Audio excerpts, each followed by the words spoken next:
The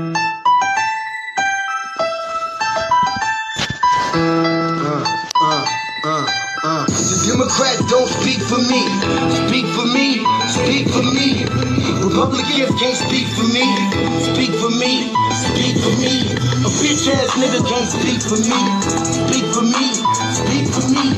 You coon ass niggas can't speak for me. Speak for me. Speak for me.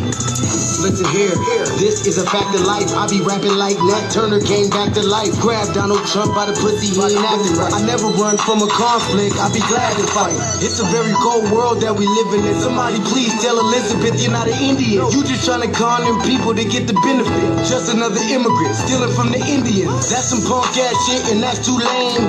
Now we finna step over to Andrew Yang. And you a sucker, you could never speak for black folks. Fake ass candidate, trying to get the black vote. The Democrats don't speak for me. Speak for me. Speak for me. Republicans can't speak for me. Speak for me. Speak for me. A bitch ass nigga can't speak for me. Speak for me. Speak for me. You coon ass niggas can't speak for me. Speak for me. Speak for me. You know your boy be high off sativa. Kamala wasn't popping, so we said bye, Felicia. She ain't had a right policy. We ain't trying to meet her. Y'all can take Biden too. Bye. We don't need him. We don't need Roland Martin or that coon Al Sharpton. Didn't need Cory Booker from the start, man. I don't fuck with police and no snitch. You know I'm coming with the heat when I spit it. The Democrats don't speak for me. Speak for me. Speak for me. Republicans can't speak for me. Speak for me. Speak for me. A bitch ass nigga can't speak for me. Speak for me. Speak for me. You coon ass niggas can't speak for me. Speak for me. Speak for me. If you ever go to court and this is your luck, try not to get fucked by Benjamin Crump. I know it's hard. You and all go is hard. But who the fuck is Amy Cloak? Put her picture up on the bullseye and start throwing darts. People cut our organs out our bodies, that's a stolen heart. They can't save us from the flood like Noah's Ark. Black lives always matter, we finna go for ours. So then we savages, we don't need to pot the piss. Mike Bloomberg can suck dick with that stop and frisk, bitch. You ain't speaking for us, we don't know you. Bernie Sanders, they get your funky ass on too. The Democrats don't speak for me. Speak for me. Speak for me. Republicans can't speak for me. Speak for me. Speak for me. A bitch ass nigga can't speak for me. Speak for me. Speak for me. You coon ass niggas can't speak for me. Speak for me. Speak for me.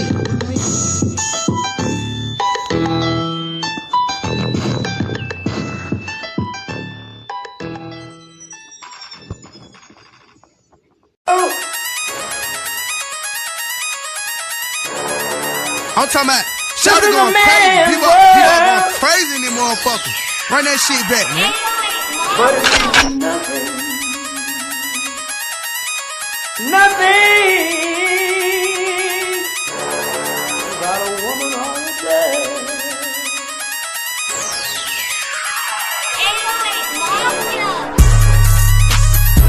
Man made the car.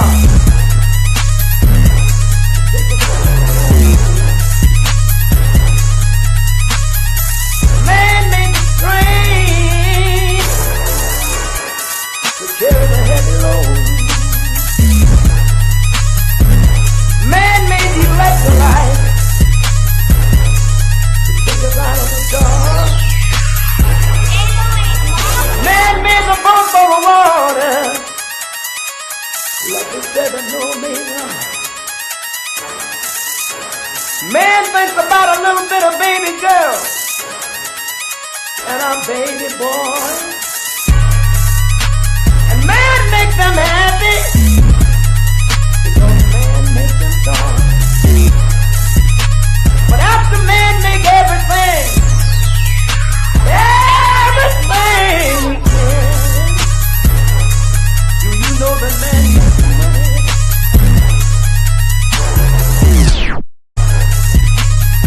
To buy from other men. This is a man's world.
Greetings, Black family. Greetings, and thank y'all for tuning in to another episode of the Frontline Black News. I'm your host, Che and Crewman. We're joined with our other host, Lady Che. Say hi to the people, Lady Che. Hi. And on this, we should be joined with our West Coast correspondent, Shabaka Corey. Shabaka's Black Experience Enhancement. I'm the co-executive producer and co-host of. Join us tomorrow for a brand new episode. Shabaka Corey should be joining us here shortly. And on this season 5, episode 20, part 3 of the Frontline Black News, we discussed several topics that we didn't get to in part 2. And that is Trump, aka the dump, as in human shit. And we want to make that perfectly clear. Mike Parton, Puff Daddy, aka the Diddler. What? Then we got arrested. Latino lawmaker who threatened black citizens with violence at a city hall. No, this was in LA, Lady Che. Then we got Houston hair weave shop shut down at grand opening. We covered that already, but we want to hear from Professor Black Truth and what he had to say about it. Then we got 60 years. It's been 60 years since the Watts riots in Watts, California. 60 years after the Watts riots, legacy, lessons, and the fight ahead. Why did Trump deploy the National Guard to D.C.? ICE now hiring 18-year-olds to seniors. Then we got Milwaukee hit with widespread flash flood, chaos on the streets. And last but certainly not least, we got our Unhoused neighbor news and our illegal migrant news.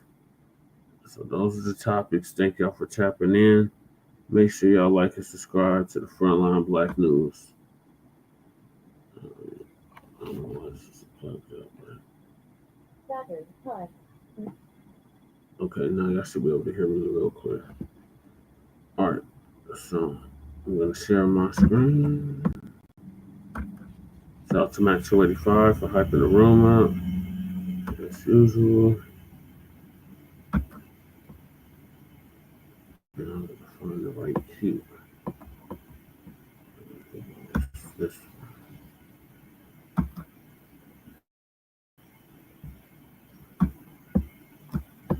So, this first video I'm going to play is why Trump says it's more difficult to pardon Puff Daddy Combs. Oh, yeah. I forgot more to read. I have more to read. Frontline Black News is based out of East Denver, North Aurora, Colorado. We give the news from a frontline and Black first perspective. We are a part of the new Blacc Media and also the signal boosters of the new Blacc Media. We have been around for 5 seasons now and counting, and we have several platforms that are a part of the Frontline campaign. Frontline Black News is one. It's the first one. We started back in 2020, 2021. Please join us on StreamYard, YouTube, Frontline Black News. The links to all of our channels are in the description, including NJ Militants, Clue Keezy's, who does our intro track, and the Church of Black Power. Also, the GoFundMe that Lady Che has set up is also in here. And also, we have the copyright disclaimer under Section 107 of the Copyright Act of 1976. Allowance is made for fair use for purposes such as criticism, comment, news reporting, teaching, scholarship, education, and research. All right. We have the quotes from Nellie Fuller Jr. and Dr. Francis Cress Wilson.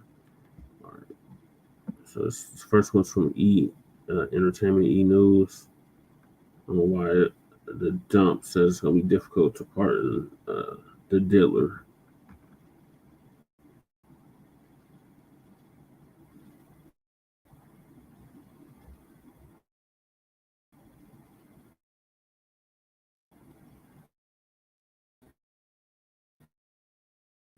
I'm being honest. It makes it more difficult.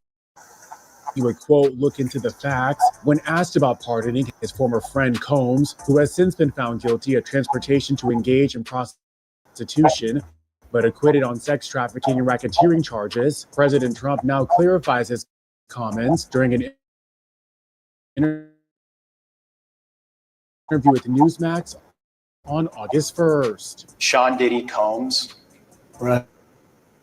would you consider pardoning him? Well, he was essentially, I guess, sort of half innocent. Yes. Celebrating a victory, but he seems, I guess, it wasn't as good as a victory.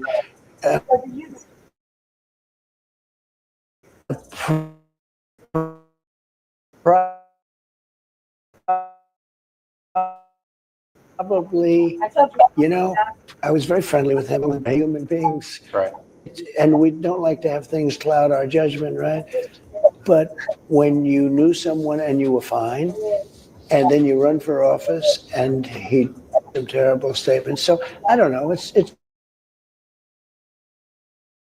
more difficult. It makes it more, I'm being honest, it makes it more difficult to do. But no for Combs? I would say so. Okay. Questions about a potential pardon for Combs came just days after the president pardoned Todd and Julie Chrisley for their tax evasion crimes. The duo, who entered prison in early 2023, have been set to remain incarcerated until 2032 and 2028, respectively, before they were released on May 28th on order of the president. As for Combs, the fifth conviction on the two prostitution-related charges. His counsel is seeking 21 to 27 months, while prosecutors are asking for 51 to 63 months, per NBC News.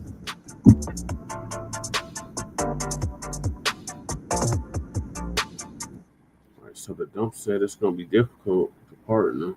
So you think the dump's going to pardon them, Lady J? Might just let his ass out on time served. That's what he should do. But I don't think it's going to be that hard to pardon him. Actually, I think he's just contemplating it and making it just thinking, because wasn't he charging like $10 million per pardon? Yeah. Some shit like that. So Diddy got that in spades. I think he should let him out.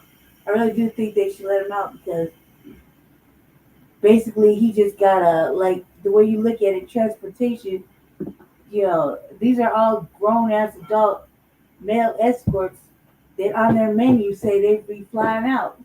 They could be flown out. So he didn't transport, he didn't commit anything, any real crime. He's nasty, but not as nasty as them broads were. Right. Then they didn't prove he was gay. So, on all that, they should just let his ass out on time served, like they would any normal individual. If he was white and he was just got caught up on that shit, he's just a regular John, a hobbyist. Mm-hmm. They slap his ass on the end, make him pay a fine, and he get the fuck up out of there. That's what they do to them white men. Yep. They call them hobbyists and Johns.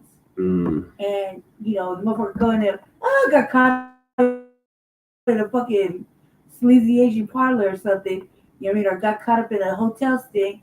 The motherfuckers pay the fine and get the fuck up out of there. They don't get the Diddy treatment. So I think they should let him out. Free Diddy. Look, he suffered enough. Again, he's been embarrassed, and now he's gonna be like, depends on how he looks at it, but he don't need to be up in there. If they can let him, whatever the fuck his name is. Yeah, whatever his name is, I can't say it. Get his laptop and do his own investigatory discovery and whatnot. And they being way too lenient with that dude, and he killed the fucking CEO. Mm-hmm. He did it on camera. Yeah, he did. Diddy ain't kill nobody. Right. That's That true. you can prove. Yeah. All right, so he couldn't even prove the fucking Kid Cudi thing. There was female evidence in that car. Not Diddy evidence. It was female evidence in the Kid Cudi explosion. So, just let Diddy out, man. Stop playing around, because all it's making it look like is that this is mad anti-black, mad man black, or anti-male blackness, okay? Black maleness, whatever it is. You know what I mean? But it's basically just saying that you hunted down a black man and you slapped him with all these charges that you couldn't prove, right? And you holding him in there like a fucking hostage when he got the bread to get out. Why won't you accept his money? What's wrong with Diddy's money? Diddy's money's still green. His money's still spent. Like, why won't they take it? Like, why can't they even let him out on a fucking on a monitor? What's he guilty of? Fucking baby oil play and taking drugs? I don't think he's gonna want to fucking take drugs or do baby oil shenanigans to get out. Because mostly he's gonna want to take a nap in his bed for like 4 days and probably cry. So that's pretty much about it. Like, I think they should just let his ass out. And Trump could do it, especially since, you know, he'll have Diddy in his pocket. Yeah. Think about it. Diddy's still powerful, even though nobody likes to think so. Diddy could still make all kind of moves. You know what I mean? And having somebody like Diddy on your side, then that's the you know, Diddy still speaks to black people. He still speaks to black people. Right? Yeah. So having Diddy on your side might not be so bad. Or don't. I mean, them votes are gonna look pretty weak come election season. You think anybody black gonna vote for JD Vance? No. Mm-mm. Think any Hispanic people gonna vote for JD Vance? Maybe. No. You know who's gonna vote for JD Vance? Crackers. The LGBTQ crackers situation. Mm-hmm. He looked like he belonged there. Mm-hmm. The eyeliner and shit. Yeah. All right, Lady Chain. Oh, we'll keep y'all posted on if the dump is going to pardon the Diddler or not. Shout out to the viewers. Make sure y'all like and subscribe. All right, so move to the next topic, and that is arrested lawmaker who threatened black citizens with violence at City Hall. So our Colorado sister, originally from Mississippi, but she's now in Colorado. Vicky Diddler, our B1 sister, gonna give us an update on that.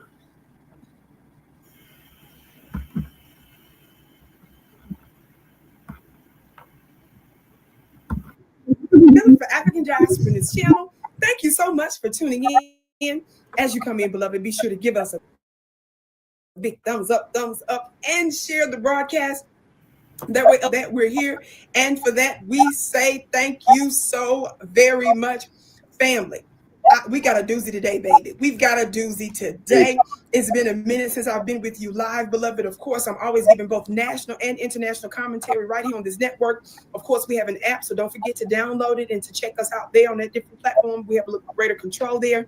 But also, of course, you can watch us right here on YouTube, among other platforms. Yes, family.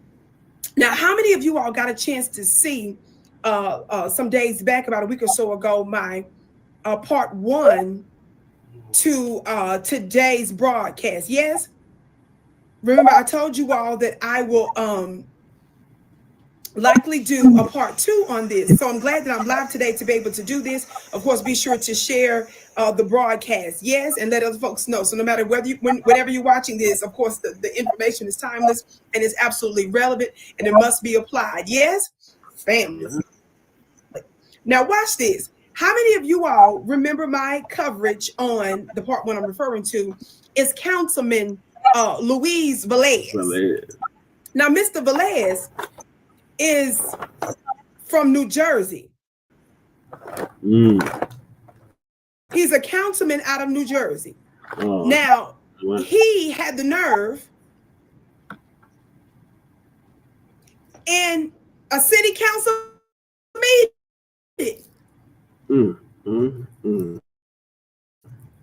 that's run and paid for in part by the very, very black and melanated citizens in that area, and of course the other citizens there as well, which means that not only is not his seat as a council person, the district he represents doesn't belong to him. The seat he was sitting in doesn't belong to him. The office, we'll call it, for all instances, execute, doesn't belong to him. He's doing the bidding of the citizens. Well, he had the nerve to threaten his black bullied Mr. Michael Jackson, and he got some nerve, don't he? Mhm. And he threatened the citizens sitting there in the meeting, the constituents there. So I discussed specifically his ongoing issues that he's had with his account in the clip that we shared, that he addressed threats to the citizens sitting there in the meeting. Now, I want you, just for all intents and purposes, to remind you and to brief you on what's going on. I want you all to prepare to watch this clip so that you can see what I'm talking about and watch what I'm getting ready to share with you in a minute, baby. He has a horrendous, allegedly background. Talk like to be somebody. I want to show you some information, some receipts on that in just a moment. But first, I want to brief you on this, remind you of this. Watch this clip. This brother comes to the podium, and now all of a sudden, every person that comes through the metal detector has to be hand patted down, and they come with weapons.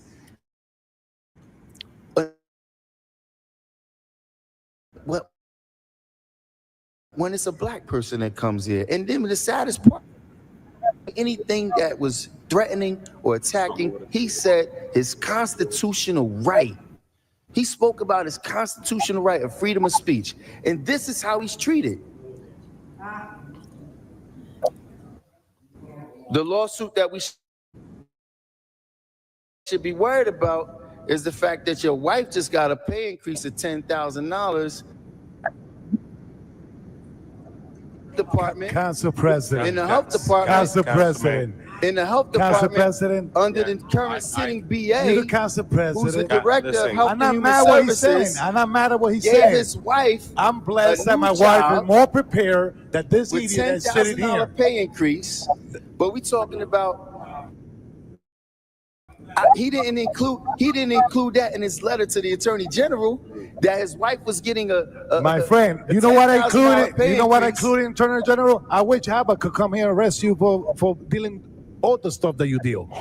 What about that? Dealing What what? about that? Dealing what? What about that, my friend? Dealing what? You want to go personal? I go Dealing what? personal. Dealing with. I go personal. Say it. Say it. Get personal. You know what? Go ahead, say You it. know what? For the first time in my life, for the first time in my life, seek the Lord, brother. We are on a roll. Please, council members, please. I got kids at home. But negate the fact that his wife just got a new position. Yeah. Went from keyboard and clerk 1, making $35,000, got a new position with a $10,000 pay increase. Doesn't speak English. Wow. Bro, I mean, Council Councilman President, Jackson, or you stop him or I please, stop him. Councilman Or Jackson, you please. stop him or I stop him. Why you have the need? If you don't stop him, I stop him. I don't have no problem. Council I respect my wife all the way. I stop him if I have to stop him. Why you have the need? I stop him if I you have to the stop need him. to degrade that you council. If you don't, why? I stop. It's not degrading. It's All right. facts. All right. Why you have a need? It's not Councilmember degrading. Lee? My brother, I'm not going personal on Listen, him. when a I'm person, not going on personal on him. Why he had to pull in my wife in? Why is the need? Why you get out of here? You are the boo, brother. Council members. Listen, my brother, I'm not afraid. I'm holding my fucking God for you and for this guy over here. I can't All right? finish. Yes, I don't have no problem. Now, officer. Joe Rock, Officer. don't do that. Go ahead, do it. Council members. Come on over here. That's so wrong. Come on over here. Council President, that was wrong. Let's take 5 minutes, Rafael. Let's take 5 minutes break. Come on over here. And you have You're starting all that. Let's That's take so 5 minutes wrong. break, Rafael. Cut it out. It's a shame. that's It's wrong. a shame. That's wrong. Wow. Let me tell y'all something. Why does Vicky cover politics?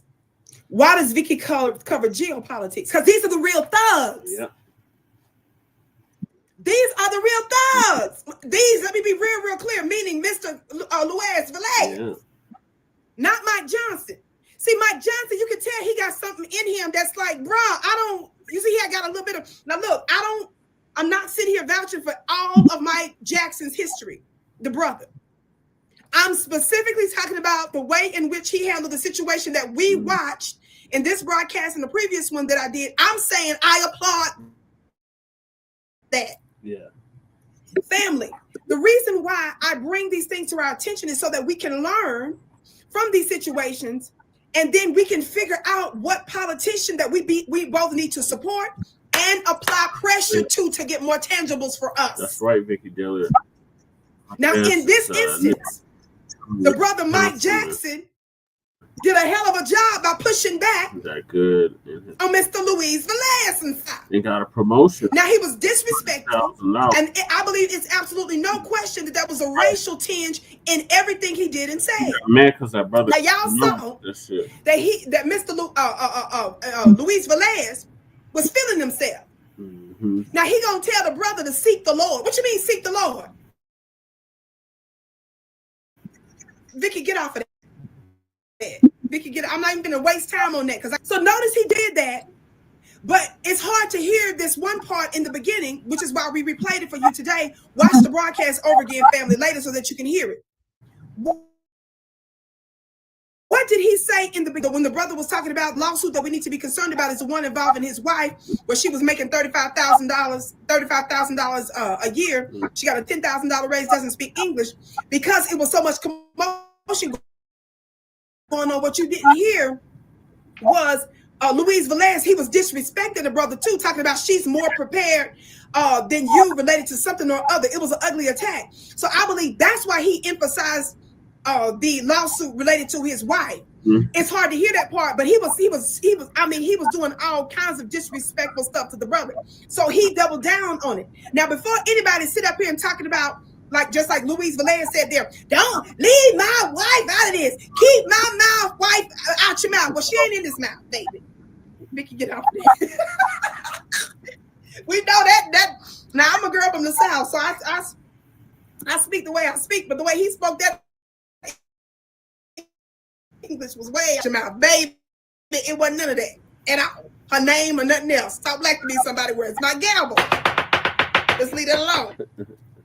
So I'm bringing that up because your wife is she's supposed to be a part of this conversation. Why, Vicky? Because this involves the fact that this is about nepotism related to government positions. The research I did showed that his wife is in a position related to a government job related to healthcare. That's why so you don't get to say, keep my wife. No, she ain't your wife in this instance. She worked for us. She worked for the government. That's about the man that's alleging she did some nepotism and some shady stuff and can't speak English serving the people with a government job. So no, you don't get to act like we at your house and he just rolled up and disrespected your wife. Yes, my man better protect me. But in the instance where you talking about the government, no, she not your wife first. She worked for the government. She works for us. So she gets to get all the work too. Shabaka's in the building. You all saw it for yourself. Now, I'm not going to rehash that. I'm not going to it's just have to get some blood pressure medicine because my pressure up and give you the deep that one part week. Okay, look under the line. Greetings, Shabaka. We're on the second topic now. The first topic was the dump and the part in Diddy. And now we're on to the second one, which is Latino lawmaker threatened black citizens with violence at City Hall. This was in New Jersey. What City Hall? In New Jersey, they threatened black citizens? Yep. Yeah, one of the Latinos on the city council threatened a black councilman because he was bringing up the fact that his wife had got a promotion and she don't speak no English.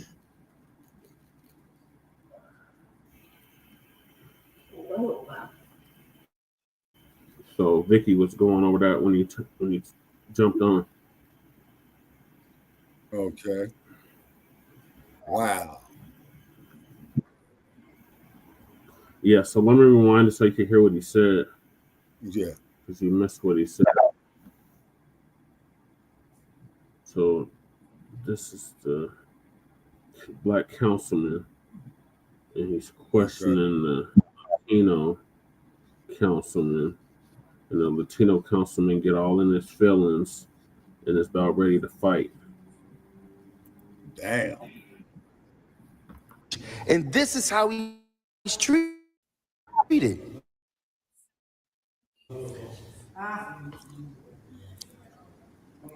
And not once time did he ever say anything that was threatening or attacking. He said his constitutional right. He spoke about his constitutional right of freedom of speech. And this is how he's treated. The lawsuit that we should be worried about is the fact that your wife just got a pay increase of $10,000 with somebody else who was a more qualified candidate for the job, but yet in the health department, Council President, in the health department, Council President, in the health Council department, President, under the current sitting BA, director of Health I'm and not Human mad what he's saying. Services, I'm not mad at what he's gave saying. his wife I'm blessed that a my new wife job is more prepared that this with idiot that's sitting $10,000 here. pay increase. But we talking about he didn't include that in his letter to the Attorney General, that his wife was getting My friend, you know what I included? You know what I included in Attorney General? I wish Haba could come here and arrest you for dealing all the stuff that you deal. What about that? Dealing what what? about that? Dealing what? What about that, my friend? Dealing what? You want to go personal? Get personal. You know what? Go ahead, say You it. know what? For the first time in my life, for the first time in my life, seek the Lord, brother. We are on a rope. Please, council members, please. I got kids at home. But negate the fact that his wife just got a new position. Yeah. Went from keyboard and clerk 1, making $35,000, got a new position with a $10,000 pay increase. Doesn't speak English. Wow. Bro, I mean, Council President, Jackson, or you stop him, or I stop him. Councilman Or Jackson, you please. stop him, or I stop him. Why you have the need? If you don't stop it, I stop it. I don't have no problem. Council I respect my wife all the way. I stop him if I have to stop him. Why you have the need? I stop him if I have to stop him. Degraded you, council. If you don't stop him, I stop him. It's not degrading. It's all right. facts. All right. Why you have a need? It's not But degrading. my brother, I'm not going personal on him. When a I'm not going personal on him. Why he had to pull my wife in his mouth? Point of order. Bro, Point of order. Why is the need? Why you don't get out of here?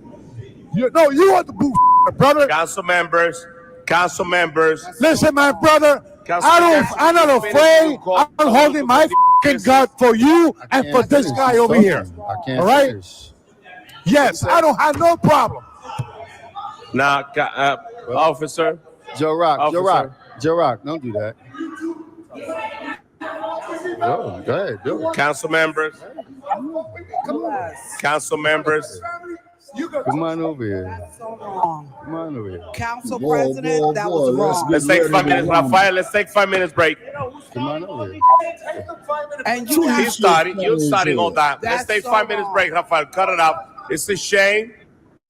That's It's wrong. a shame. That's wrong. Shit, just go on and hit the motherfucker, man. Shit.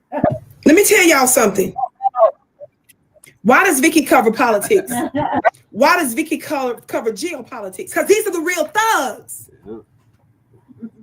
These are the real thugs. These, let me be real clear, meaning Mr. Luis Velez. Not Mike Johnson. See, Mike Johnson, you can tell he got something in him that's like, bro, you see, I got a little bit of, I'm not sitting here vouching for all of Mike Jackson's history, the brother. I'm specifically talking about the way in which he handled the situation that we watched in this broadcast and the previous one that I did. I'm saying I applaud that. Kind of remind me of Eric Mann. Family. The reason why I bring these things to our attention is so that we can learn from these situations, and then we can figure out what politician that we both need to support and apply pressure to get more tangibles for us. Right. Now, in this instance, the brother Mike Jackson, by pushing back, on Mr. Luis Velez and stuff. Hey, what's up, Tom? Now, he was disrespectful, and I believe it's absolutely no question that there was a racial tinge in everything he did and said. Now, y'all saw They did the same thing. that Mr. Luis Velez was feeling himself. Now he gonna tell the brother to seek the Lord. What you mean seek the Lord? Vicky, get off of that. Vicky, get. I'm not even gonna waste time on that because I got somewhere else to go today, and I only got a few minutes left. This Broncos over here. So notice he did that, but it's hard to hear. I gotta find my Hear this one part in the beginning, which is why we replayed it for you today. Watch the broadcast over again so you can hear it. What did he say in the beginning? Notice before the brother said about when the brother was talking about the lawsuit that we need to be concerned about his wife, where she was making $35,000 a year. She got a $10,000 raise, doesn't speak English. Because it was so much commotion going on in here. What Luis Velez expected the brother to talk then you related or other. It was an ugly attack. He emphasized the loss related to disrespectful stuff to the brother.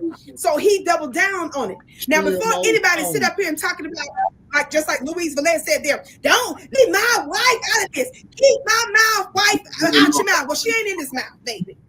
We can get off this. We know that. Now, I'm a girl from the South, so I well, like I said, listen to me when I tell you this. But the way he spoke that. It takes 6 guys to carry a man to his grave, and it only takes one woman to put him there. So I'm bringing that up because your wife is she's supposed to be a part of this conversation. Why, Vicky? Because this involves the fact that this is about nepotism related to government positions. Yep. The research I did showed that his wife is in a position related to a government job related to health care. That's why so you don't get to say keep my wife. No, she's your wife and she worked for us. Yeah. That's about the man that did some nepotism and some shady stuff and can't speak English serving the people with government jobs. So no, you don't get to act like we at your house and he just rolled up this the wife. Yes, mommy. But in the instance where you talking about the government, no, she's not your wife first. She worked for the government. She works for us. So she gets to get all the work too. Mm-hmm. You must know yourself. Blood pressure medicine because my pressure up and give you the details of that. Watch part 1 of this that I did last week. Okay, look under the lives and look at that, right? Today is part 2. What do I want to talk to you about today? Now remember, you heard the last part where threatened, violent, weapon, brother, Councilman Mike Jackson, but also constituent, the person that was sitting in the. Now he's trying to backtrack. Oh, I didn't threaten him with a weapon. I didn't threaten him with this. Yes, you did. So he should have been immediately arrested. Number 1. Guess what's happened though since my broadcast last week? Just a couple of days ago. Y'all ready for this? Can the team put up the article here that shows New Jersey councilman arrested on charges of pulling false alarm at City Hall? Can we get that article headline up? I'm gonna read you just a little bit of this. That thumbs up button, share the broadcast. My name is Vicky Diddler, beloved. Thank you so much for tuning into this live today. I do commentary on a regular basis here, so hopefully you'll get a chance to go back and look at that. Not only my commentary, but be sure to support the commentary of my other wonderful colleagues here as well. Yes? Listen to this article I'm reading from now. I'm reading from this article from New Jersey 101.5, dated August 5th. This just happened. Y'all listening? Look at the headline. August 5th, just in time. Patterson councilman, mayor's rival, got arrested on over City Hall fire alarm incident. Is that the motherfucker that pulled the false alarm? Let me read you a little bit of this. Like I said, I don't know if you can see the ad, the article rather. But I'm gonna read it to you now. He put a Jamal. Yeah, see, I knew something. Y'all listen. Here we go. I want to make sure I get the right one because I got another article. Okay, this is from New Jersey 101 News. It says, a Passaic County city councilman and candidate for mayor is charged with setting off a fire alarm at City Hall last year. Are y'all listening? Luis Velez, 58, arrived at the building on Sunday, September 8, 2024, around 2:30 p.m. Surveillance video showed him touching the fire alarm box with his hand until the alarm went off. The Passaic prosecutor, Camilla M. Valdez, said he was accompanied by two females in the video. Valdez did not disclose their relationship with Velez, but both were wearing sachets across their chests. Oh, okay. All right, it was the day of Patterson's Dominican Day parade. Now, some folks say he's Dominican, but they say he himself is Dominican. I was trying to research some information about him. I think he's 70% Hispanic, whatever that means. But we're going to leave it alone for now. But let's just keep reading. The 5th Ward Democrat was arrested Tuesday. Did y'all hear that? Y'all, this was after the broadcast. I said, y'all, this was after the broadcast. Even though this incident took place last year. They just now arrested him a couple of days ago. Was he booked on a felony? Listen, y'all. Valdez did not, there was no emergency at Hall that would have warranted setting off the alarm that day, according to Valdez. The Patterson Press reported the next day City Hall Security Director Hector Neves wrote a report stating there was no sign of intentional tampering with the fire alarm. However, the mayor's office had a different message following Velez's arrest. Quote, putting a false fire alarm is a serious and egregious infraction, particularly during the parade. The process unbecoming of a public official, read the statement. Michael P. DeMarco, Velez's attorney, called the charges politically motivated. Velez has said he will run for mayor in 2026. Quote, it is truly unfortunate that the resources expended on a matter such as this, DeMarco said in the statement. Let it be clear, Councilman Velez is innocent of this frivolous charge and will vigorously and aggressively defend himself. Patterson police are investigating allegations that Velez was driving drunk in the early hours of May 12th. That's the second part we're going to get to. But let's focus on this. Damn. Now notice Velez's attorney, the Hispanic, allegedly Dominican, I'm just going to call him Hispanic, Latino lawmaker that threatened the brother and threatened the black constituent. He was just arrested for an incident that they say he did last year. Ooh. Now, I don't know, but I believe somebody is watching the Vicky show right here on African Diaspora News channel and just thought. Now, it might be politically motivated, but the question is not whether or not it's politically motivated for us, it's whether or not the information is true, it's whether or not it's relevant, and it has to do with justice related to something he done did to black folks. And I say yes to all of that. So black to be somebody.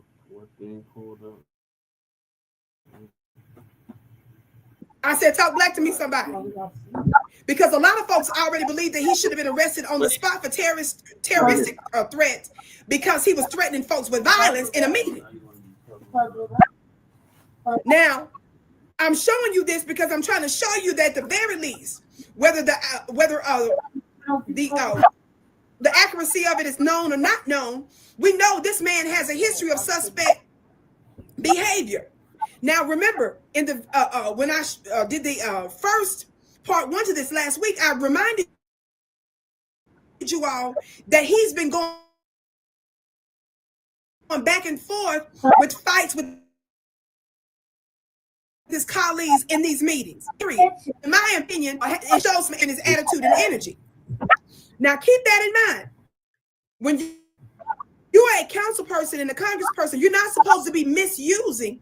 If those allegations are true, and I'm making that clear, if those allegations are true, it is absolutely inappropriate to use the city hall. What's the first word of the building? City.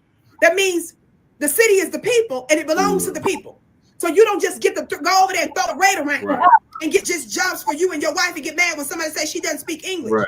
Now, the other part that I don't want us to skip real quick before I tell you the second problematic thing I believe is the fact that when the brother Mike Jackson said the lawsuit we need to be worried about is the one related to your wife, I'm wanting to know, is he's trying to tell us that there is a lawsuit or there's some legal stuff going on that's behind the scenes that we don't exactly know about that directly or indirectly involves his wife? That's the information I want to know.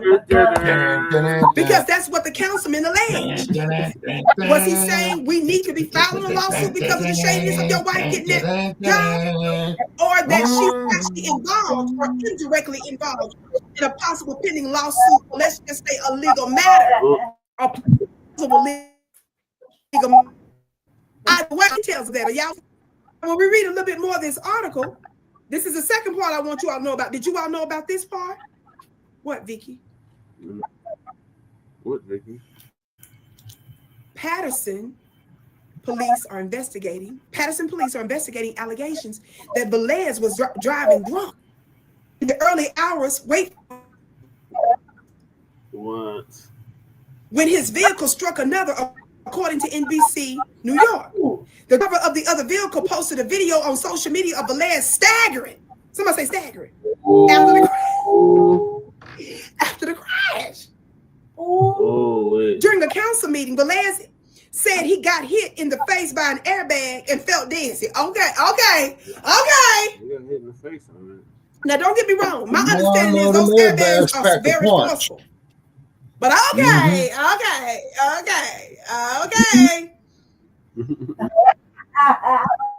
It's you making me feel like you behavior that's the wine similar to being drunk all the time. Just drunk. Looking drunk. Look, y'all. The mother of the person, though, y'all, are y'all listening? In the crash, called Velez a liar. She was cussing him out because I was looking at other articles on her too. Y'all know I'm gonna do my research behind it. That mama was not playing. Listen, Velez has not been charged in the crash. Velez said he is cooperating with investigators. Now, family, I'm going to leave this article alone. I'm going to go to the next article. I don't know if we can put up the next article or not, but the next article I provided, I want to read to you from now, is the one from NBC New York. Why? Because this, I believe some of the details in this piece related to that previous incident that he was involved in May 12th, that car crash, I believe speaks volumes. Now, he's denying he was drunk. He's saying the staggering had to do with the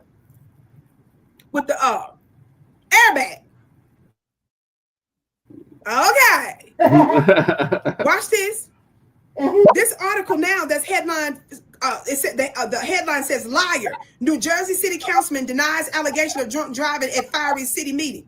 Now, of course, I just mentioned to you before a minute ago how the video posted to social media has witnesses questioning whether a council member, Luis Velez, may have been drinking at the time of the accident. He denies wrongdoing and has not been charged with the crime. Police say they are aware of the incident and are investigating. Now, y'all listen now. Now, I see some of the video clips, so y'all go and look at that. I won't show you that video today because I'm almost finished here. Heated words hit the floor at the city council meeting in Paterson, New Jersey, Tuesday night. Now, that's a part of what I already told you a little bit about that, where he's denying that he was drunk. But watch this, y'all.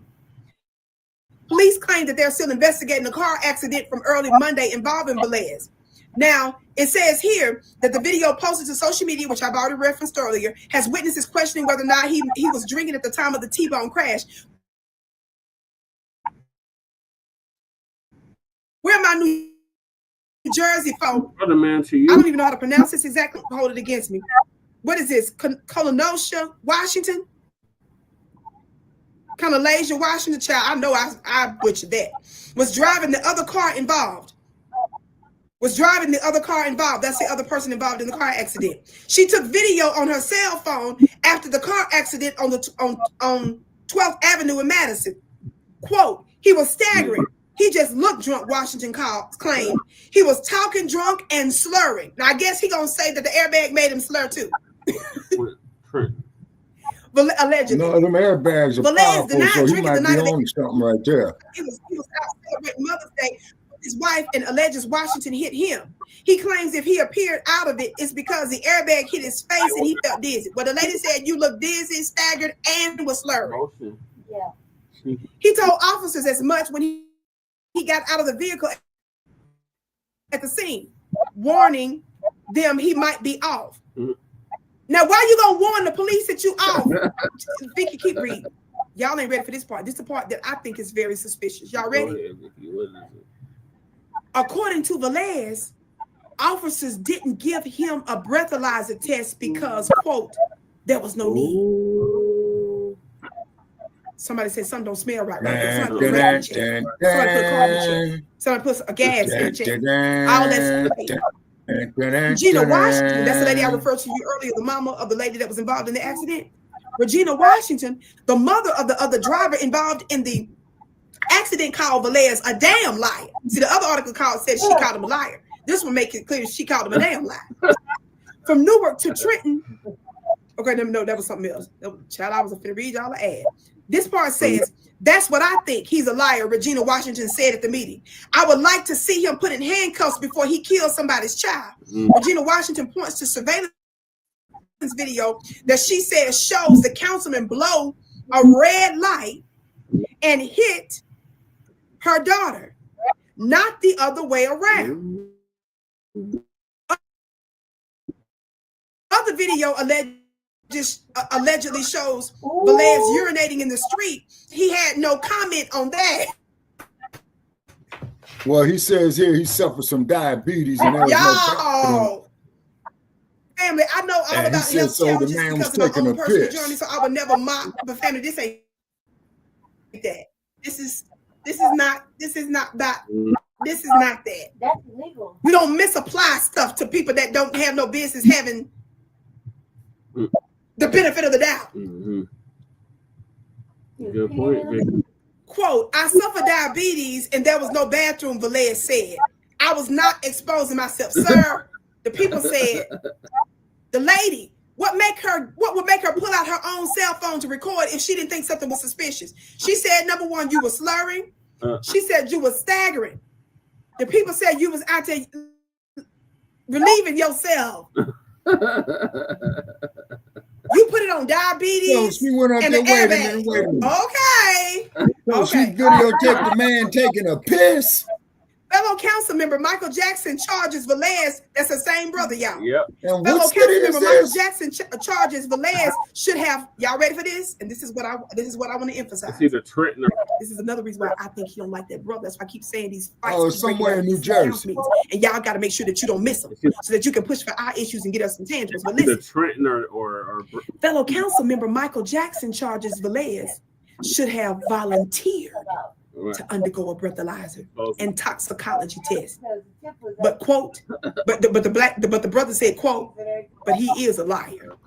Whoa! How many of y'all believe that Kamala Harris would ever call Joe Biden a liar?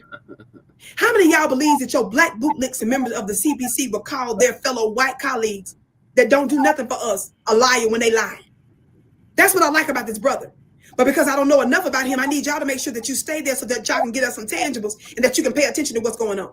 Now, I'm bringing this to your attention to let you all know, number one, look at how other groups come in with willpower, get resources, skirt the law, and we still suffer. I don't want us to simply name call. I don't want us to just keep saying that these folks are immigrant or they don't speak English. I want us to go deeper and start pulling power moves. Are y'all listening? That's why I'm bringing this to your attention.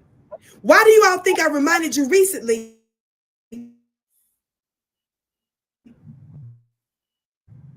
of former city council president Martinez out there, and when her and her Hispanic colleagues were caught in a secret recorded and calling us out of our names in a meeting related to redistricting? Yeah. Do y'all get what I'm saying? Yeah. If he has no respect for his own black colleagues to where he would threaten him, he has no respect for other black constituents. Nope. What do you all think he's legislating in the law?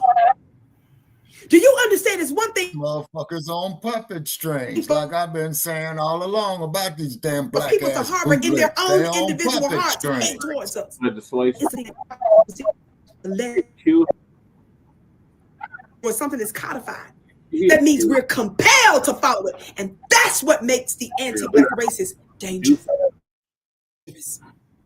And that's why we need to be making these power moves. You don't need to know a whole lot about politics to first start to observe it. I'm bringing this to your attention to say, hey, let's start going to these meetings. Let's start let's start figuring him and more importantly what he can do to support us intangibles. Our brother and Bear caught up in the FBI scandal. Yep. You remember where they showed him on video smoking that stuff. Yeah. Oh, you talking about Marion Barry. And he still got reelected. You know what? He was in that office. White folks to get in office. And he used black constituents to keep him there. And they got mad. But he didn't just do that. He made sure that black business owners and entrepreneurs got contracts. He made sure that black young folks got education and got jobs. And he made sure that the coffers were full. And because he did that, guess what happened? They turned around and voted for him and kept him in office. Yeah.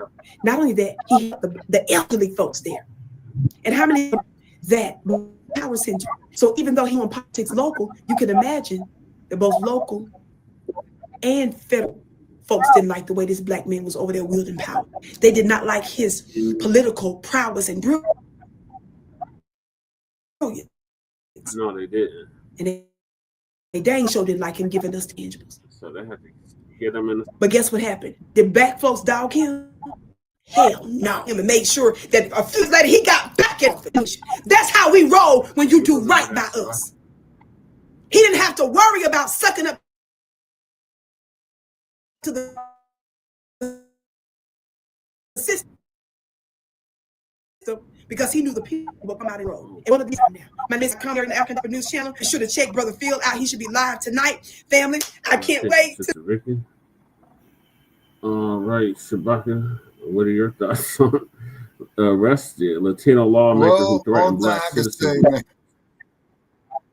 All right, well, man, just give him the power sign upside his dome, put him on his back. You know what I'm saying? And then I'm making it plain right now here in Las Vegas, Nevada. Okay, you know, in a couple of weeks, they're going to be having a fight between Terrence Crawford and Canelo Alvarez. I'm betting on Blacc by a stoppage. Go Crawford. Knock that motherfucker out. Say. And I'm betting on Blacc. So we got some WSPs up in there. What do you call them, Brother Jay? OTBs. Yeah. You know, hey, I'm letting it be known. I don't have that avatar up there, red, black, and green for nothing, you know, although it's red and black. You know what I'm saying? But I'm going with the brother from the birthplace of Malcolm X. And may the spirit of Malcolm possess him as he goes out there and administers cruel and unusual punishment to Alvarez. Yep. I'm letting that be known. Yep, and we're co-signing. All right, Lady Straight Shay, out. what are your thoughts, Lady Shay? Yeah, I think Crawford should beat that ass. I think that's a worthy bet. I think that the old boy was the Hispanic dude didn't like when he told about his wife. Yeah. Even though his wife was doing it is suspect, like almost like bed wenching. You know what I mean?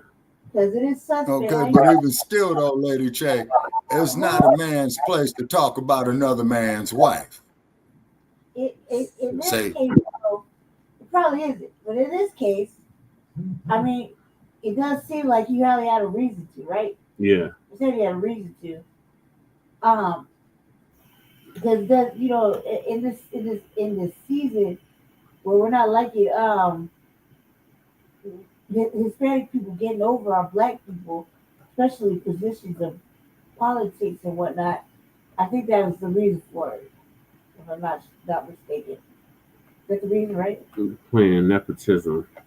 What is it? Yeah, well, means you hire. Oh yeah.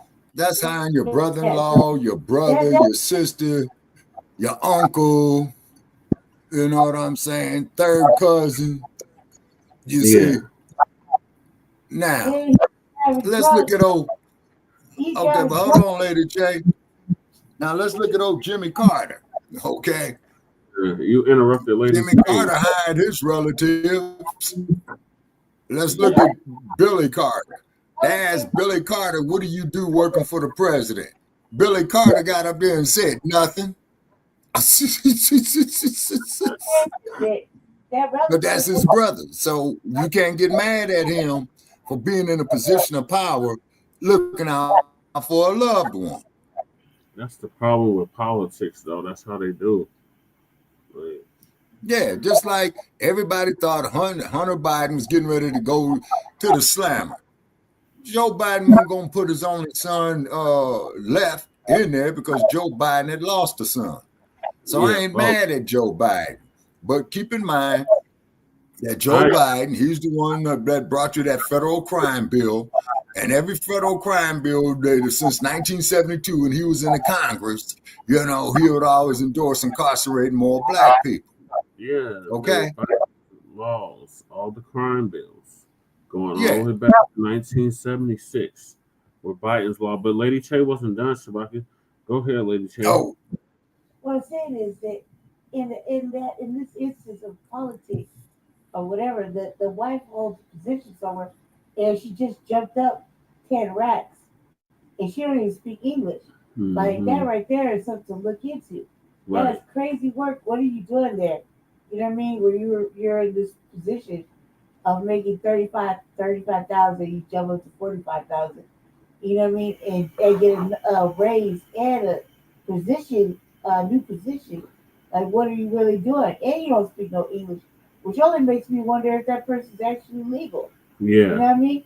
And that should be a question. That's probably why, the brother was saying that. But then with the old boy being drunk and first trying to pull the alarm. Yeah. That was one thing. But then be drunk and peeing in the street and lying on the fact that he's drunk. Yeah. That right there is like a lot. He's doing a lot. And in those cases, they would ask him to be recalled. They'd ask you to, step down and shit. Because that's unbecoming of whatever public servant. Yeah. You know what I mean? And he's doing egregious fucking shit. So if they were to do an audit or something, public official or internal investigation, they'll probably see some real big dirt on his ass or his old lady, and want them both out of the situation. Mm-hmm. You know what I mean? In that case, it's better to find out that these motherfuckers are dirty and scammy, and get them out the paint. Then we could, really try to think about what we want to go in there and work on that. That's all I think. Yep, I agree, Lady Che. So yeah, this is all so ironic. His ass got arrested the same day of the Montgomery brawl. Wow. More power to the chairman there, the Montgomery brawl. Yeah. Yeah, more power to the chairman. You know what I'm saying? And Chauvin got shanked up on Black Friday. Oh, that's great news. Great news. That's better news when the ponies lose. Here you go, Shabaki. That's better news than when the Gators lose. Oh, that's all the time. Oh, God. Well, like I said, is that I wrote to the vice president of the Raiders organization, and I told them that if you all have a losing ass season again, get out of town. Did you say you're going to don't move to Minneapolis? Yeah, get out of town, and don't go back to Oakland. Don't go back to Los Angeles. Say you're going to denounce? Did you tell them that you're going to denounce your loyalty to the Silver and Black attack? Yeah, if they lose to the Ponies one time in the next 2 years, goes twice this season. So no, I'm done with them.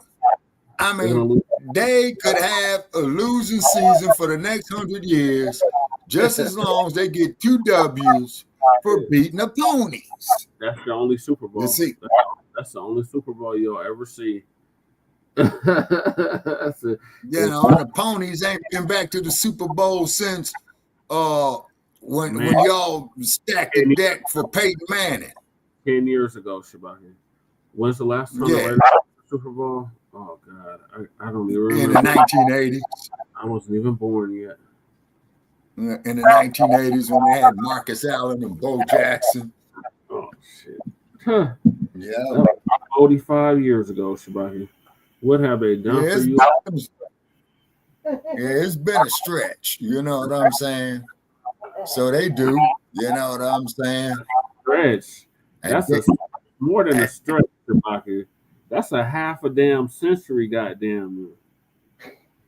I know. Then I go back to being a Bears fan, and they ain't won a Super Bowl since 1985. They said they got the best quarterback in the league now. We shall see. Who's that?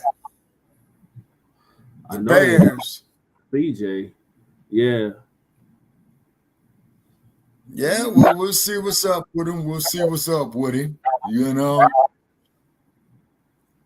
And then I'm gonna move us along because Shabaki always goes off on somewhere else.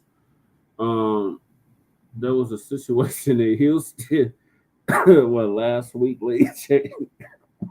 What happened in Houston?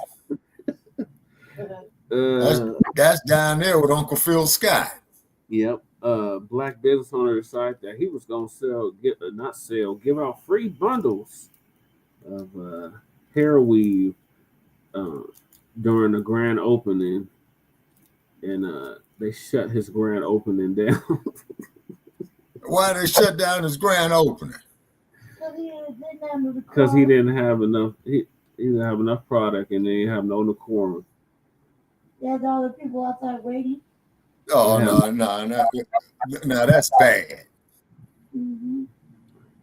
So that is bad. We did cover this last week or week before last, but we got to hear Professor Black Truth's take on it. So I'm going to play Professor Black Truth's take on the situation. Houston here got shut down at grand opening, and they go to fire alarm again. Somebody's fire alarm was going on. Oh my God. I went from one asylum to another. Damn. Boy, this world is gone out of his damn mind. It's so faint. Like I can barely hear it, but I hear a fire alarm going on. Wow. This is like the second night in a row I've heard it go on. This is the moment of truth. Let me say right off the bat that I know that a number of people have already weighed in on this, and I don't necessarily expect this to feel compelled to speak. Recently, you had this brother named Jonathan Wright out there in Houston. I don't know anything about the guy. People were saying that he was like a reality TV star or something, or he had a radio show. Well, however he came to prominence, he decided to open a huge hair shop catering to Black women who like hair weave. And for his grand opening, he announced that he was going to be giving away free bundles to the first 200 customers. Well, you can probably guess what happened next. News of the free hair giveaway spread like wildfire. And for the broke bundle-wearing broads in Houston, it became a freaking stampede to get there. The grand opening event that he hosted attracted an estimated 200 to 300 people.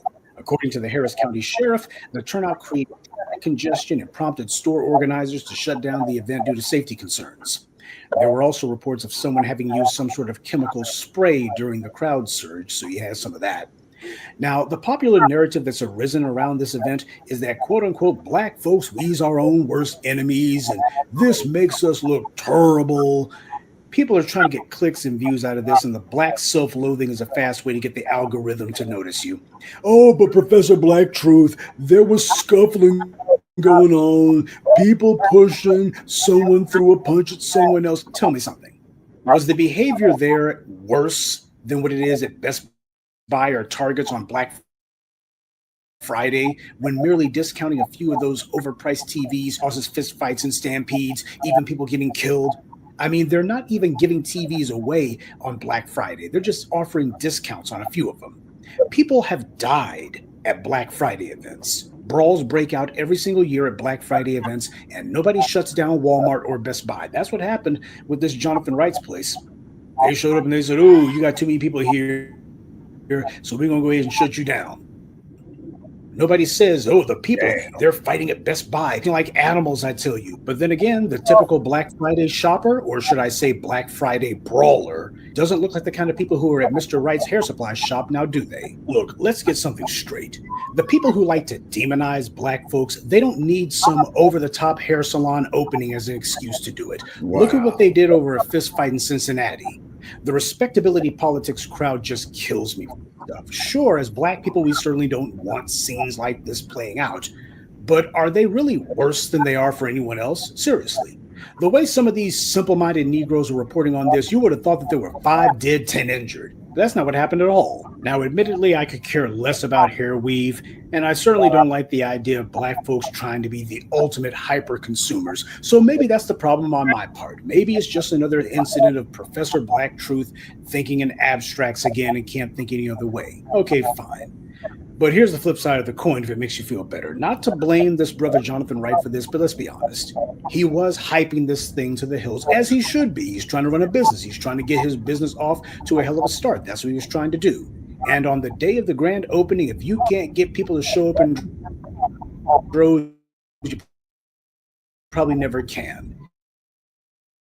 He was doing the most to excite the crowd. He's certainly missing out, and he was giving hair bundles away free. And let's be honest, for the kind of clientele that he was hoping to cater to, free is their favorite word, and you know what kind of folks that brings. But that doesn't mean that he deserved for his shop to be shut down, though. That was a massive overreaction by the authorities out there. But then again, especially in Houston, we know there's a war on Black businesses. We all know that. They couldn't wait to slap a fire marshal. It would have been something else. But putting aside the people who apparently anytime that they see Black folks who are on television and the white media is pointing and say, "Oh, look how these Black folks are acting." You got these Negroes who go into the predictable, "I got to go ahead and say that these Black folks is all wrong so that I can differentiate myself." That's fine. But let's not get carried away here. That's what I'm trying to say.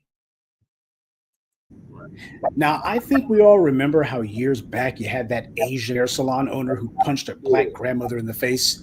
And when Black men came to shut his place down, that Asian salon owner suddenly announced that he was doing some big discount or other. And next thing you know, you had Black women lined up out the door to do business with him. Embarrassing to you. That's behavior that should have been humiliating to you.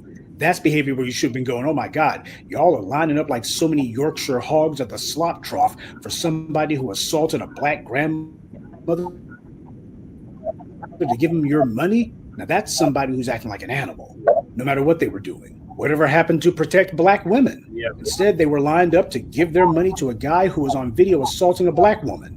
If you want to claim that the people who showed up in Houston were acting like animals, quote unquote, what about a Black woman who was getting treated like one? Black men were the only ones who seemed bothered by that incident, by the way. And you had Black women yelling at them and cursing and telling them to go away. Since when did some damn hair weave become more important than a Black woman being assaulted? That's what I'd like to know. That was some years back, though. And I remember, like everyone else, saying, man, if this is what Black women are willing to do for a racist who has a hair shop, what would they do if it was a Black person? And now we got the answer. Before I go any further, I'm sure I speak for everyone when I say that I'm glad this brother got the massive response that he got. I don't like hair weaves. It's an expression of self-loathing, and I said it. And I also say that if you're going to be getting hair weave, then you need to get it from another Black person. I don't think that's too much to ask. Everyone else comes into our community and then gatekeeps for the sake of locking us out of profit participation in our own neighborhoods. Well, we need to be practicing the same thing. People outside the community think that they're going to be making money off of us. You have to check in and go through a Black person if you want to do that. When you go to Japan or China or Korea, that's how it is there. Hell, if you go to these same enclaves in the United States, that's how it is here. These other groups, you can't just go in and think you're going to set up shop and expect them to just let you operate. You got to go through one of them if you want to try and sell to their community. And we should be doing the same thing. In fact, we should be making inroads and going to the source overseas. Cut out the middlemen, because to be getting hair weave, first of all, is ridiculous, putting someone else's hair on your head. And secondly, it's economic suicide to be putting your money in someone else's pocket. These other groups, when they see us creating something, they want to try to reverse engineer their own version of it and try to keep the money for themselves. They try to make their own version of it. They don't come to us. Black people are the only ones silly enough to keep insisting on buying from people who would never buy from us. If you just gotta have your hair weave, well, there's something wrong with you if you do. But if you simply have to insist on it, then at least exercise some kind of common sense and buy it from another Black person. Now, that said, one of the things that I've long lamented, like everyone else, is that we keep buying from everybody else, like their ice is colder. I wondered, would we ever keep the money in the family and buy from other Black folks? Well, at least in Houston, it seems some of us got the memo. Now, you ain't got to like the scenes that were playing out at that hair shop, but the truth of the matter was Black folks were showing up to do business with another Black person. You can feel whatever kind of way you want about the incident, but in terms of group economics, this was actually an encouraging sign. It proves that Black people will buy from other Black people and do it eagerly. Sure, we don't need the craziness, but when you got a bunch of people silly enough to put other folks' hair on their heads in close proximity to each other, that's to be expected. It's not pleasing to see, but it's not surprising either. So let's grow up. I was telling you in last evening's Sunday address how the white media makes it their stock in trade that they're going to be taking things and blowing them completely and thoroughly out of proportion. Meanwhile, you got other incidents in other people's communities where they're doing things that actually should be making front page news and you don't see or hear about them at all. That's called white media manipulation, family. Don't ever let anyone try to indoctrinate you with the idea that apparently there's just some sort of pathology wrong with them. Knock it off. Now, the word on the street is that this brother Jonathan Wright's shop has been closed by the city. Hopefully, he can get the authorities to go ahead and lift that restriction. If not, that is a shame. I know how this will all sound to a behavior has been for so long. In the abstract, it's actually been encouraging in a way to see this happen. Because while some Black folks are letting the white media basically intimidate them and shame them and embarrass them with some unflattering images, other Black folks, you know, the kind who actually care about money, they're looking at this and going, hey, there are Black folks who will show the hell up if you actually give them a deal on some hair weave. Maybe I should do that. Hey, we'll go ahead and take some precautions that this Jonathan Wright guy didn't take at his place. We'll take some precautions.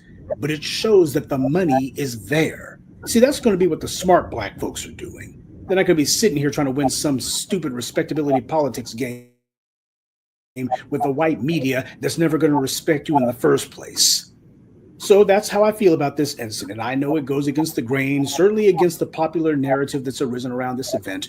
But I do care about whether or not Black folks are spending money with other Black people, even if I don't necessarily smile at or tip my hat to the issue in general that they're spending money on. It is what it is. I guess it just goes to show that the old saying is true after all. Oh, what tangled hair we weave when first we try to make some cheese. Good day and be one. I'd like to take a moment to mention some of our contributors. Reasonable Dude, Craig Simmons, Gregory Franklin, Leonard Cottingham, and LB. Salute to them and thank you to everyone for listening, liking, and sharing this message. Black empowerment only exists because of you. That's right, Professor. All right, Shabaka, what's your thoughts on the hair weave condo giveaway? Like I said, okay, well, then what the Black girls ought to do is open up their own hair weave parlors, number one, but at the same token, in my opinion, is just still more of self-hate. Why are you gonna go get why Black woman gonna get a blonde weave? You know, number one. And then two is that you're seeing these white women out here trying to wear these African braids. That's not good. See, that's not good.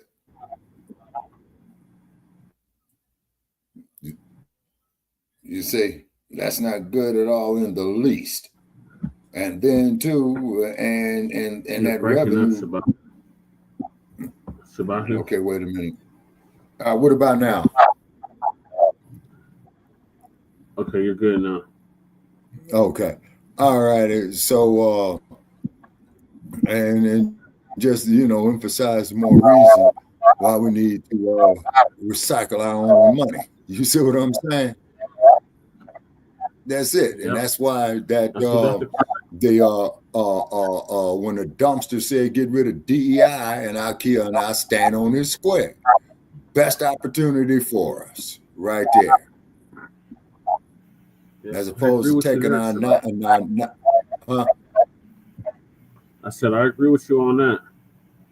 Yeah, you see, they take our intellectual property, they take our money, they use it against us. You see what I'm saying? They keep us divided. You know what I'm saying? But they sure do got some chicken guts. No, they sure do got some hog guts to sell you. You know what I'm saying? Yeah, they fed us that for generations. We didn't have a choice in the matter. Yeah. And then the cold part about it is, then a lot of Black entrepreneurs that came out and, made some money, then they turned around out there selling their shit to racist white supremacy. Yes, sir. That is it. Yep, sir. Yep, sir. That is definitely 1965. I could tell by those cars. And that there's the Los Angeles Police Department right there with that 12 gauge for you. Yep, just right and ready for you. So Rocker lived this, even though he was a child at the time. He lived through this. So this happened 60 years ago, the Watts riots. Yes, sir. We're going to discuss, or the video I'm going to play is going to discuss the legacy, the lessons. Yes, sir. The lessons from and the fight ahead. So shout out to the 1B for covering this. Oh, yeah. And of course, the main person who was involved in it was a gentleman by the name of Marquette Fry. Okay, Mr. Fry was drunk driving. He got pulled over by the California Highway Patrol. Mr. Fry said that he was drunk, and he said, could I please call a relative to come take my car and park it at my mother's house 2 blocks away? Okay, the man knows he's drunk. The man knows he's going to jail. Okay, but at least secure the man's vehicle. Then the California Highway Patrol had showed up. And then out of nowhere, the California Highway Patrolman starts beating a black girl. Okay, after Marquette Fry had dropped the cop that hit him with the nightstick, because Marquette Fry said that he hit him with the nightstick and he dropped the cop. So then people are saying, and then this black girl starts getting jumped on. Then the men folks start going over there jumping on the cops. So then it was burn, baby, burn. Okay, it was not as big as the 1992 situation, is because this riot was mainly concentrated in Watts and South Central, and Watts starts at 103rd and 103rd Street and Central. Okay, 103rd Street and Central. And on the corner of 103rd Street and Central, there is no Fred Sanford junk shop. Okay? Man. Okay. There's no junk shop to Fred Sanford and his son Lamont on 103rd and Central. That there's where Will Rogers Park is. And they changed the name from Will Rogers Park to Ted Mack Park because Ted Mack, if I got it right, was an activist, in Watts at that time, tried to get some economical development going on. And Watts is in the 77th Division of the Los Angeles Police Department, but I think it's called Southeast now because there was a brother out of LA that updated me up on it. And that there would be what they would call Southeast Division now. Okay. And Central Avenue would take all the way from downtown LA. The Central Avenue would take you right past the place. You say, And then I remember as a child when they was having the Watts festivals, as they call it, they would have the Watts parade. Wasn't Central Avenue the Harlem of the West? Like, well, the Harlem of the West was the Fillmore district, okay, and West Oakland as that they referred to it up in San Francisco.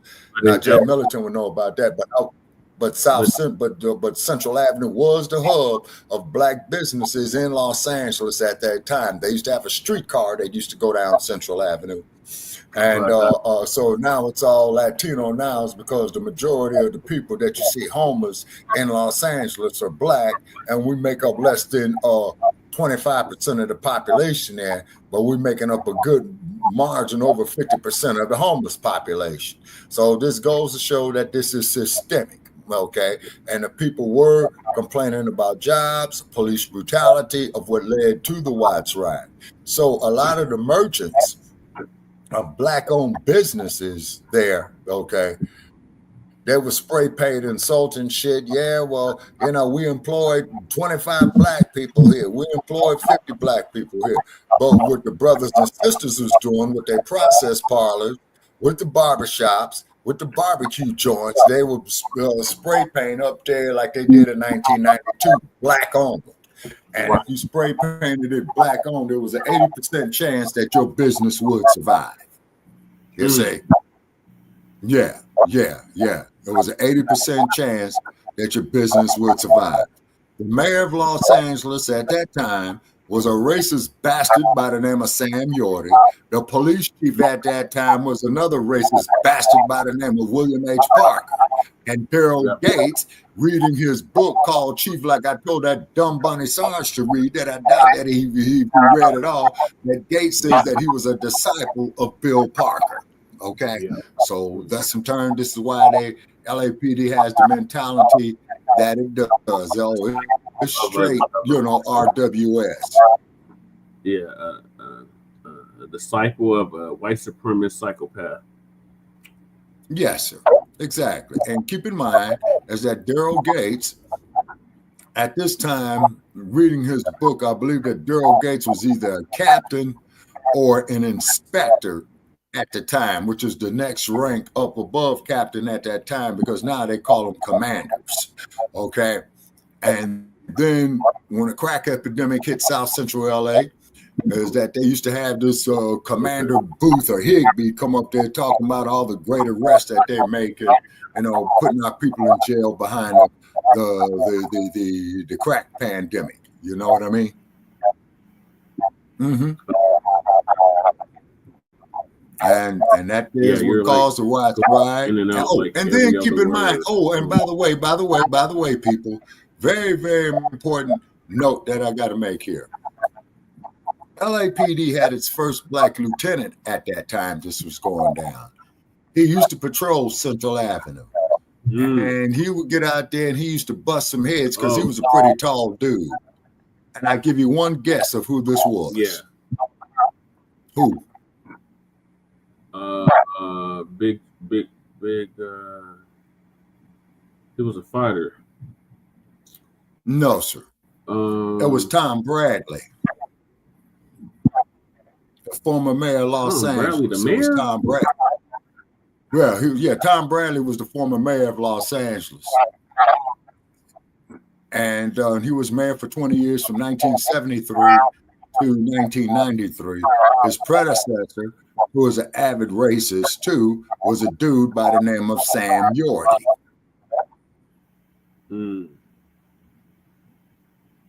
Interesting LA police history there, Shabaki. All right. So I'm talking about what I've lived through. All right. So the One B's gonna give us his take on the situation. I'm pretty sure he's gonna touch on things you mentioned, if not more. So let's see what he has to say about it. All right.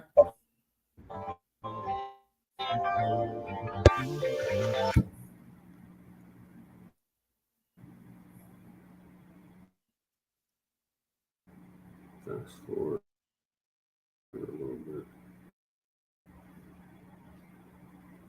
Fast forward a little bit.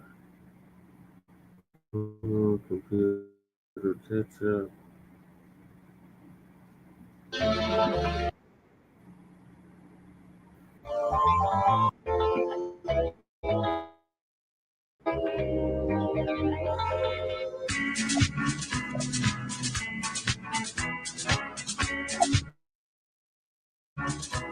Oh, this is the brother out the Crenshaw district.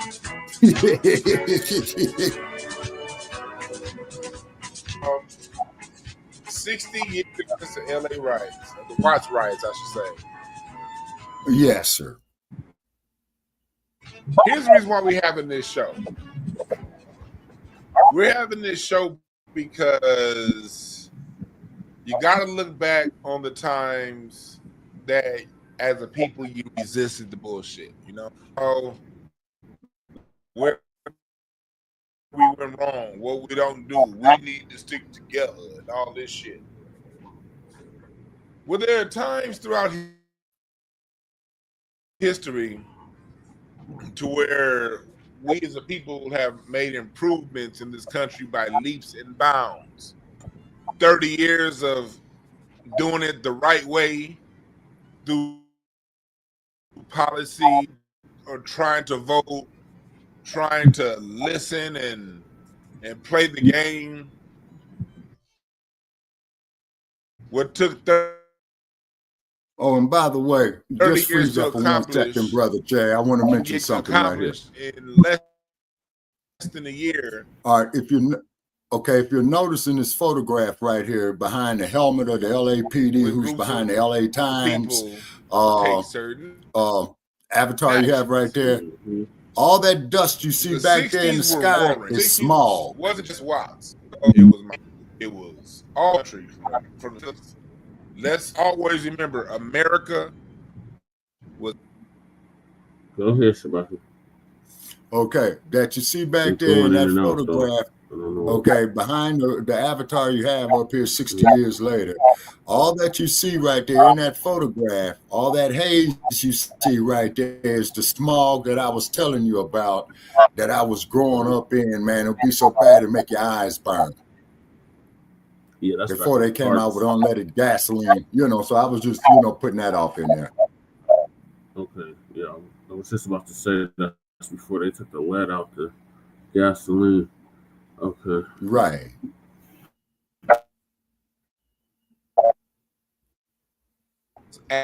At many riots and it not be a war. We need to frame it that way.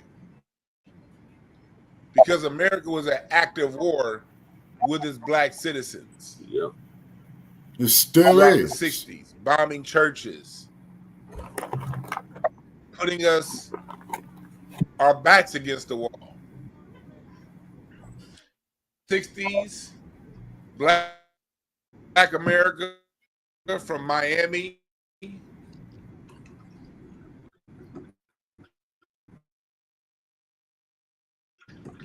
to Memphis, DC, stood up and fought. LA, that when we fight, that shit get real loud and it resonates and it stays there. We got a different spirit out here.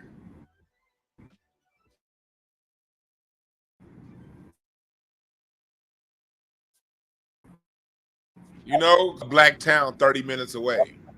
We don't have a black town in our area. The next black town is Oakland, and that's 6 hours away. So then, brother, you driving at 40 miles an hour. I'm making from LA to Oakland in 4 hours. The rest of the country don't really know what's going on. You only know what the media tells you and what these sorry.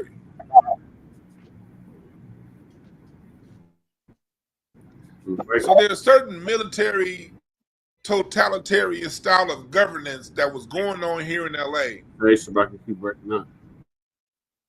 I'm breaking up. That made the explosion reverberate around the country. And then it happened again 30 some odd years later with the LA riots. But today we're focusing on the Watts riots.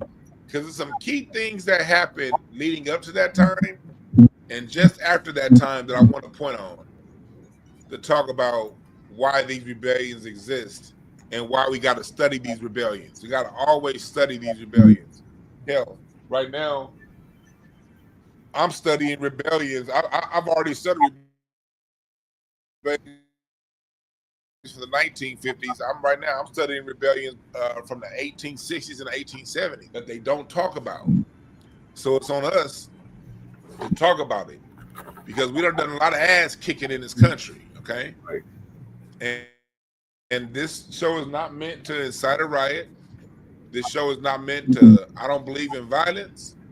We'll start off by saying that. I do not, violence ain't my thing. But I'm a king of clubs. My thing is mental. I'm verbal with mine. I don't do physical violence. There are those out there of people who do physical violence. And to you guys, I say be tempered. You know what I mean? But I can't tell you how to operate because I don't operate on you guys' plane who do physical violence. So this is not to encourage violence. This is not to incite a riot. This is just for educational purposes. And this is for us to gain a perspective. This isn't a show I expect to have a million views, but I do understand and know that the right people will be in here to listen. And then later on today, we're going to do a Twitter space because today is also the anniversary, the quote unquote anniversary of hip hop. I ain't did a Twitter space in like over a year. So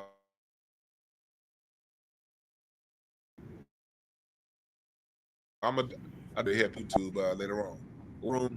Thank y'all for joining. Thank y'all for joining. Thank y'all for joining. We are here to give you some perspective. You know, we're here to give you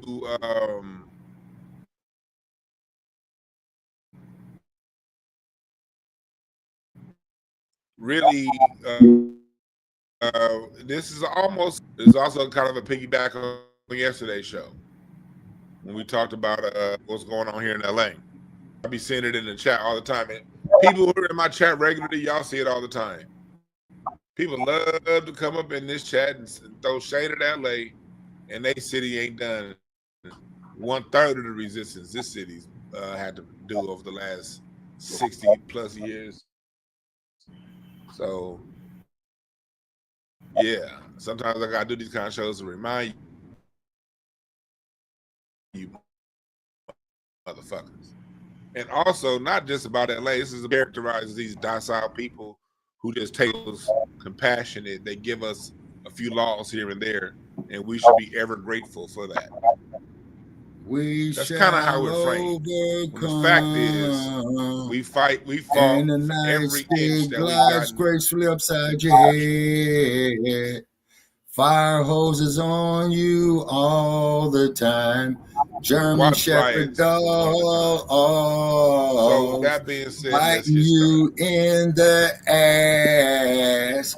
We shall overcome. We have to, and the nightstick lies gracefully upside your head. Good trouble. Shit. Window map. Put the maps. Yeah, we can't hear Shabaka get interrupted what he's saying, but I get what you're saying. Let me see here. Yeah.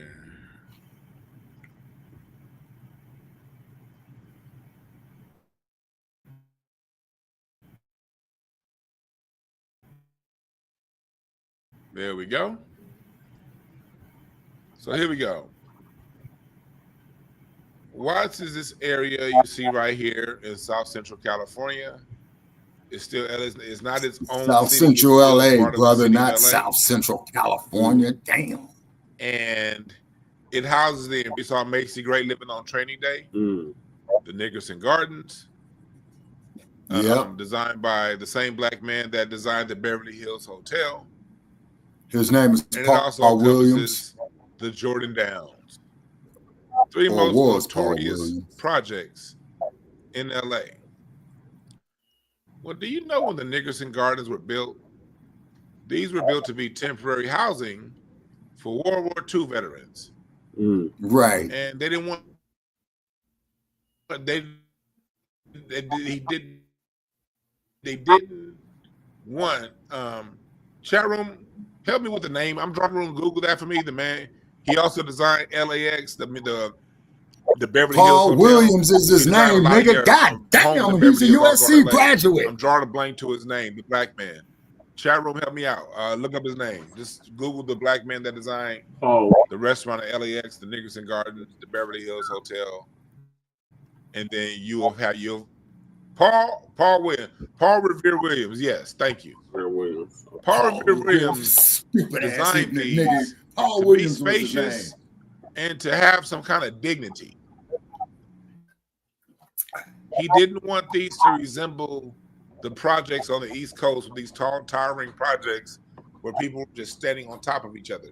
So he designed these projects with space and with dignity. And when these were first opened up post-World War II, you had white and black I war just stated veterans facts, that lived not in, 285.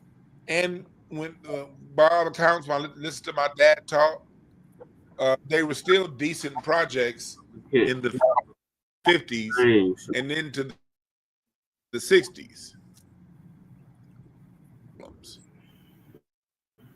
But it wasn't a ghetto. It wasn't a cracked out ghetto at that time. Right. Same here with the Imperial Courts. Right. Been through there too. These projects. The Jordan Downs have since been knocked. Do you see, even during that time,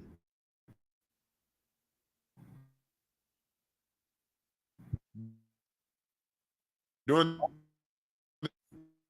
the 60s, this is Jordan High School and the Jordan Downs. And during that time in the 60s year, and do you know that this place just 2 years, because it's been putting toxins in the air for the last 60 years. The Jordan Down projects, when they got knocked down, come to find out they were full of ladies motherfuckers, all right? So that's a little bit of the social engineering. It was still, a decent neighborhood. The problem was, like we talked about yesterday on this show, go back and watch yesterday's show. Yesterday's show is a big setup for today's. If you haven't heard yesterday's show and you're watching this one, watch yesterday and watch this one too, okay? They kind of go hand in hand. I'll kind of go over top of it now. I'm not about to go into detail. But we were under oppression because here at Alameda Street, we had white gangs to the west, to the east of us. We could not go past the 110 freeway had just been built. We couldn't really go past the 110 freeway at this time. My mom's side of the family, when you get to the early 60s, they to mid 60s, just before this time, you can go, black people couldn't cross Western. My mom's side of the family were the first to cross Western. Right. I used to live off of Western. I was in the 60s. In fact, I was living off of Western doing the Watts ride. First blacks. Oh, okay. But we were there were still white gangs to the west. There were Asian gangs in the Crenshaw district. The LAPD all around, Chinese gangs to the north. Yep, in Chinatown. So you had all the different gang environments in LA that they did not like black people in the areas. And if black people went to the areas, either we had to deal with the police or we had to deal with their gang. Right. Now he's accurate on that. And Black America is 60s. Chief Justice Thurgood Marshall, on behalf of first black Oscar winner Hattie McDaniel, sued and won the right for black people to live over here in what we call Sugar Hill. We call, before this 10 freeway was here in Sugar Hill, is where you get these really big houses that black people through Thurgood That's Marshall Washington Boulevard sued and and Western. won the right to move into this neighborhood with these really nice size houses. So this is all the environment leading up. Like over there. we had to literally sue because the hood where black people lived was literally bustling at the seams. Black people were crushed into an area where there were far too many of us for the area that we lived in. And because of Hattie McDaniel and Thurgood Marshall, LA, and you want to see where Marvin Gaye died, Gramercy Place in Washington. Yeah. If you're ever in LA, on 21st. No, he got shot on 21st and Gramercy. Nigga, get your goddamn facts straight. And then go to Washington Boulevard. And then go hey, Mac, down, 285, I know what the fuck I'm talking about, right man. Here, and then boom. This is Tell that nigga to come on. That's right off the 10 freeway. So if you're ever driving down the 10 freeway, you can see this house from the 10 freeway. Okay? That is just a quick. Yeah, he's accurate on that. That was an area on the corner of 21st and Gramercy. Had to get into. So LA is dealing with the lawsuits and we're dealing with the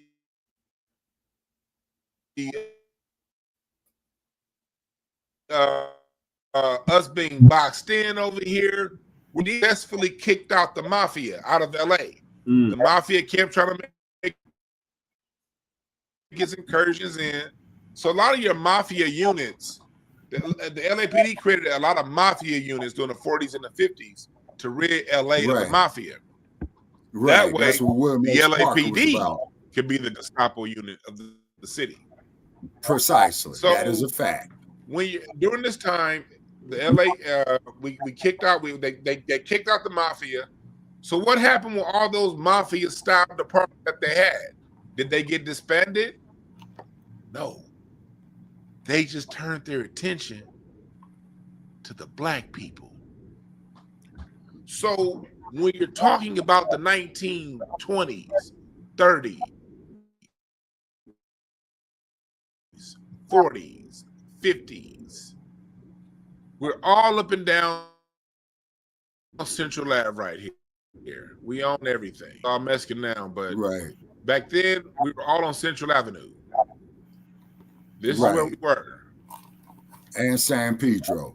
And right here, this is the last black-owned place. This right here, this bakery has been around since Central Avenue's days, and it's still black-owned. It's owned by the granddaughters of the people who founded this. And my great-granddaddy, when he moved out here to L.A. from Michigan after inventing the automatic railroad crossing, he lived in this house right here in 1930s. And so before my time, this is Central Avenue, bustling black businesses. This is the last black-owned business that's still there. But all up and down here, this is where Miles Davis came in and invented cool jazz. This is where Coltrane will come, Dizzy Gillespie, Duke Ellington. My grandfather used to tell me that when he was a kid, that members of Duke Ellington's band would practice in his living room. My grandfather lived right over here off this street, 29. Hopefully this brother talks and he about said the members of Duke Dunbar Ellington's Hotel. band would come into his living room and they would practice because they knew his uncle. And I'm sorry, not Duke Ellington, Count Basie, not Duke Ellington, Count Basie's band. So that's the kind of neighborhood that we have. Count Basie, when he's in town, you know, BB King. Those, well, this is early BB King. This isn't famous BB King. This is early on his way up BB King. All this was going on along Central Avenue. You had the Dunbar Hotel. What they talk about what was going on with the Harlem Renaissance, that was all going on here too. Well, by the time you get to the 50s, into the 60s, the Gestapo unit known as the LAPD, they're shaking black businesses down. Malcolm X gave that speech there near where the brother's talking about in 1962 they're that I shaking attended black businesses when I was a down, child. all up and down Central Avenue. So when we had the businesses down and making it too expensive for our business to operate, so our business had to shut down and then those businesses were allowed to be and take over those businesses and get government help to take over those and grants to get that, the Chinese and the Japanese. So at that same time, in the 50s, you got this black business district, the Central Avenue district, that was Central Boulevard. This is the Central district. No, this is where this was also where we were, and we had thriving. Coincidentally, the first arrest in marijuana, the first marijuana arrest in American history, happened right here at a club that there used to be a ballroom right here, and Louis Armstrong, Satchmo, the person that New Orleans airport was named after, he was smoking weed out here, and he got arrested for smoking weed right here on this corner. And that was the first time anybody in American history had been arrested for smoking weed, because the laws had just changed during that time. And at the same time, so people talking LA ain't got no culture. Fuck you and your mama. And at the same time, right here, this over here, this is where Malcolm X's West Coast Mosque was. Malcolm X established a mosque when he was here. I think it was in Islam, and across the street from where Louis Armstrong was arrested for smoking weed for the first time in American history. All this is going on, and then they built the 110 freeway. Voice. So I'm giving you all this. Why do you think I speak the way that I do? Boxed in, you go and destroy our two primary business districts. Right. And we're having to sue to live over here. You know what I mean? And it was. Come on, I learned about this a lot. I'm sure this brother's going to mention Golden Bird. Me and my dad have had these conversations for years and years and years and years. So I'm telling you first-hand information from my father. He's a neighbor. Okay. From my uncle. And then later on, I'm going to play a clip from an interview I did with. So you have all these things going on. Extremely oppressive LAPD that was built by Klansmen during the 40s and the 50s. Exactly. The LAPD recruited William H. Parker. That's right. Of the South, Mississippi. He did. Louisiana, Oklahoma, over 6 Louisiana, feet tall. and Texas. That's who they marketed to. White men over the height of 6 feet tall. And exactly. Let me give y'all a book y'all can reference. Hold on. Give me like 30 seconds. That book is in my other room. Let me give y'all a book. All right, and for the 30 seconds, I'm going to talk. Book you got, Shabbat. Okay. All righty. Read a book called Chief by Daryl Gates. Daryl Gates became an LAPD police officer in 1949. William H. Parker was a hateful, racist son of a bitch. And then, too, the first thing that William H. Parker would do when the mobsters would come to L.A., they'd meet him at the railroad station at LAX and say, hey, man, keep it going, man. You know what I'm saying? Because I'm going to keep L.A. clean. It ain't going to be like Chicago and New York. So, but quite naturally, of course, you know, they had a lot of influence in the movie-making business up there, as we all know. All right, he's back. It's this book right here. I read this book, and my college professor, John Barker, wrote this book. Racist motherfucker. But it's called Danger, Duty, and Disillusion. And in this book, they give backstory as to how the LAPD was built.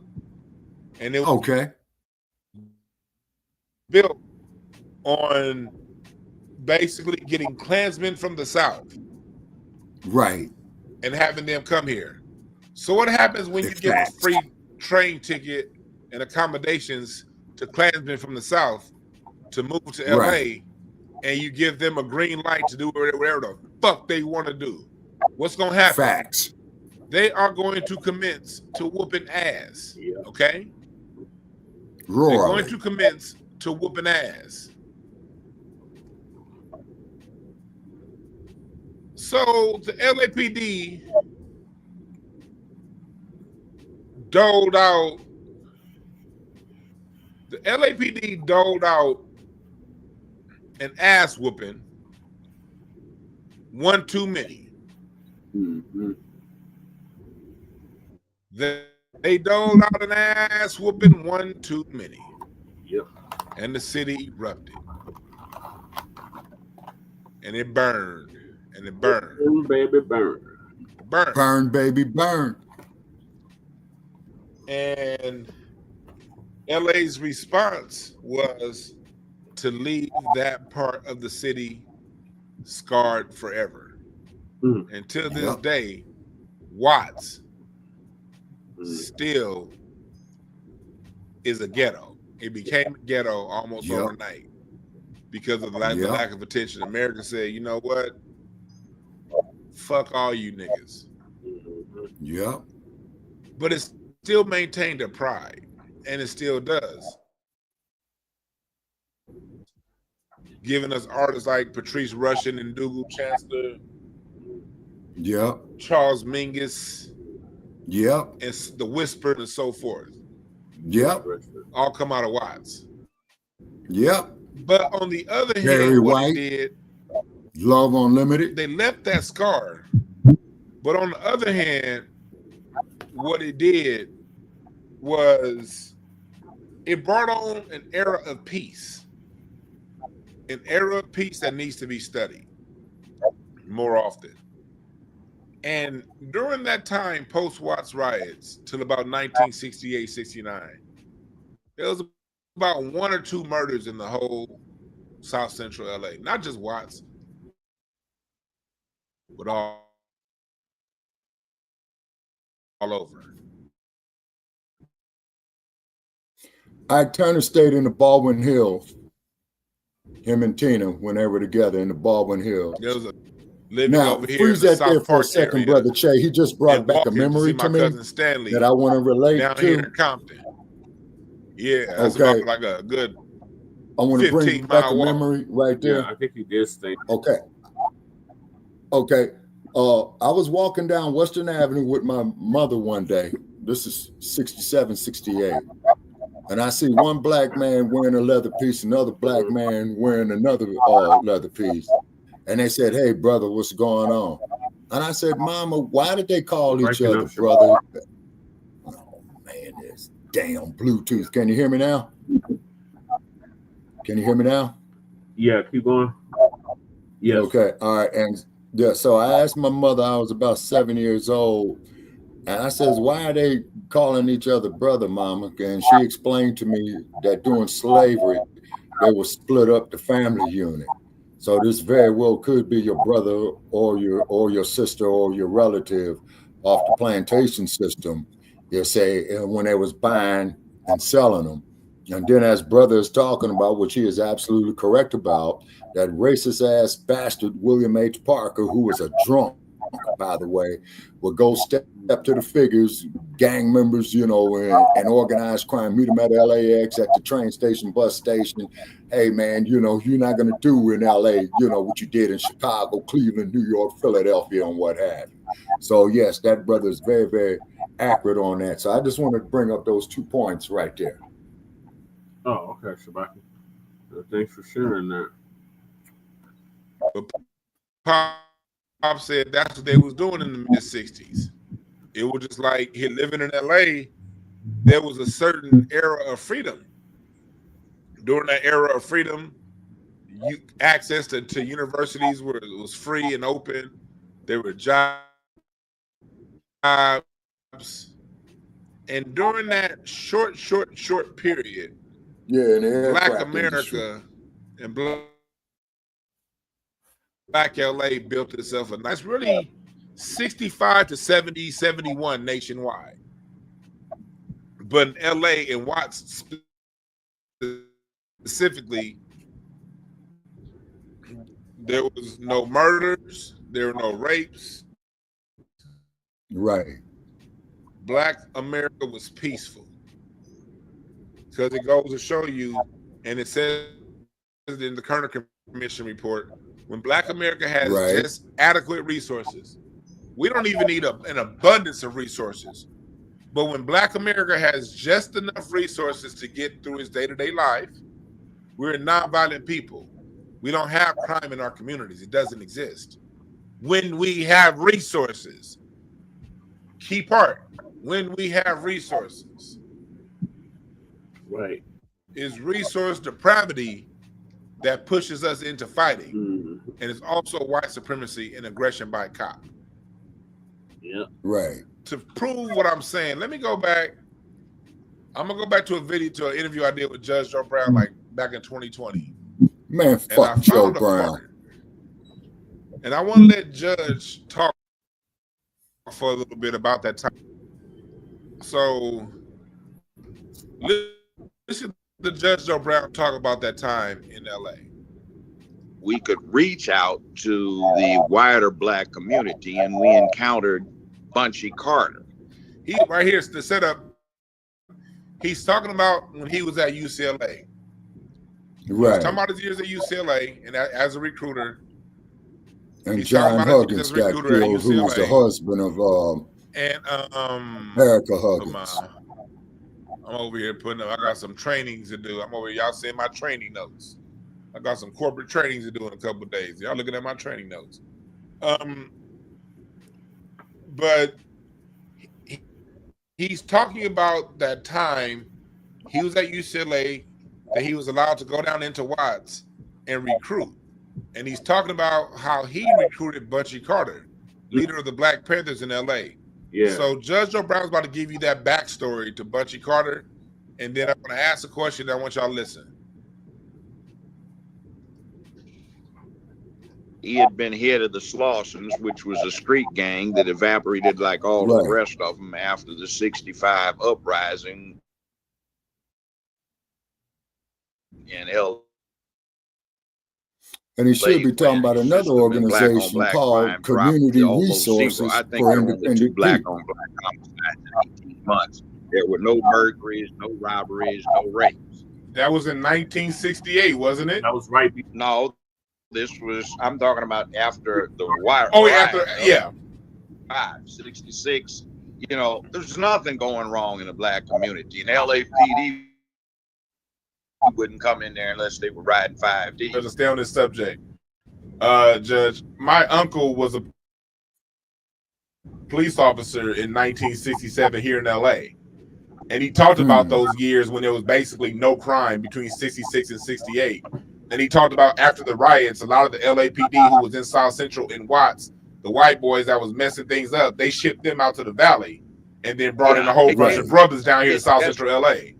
They did just exactly that. See, all right, cool. So you people, when I tell that story, Judge just corroborated it for me. All y'all future listeners, y'all know I ain't bullshitting when I tell that story now. Go ahead, Judge. That's and one of them was Tom Bradley. And things improved. Now, at this point, we started bringing in, before I got diverted about the evaporation of the street gangs, recruited Bunchy Carter, who had been president of the Slawsons. He had done penitentiary time, and functionally he had been illiterate, but like Malcolm, he taught himself to read and write, read the dictionary, and he started writing beautiful poetry, which is what brought him to our attention. So the special group of about 10 of us who were doing the recruits and 6 sisters who were doing that because we couldn't get anybody else to go out in the hood to the projects and stuff to do the recruitment. But we got Bunchy Carter in there. And then we recruited John Huggins from Connecticut, Bureau of Information Connecticut, for the Black Panther Erica's Party. husband.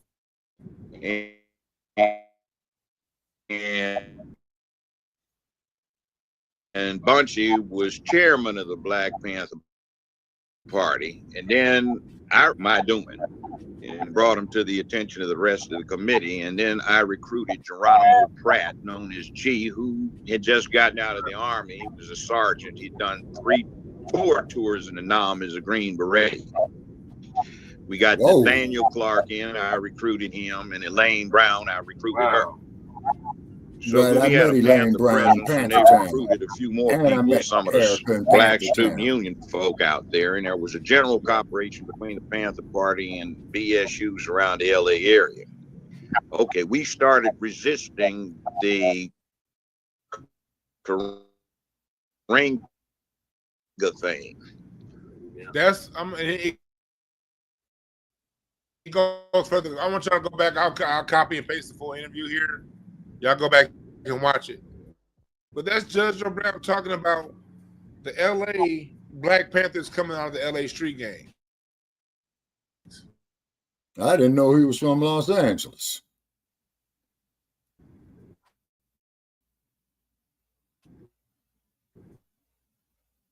I hope LA had that time of peace because my uncle, rest in peace, cousin Sam, he passed away in January. Rest in peace.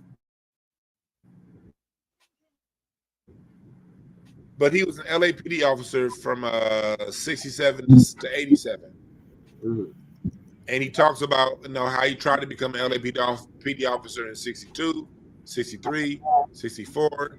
They wouldn't let him, so he had given up. But after the Watts riots, they had to hire Black officers. And they hired Black officers to patrol no murders, no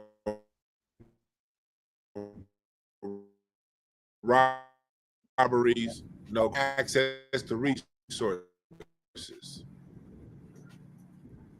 But that I didn't know that. I did not know. It's my contention. The result of that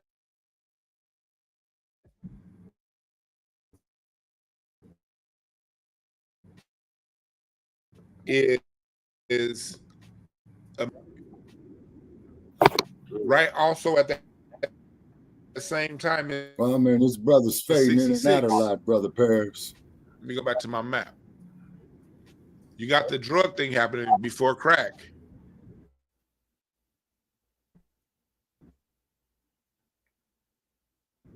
Before crack, it is said that were formed in the labs here at UCLA. That's just what I've heard. I don't know for sure. Don't take me. No, I think he's talking about that LSD shit because that was very popular in the 60s. But what we do know is Dr. Timothy Leary are being used. So I'm thinking he's wrong on that. Canyon. That there's the movie that there's where all the rich people live there. The movie people live there. Always around. Black Lives Matter lives over there. Always around the birds and the mamas and the papas and the carpenters. Right. That's the thing. Was coming about.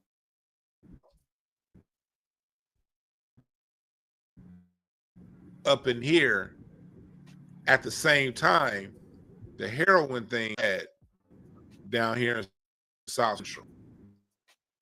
It was coming into, like my dad say, heroin. And then we get into the early 70s, we get the propaganda films. Right. You and I did a story on sent that, people brother. into the government jobs, into being police officers. For the people who wanted to play it straight out of the hood, they went Shaft's route. The next movie was Superfly. I remember Superfly it well. got a lot of brothers. He did. Trying to get. Hold on. I can't understand you, Shabaka, because you were like breaking up every time you say something. Okay, Superfly came out in 1972. Okay. Then the Mac. Okay. Mac was in 76. No, sir, the Mac was in 1973, sir. I thought it was 76 or some reason. Okay, 73. No, yeah. Also, Goodbye Uncle Tom came out in either 71 or 73. Okay, looking at what I saw of the film, I'm going to say about 1973. And as you said, Brother Paris, at that time, that is what the black exploitation films had literally saved Hollywood. And as I related to our audience before with Cicely Tyson when she was reading the scripts for Sounder in 1972, is that a white producer came up there and says, niggas love guns, violence, and drugs, and we're going to give them a belly full.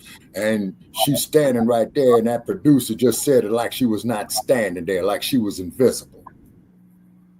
Yeah, that's how they do. Yeah. Real brash like that. Yeah. Okay, let's see what else. Yeah, Sounder was a good movie. Yeah, it was. Yeah, Sounder was a good movie. And then I'm going to say this here, then we're going to continue on. The touching part about the movie of Sounder is where Cicely Tyson, who played the character Rebecca, had to send her son to travel like about 25, 30 miles to go check on her daddy. Paul Williams played the daddy. Robert Hooks' son Kevin played the son of Rebecca and Paul Williams. Okay. And the key thing that she said in that movie was, you got to go see your daddy. Okay. She says, you're going to be out there in the field by yourself. So what she's doing is sending the young man on his rites of passage to manhood. She says, quote unquote, you go sleep somewhere. You do not knock on nobody's door. You know what I mean? You don't ask nobody for shit. Yeah. So he gets there, sees his daddy. Okay, so his daddy was in jail for stealing the ham, and he was on a chain gang. Okay, so he goes sees his daddy. Daddy asks about how's the family doing. He said, okay, so now he has to get back. Okay, so he gets back, and he says to his mama that I saw him. He's okay. He's been through it, you know, but he's hanging in there. Yeah. And the most touching part of the film, because remember, Sounder is the dog that got shot by the sheriff, okay, when they arrested his daddy, okay? Yeah. So Sounder had went off into the forest, okay, or into the woods down there. So then he gets back, lets his mama know, and the most touching scene about that film is where Paul Williams, who played the daddy, is coming down the road. He's, you know, on a crutch. His leg is messed up. You know what I'm saying? Yeah. Then Rebecca sees him. She runs across the field and hugs and kisses and all that stuff. Then Sounder comes out of the bushes to see him. And if that there is not a story about the black experience, then I'm a white man. Well, you basically said what Tariq said yesterday on his Twitter space about Sounder. So there's that. He might have been copying my notes. He might be. And that was the most touching part of that film. So therefore, when it comes on TV, I try to watch Sounder. And then also, too, if you could stand it, ladies and gentlemen, look at the movie called The Imitation of Life. And you will see why I stand on the square that I do. And of course, you know, all praises due to Miss Juanita Moore, you know, black movie actress in the 1950s, you know. She played in the Mac. Speaking of movies, did you ever finish Goodbye, Uncle Tom? No, sir. I got to finish it. It's because I was at the part, man, you know, where the white raping, slave trading pedophile was violating this 13-year-old girl. So when I get to that part and curb my temper and mind my temper, then I'm going to finish watching it. Okay. See, what you younger brothers got to understand is just like brother here's got some good insight right here. Okay. What you younger brothers have to understand is this. They want to demasculate you, man. They want to pulverize you. They want you in dresses. They don't want you to be the strong provider of your household. They don't want you to be the ones, you know, that's moving and shaking with legitimate businesses in the community. They are in fear of that is because that they will take all the revenue away from them. So keep that in mind. You say, so going out here killing your brother and all this old type of stuff, man, that same black man that you killing from that other set that you don't dig might be the one to watch your back, man, when these RWSs come out here. And that's for real. And I'm not disrespecting nobody's set or crew. You know what I'm saying?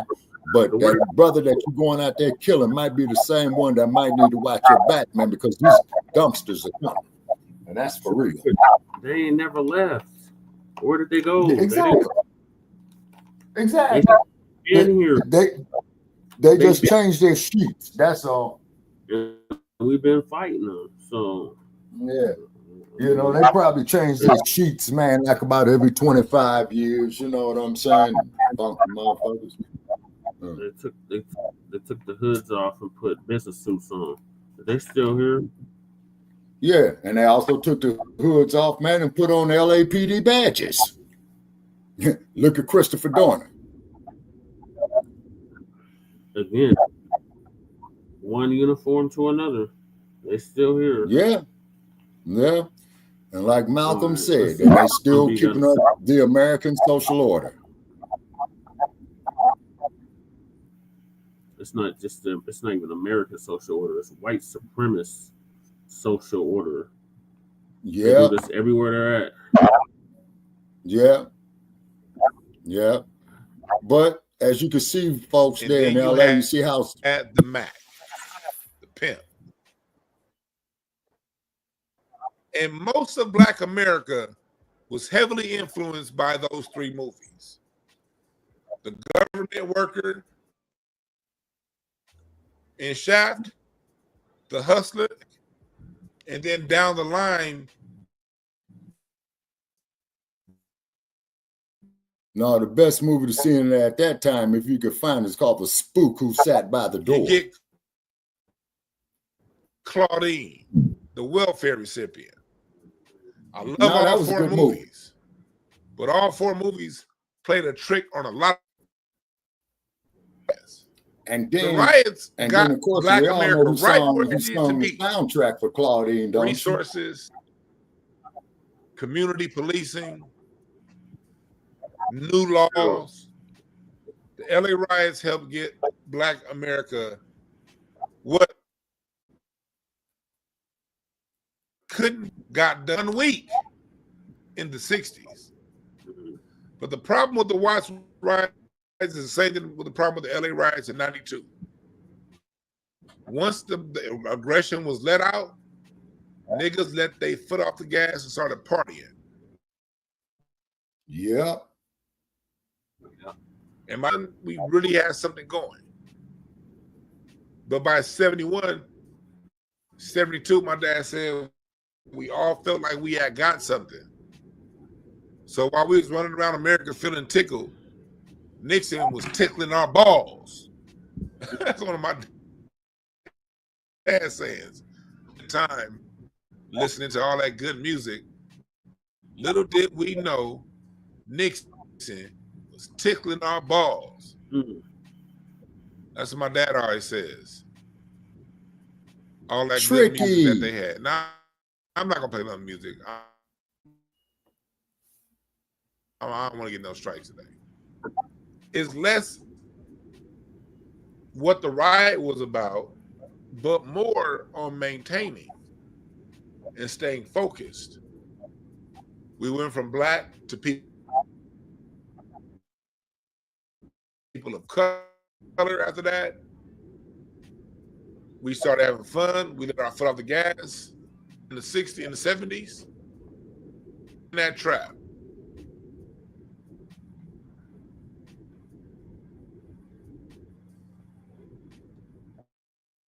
The thing was, we built up such a middle class in the 60s and the 70s too. To where we had Johnny Cochran's to help get OJ out. And No, Johnny Cochran wasn't just OJ.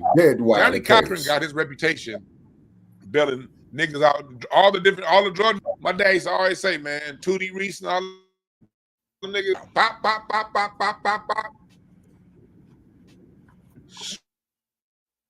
Go show you how powerful we are when we have resources. Well, the same shit started to happen in the 80s. the 80s, they started readopting those early 60s style police tactics.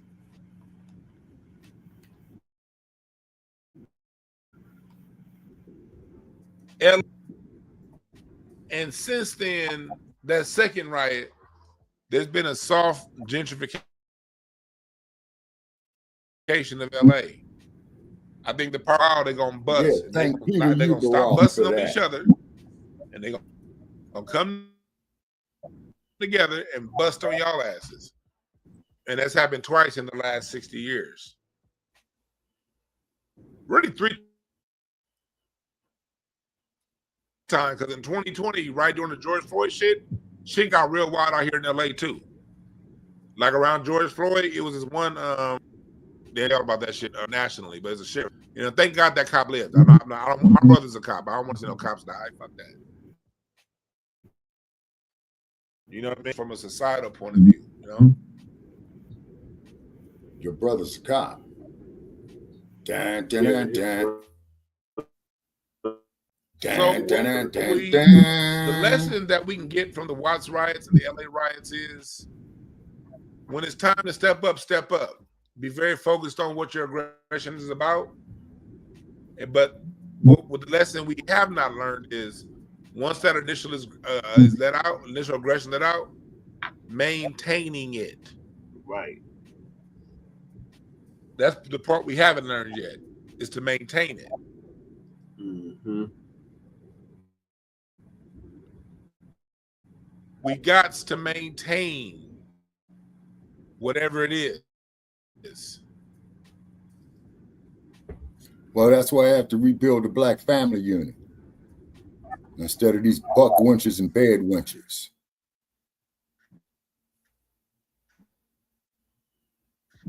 I don't see color. Yeah, but color sees our black asses. With it. And come along, they started to slowly disperse those black cops and around the city, and they started to slowly bring them white cops back. Slowly change the law so black folks like Mark Furman. Couldn't be the regulations so like black the folks Rampart scandal. And then 90s. And they're doing it right now. Again,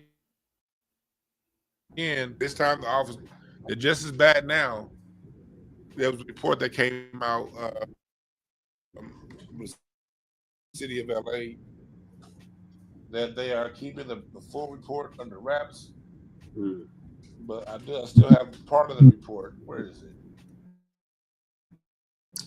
When you look at the police brutality here in LA, it's getting back to 80s level. But this time the officers are Latino and not white. Right. My prayer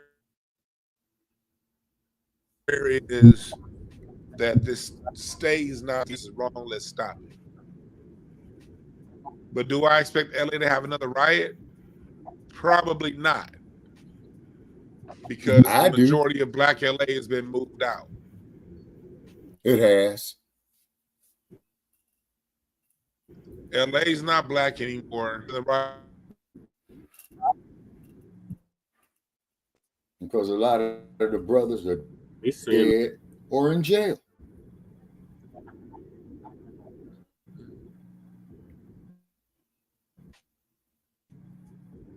Let me see here. LA's black population post riots in the 70s was about 750,000. Now it's down to about 350,000. And it's dispersed. And it's going down rapidly. There aren't players coming up that grew up in the hood anymore playing in the Drew League because most of those players that would have grown up in the hood are living out in fucking Palmdale. And Palmdale, if you ask me, that's a fucking goddamn. That shit, that whole goddamn city looks like a. Yeah, that's in the desert for real. Breaks 84 camp. Palmdale. what they've done with black people in LA. Well, here's Los Angeles, South Central LA. North.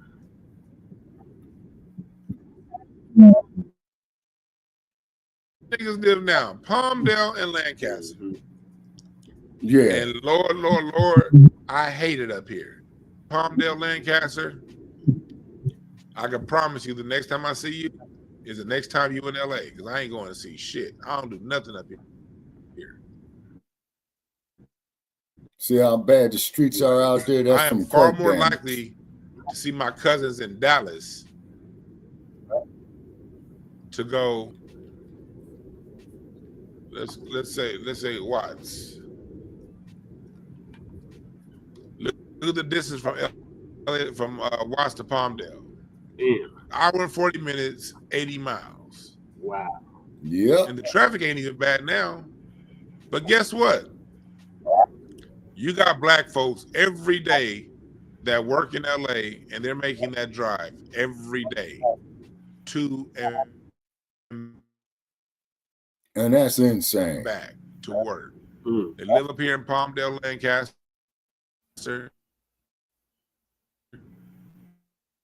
And that was like, ain't that bad? Yeah. And this is one ugly ass part. Look, I'm telling you, we talking shit about y'all cities and everything. Look, I'm gonna tell y'all right now. If I was given the choice between Arkansas, nigga, I'm coming to Pine Bluff, goddammit. I'm gonna have a whole southern accent and every goddamn thing. Hey, cousin. Gravity and destiny. Look at this nigga right here with a soccer ball. Who the fuck is this nigga? Look at this depravity,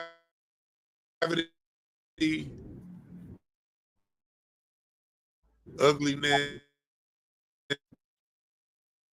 and bullshit. This is where the hood is now, folks. They live up there now. In the middle of the fucking desert. From LA. And all they got to do is turn off the water.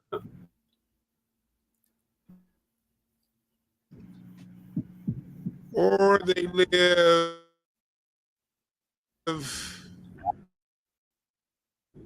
San Bernardino. out here. Yep. Niggas is moving to Indio, 150 miles. Yep.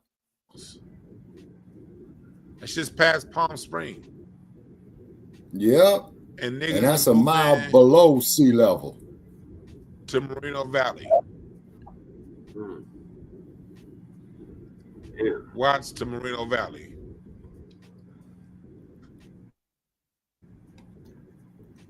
We try to coordinate a concert to go to, but her and her husband done moved on up.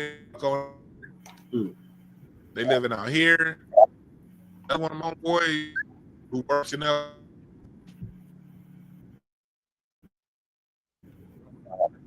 if I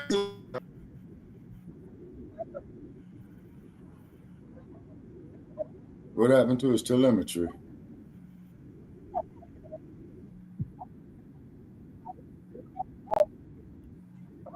What happened to his telemetry?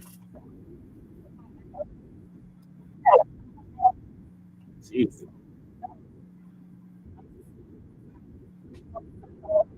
From way out here.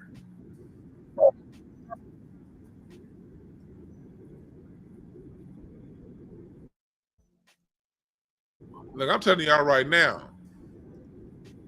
I got some land my granddaddy handed down to me. I own some land out here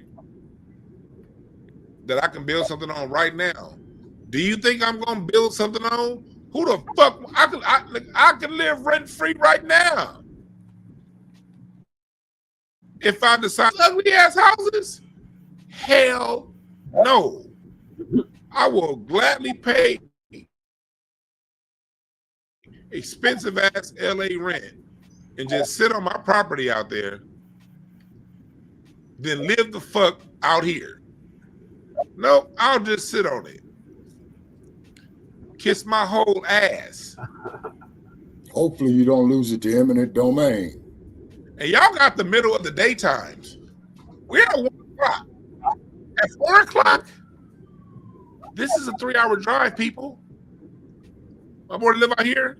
If he leaves that, and dude is a cop, so he can whoopty wham boomty bam. 3 hours. If he gets so if the nigga get off at 4, he got to kick it at his mom's crib until like 6 or 7, and then come out. You had to wait for the traffic to die down. Yeah, Mac 285. The Mac was filmed in Oakland, and I could take you right to the same streets that they filmed it on. That's where Blacc LA San is. Pablo Avenue. So when people say, where does Blacc LA, where did Blacc LA move to? Grand. If they didn't move, just flat out move out of state,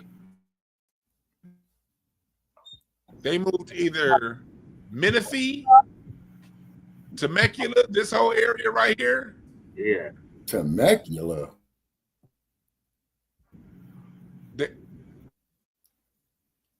Or they moved to Indy.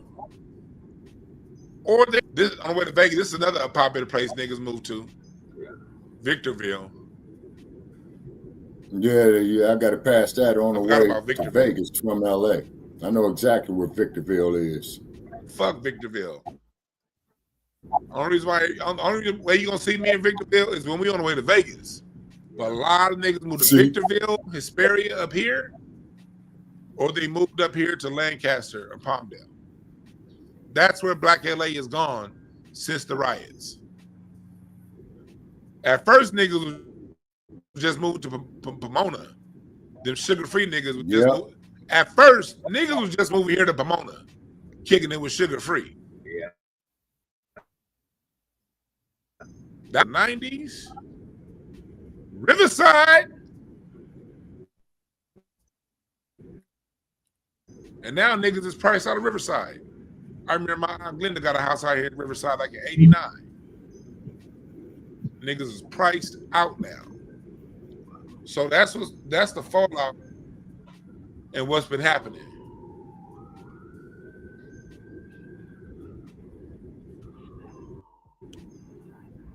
Me personally, my mom wanted to move out there to Pomona when I'm in Riverside when all this shit was going on. We living in South Central. My dad said, shit, I ain't about to move out there so this place can become peaceful in 10 years and white folks take this shit back. And my daddy was right. Salute to my pops. Right. My mom was like, shit, we can get a 5-bedroom house and not have a mortgage. My dad was like, shit. You gonna move out there, be stressed out.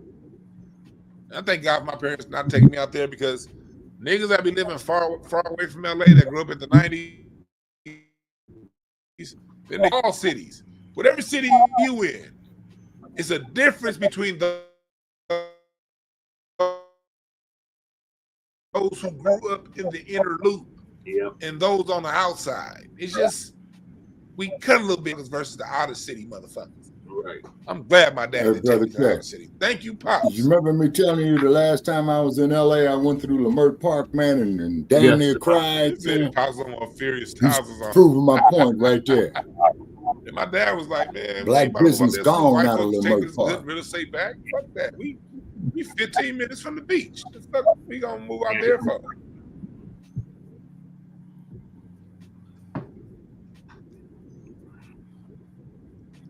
Yeah, what you saving in mortgage rate, you paying gas, car maintenance, all that shit, and effort.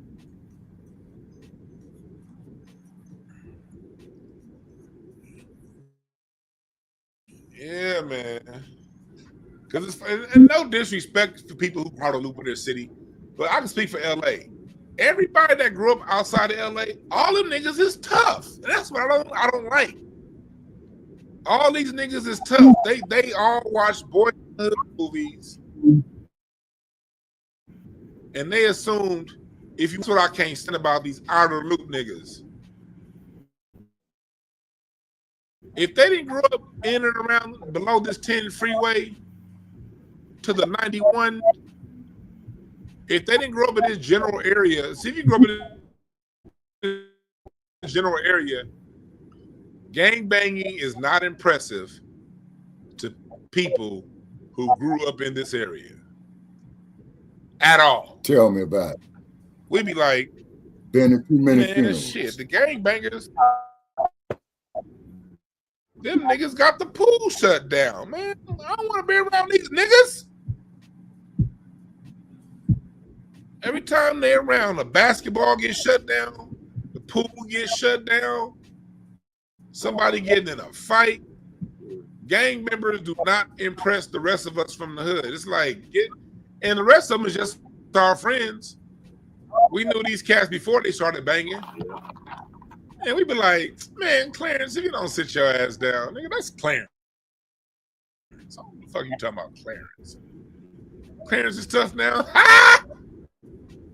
And the reason why we laugh because all the niggas that we knew that was tough, they was tough before they started banging. You didn't want to fight these niggas before they joined the gang. You didn't want to fight Albert in elementary school. So when Albert grew up and joined whatever gang, it was just like, hey, we done saw niggas that was fucking skinny little fucking scaredy ass weirdos. You beat their ass. Now all of a sudden they went to sick. And you be like, hey, what's up, James? And they be like, and you be like,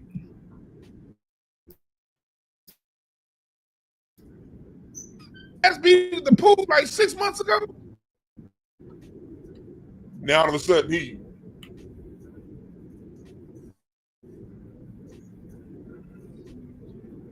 you know what I mean?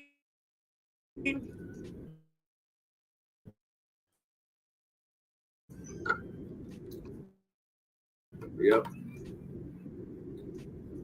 So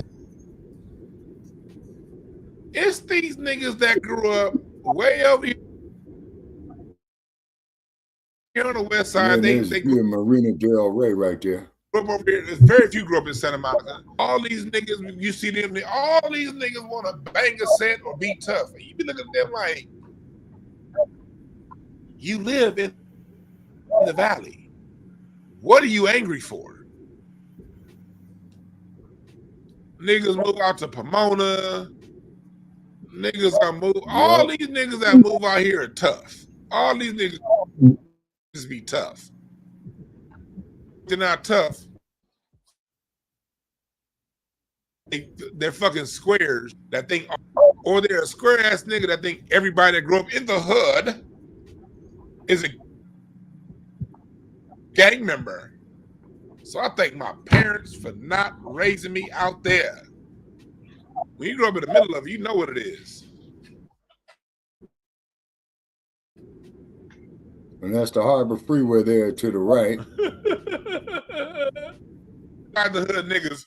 I'm not. Oh, you want to go there? One time we had some at our church, and like it was like they're taking a church bus somewhere. So my dad told one of the church members, "Hey, you can park at our house." At the time, and my pick beautiful. View Park, that area. But this dude, that's next to the lived in the valley his whole life. He was like, "Is that the ghetto? I don't know if I can park my car down in South Central. I don't know." Mind you, it's also near Sherm Alley where they film Training Day at. Is over here in this neighborhood. This the black neighborhood I moved to. This is why I have such an affection for black folks. I lived in the hood. I lived on the bottom of the hood. I lived in the middle of the hood. And I also lived in this part of the black neighborhood. Black neighborhood, views of the city, big houses. This is also a part of LA I grew up. That looks like View Park. Up here. That's what I was trying to see what the name of that street was. Y'all see that movie Ray? They got to burn it out. But Ray Charles bought 2 houses and made it one right here on South Ridge. Okay. This the Ray Charles estate. Okay, that looks like the other part. This is the Black LA. So like, yeah, this is also Black LA. They're trying their hardest to gentrify this now too, but it's still majority black. And then you look out, you got beautiful views of the city. You got this area. You got this is Baldwin Hills. Right. Yep, that's Baldwin Hills. This is where John Singleton used to live. Yep. And that's where Argentina used to live. Beautiful views of the city. That black woman right there. This is also Black LA. Ladera, where my wife grew up. This is Black LA. Yeah, Ladera Heights. This is also Black LA up here. Ladera. Beautiful motherfucking homes. My wife grew up over here off Bedford. This is the block my wife grew up on. I've been down that street. Beautiful homes. All black. All black. Yeah, all black, real nice. All black. So it's all of that real shit. Nice. You know what I mean? All of it. And it's all kind of peaceful up there too. Off my last intel reports out of there. But I haven't been there in a few years, you know, so hopefully it's still like that. And also too, Brother Check, you remember when I went to LA the last time, man, and I told you I went through Leimert Park, man, and I almost broke down and cried because all the black businesses all of the riots. You can't burn things down all the time. People don't, at some point, people don't listen. You can't. Yeah. And then also too, I want to say this here for our listeners too. All the time.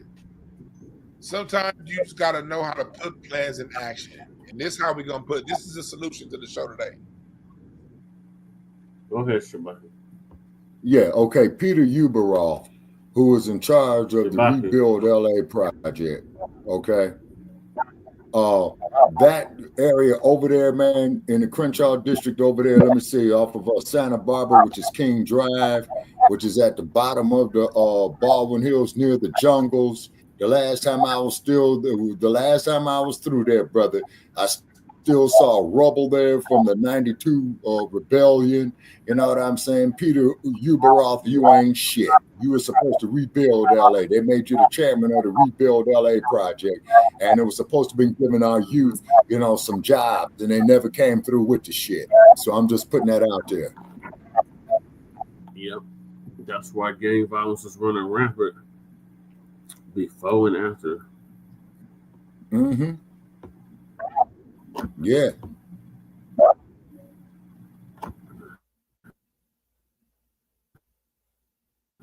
And then also too, there was a popular night spot called the Cover Girl that was out there near the area where the brother was talking about. You know, and they used to have the after hours, you know, after 2 a.m. And it was a nice neighborhood. It was a nice spot. Operate you know, your gifts in on the the highest 80s level. and what Money and produce income off of. Don't just send them to college and say go to college. Make sure you're putting our kids in fields that can bring money back to them. These different tech fields, the medical field. Exactly. He's talking about you need architects, we need STEM, research for our youth, science, technology, engineering, mathematics. You see what I mean? And whatever it is, get a skill. And then the cold part about it is all these hustlers out there with their money, man, keeping their money right. They already got halfway the skills because they know how to count. Cultivate that skill. Make yourself layoff proof because of your skills. Exactly. Teach them. Yeah, we on the same page. Coon. Right. Exactly. Can't ride no it all the goddamn time.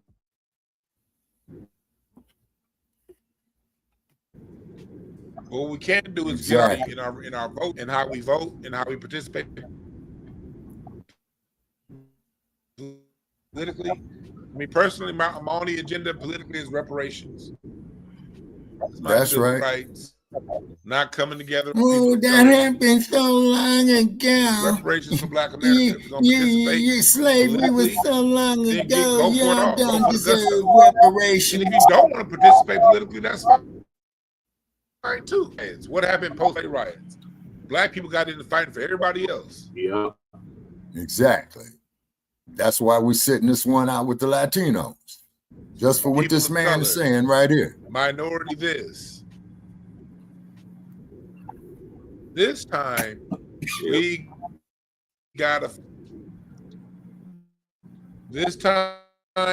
fight for ourselves. Because we all we got. We all we got. Did want us, and that's where we are right now. We're being displaced. Exactly. I've witnessed this shit. You see? Being disaggregated as a people nationwide. What's going on in LA is coming to our city. Yeah, it's hard to hear. All right. Yeah, exactly. Thing over here. But thank y'all for listening. Yeah. 6th-year anniversary of the Watts Riots. It's also a so-called anniversary of hip-hop. So what I'll be doing later on, I'm gonna do a Twitter space. I ain't done Twitter space in forever, so look for a Twitter space to start sometime around 6 o'clock Pacific time. Yeah, I'll follow the brother on Twitter. I'd like to talk to him. The history, sometime around 6 o'clock Pacific time. So for those of you following me on Twitter, same thing at Dewan B.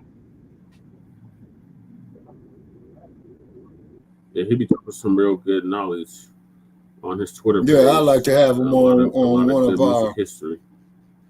Yeah, I like to have him on Shabaka's Black Experience Enhanced. You know what I'm saying?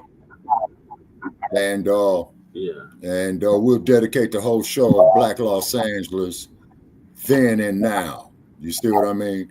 It's because a lot of our people, like my family did, you know, it came out there, you know, from the East, you know, looking for a better life out there. You know what I'm saying?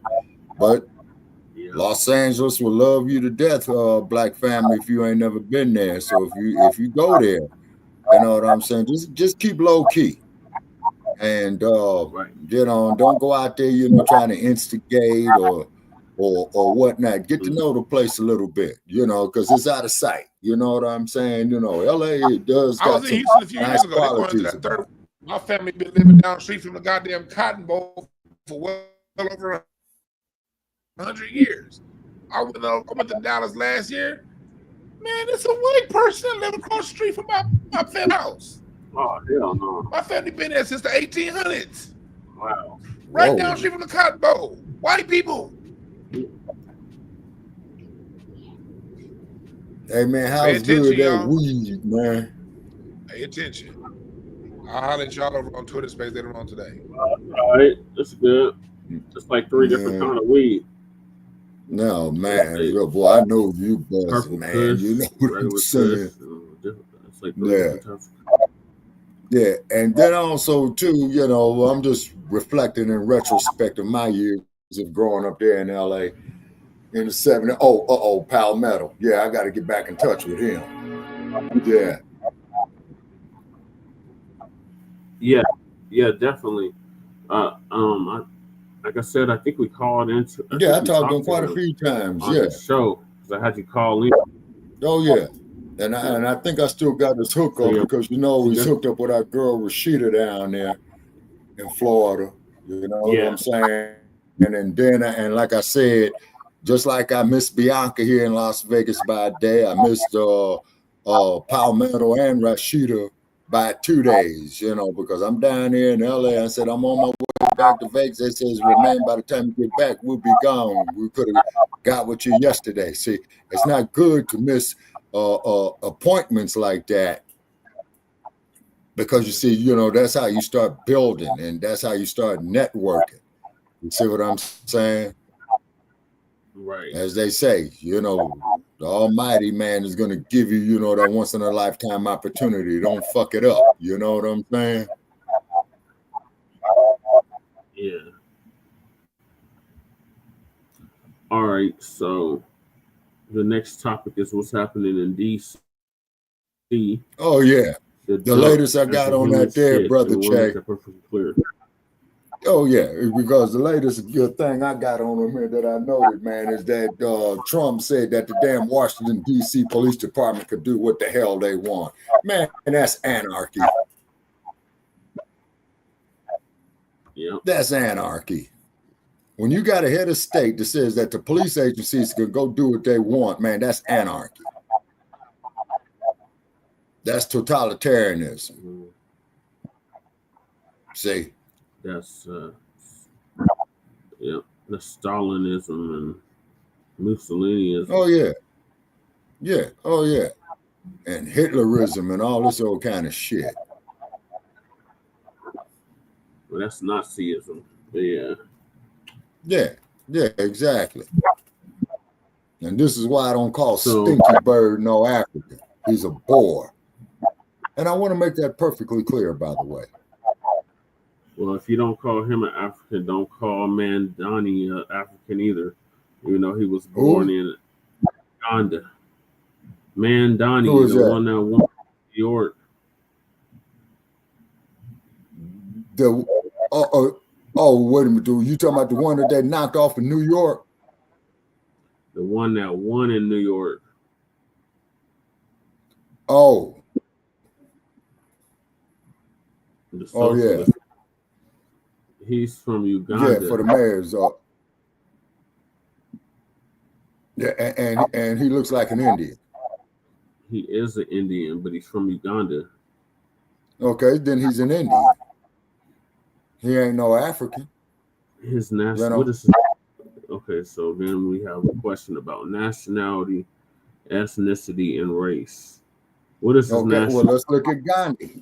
Let's look at Gandhi. That's the only thing I can say to when it comes to them people from India. Look at Gandhi. When he did his thing down there in the Zani, he didn't say nothing, man, about the Sutu, the Zulu. You see what I'm saying? Gandhi wasn't born in Africa, though, Shabaka. So it's not the same thing. Gandhi was born in India. These people were born in Africa, but they're not Africans, brother. But their parents, they got straight hair, man, and European, man. They ain't Africans. So the Kosa ain't black because the Kosa. No, Kosa, man, is spoken in Southern Africa. Okay, and I came across a sister from South Africa, and I had asked her, because I told you I came across two African sisters. One was from South Africa, and I says, "Are you Kosa or Zulu?" She says, "I'm Zulu. How do you know?" Other one says, "Well, I'm this. How do you know?" And one of them was in Denver, Colorado, but this sister was from East Africa. You know what I'm saying? Okay, and I says, We're both born in Africa, Shabaka. Yeah, no, this sister that I'm talking about, man, from Ethiopia, was born in Ethiopia. She was in Denver. You know? So they're African. They were born in Africa, right? Right. But then, and I told the sister, well, I'm an African too. And she says, well, where was you born? I said, on the south side of Chicago. And she says, and I was quoting Malcolm X out of his autobiography. And she says, well, Chicago's in the state of Illinois. I said, yeah, you know, right along with all the crooked politicians. She says, okay. I says, read Malcolm X. She says, oh, I've heard of him. Yeah, please read it. You know, but like with all this neocolonialism tethered, self-loathing ass Negroes over there, like you pointed out. So, well, I'm just here to take, and and take your black ass down there to Wilmington, Delaware in 1962, bitch, and watch how they treat you. Same thing with Kamala Harris. Oh, I'm not gonna do nothing strictly for black people. No, take your ass to Wilmington, North Carolina in 1962.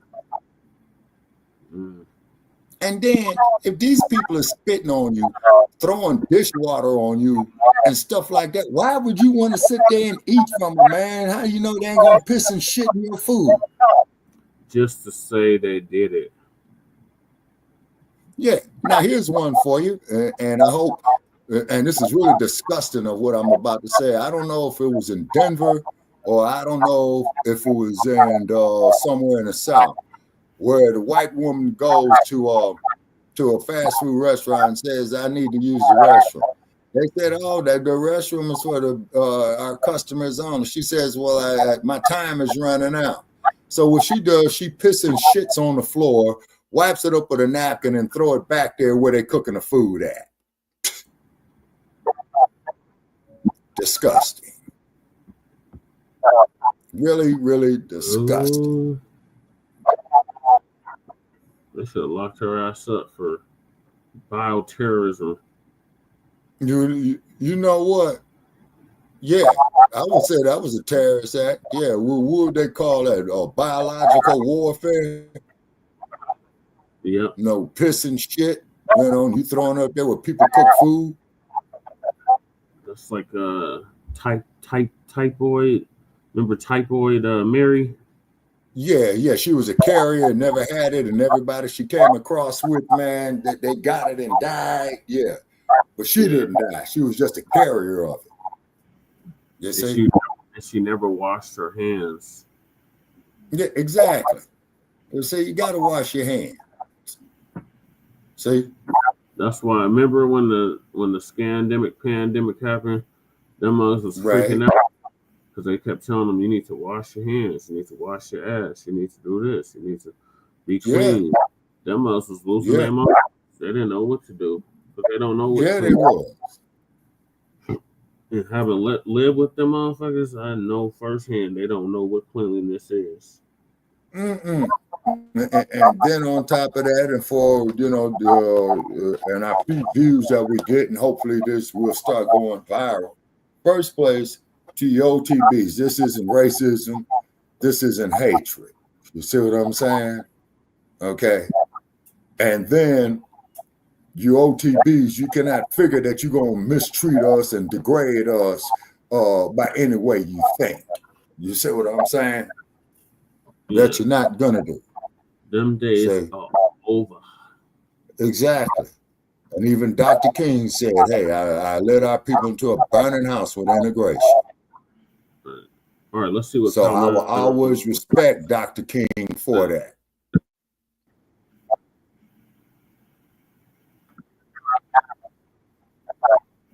Yes. Well, let's see what Palmetto has to say about what's happening in LA. I mean, not LA, DC. All right. Okay. Oh, in Washington, yeah.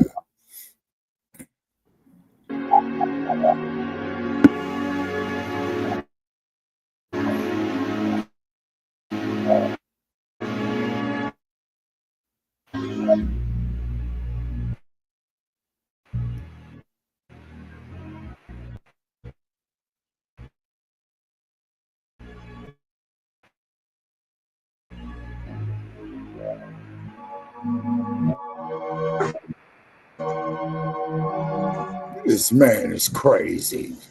Will be liberated today. What's up, YouTube? This is Too Raw for TV.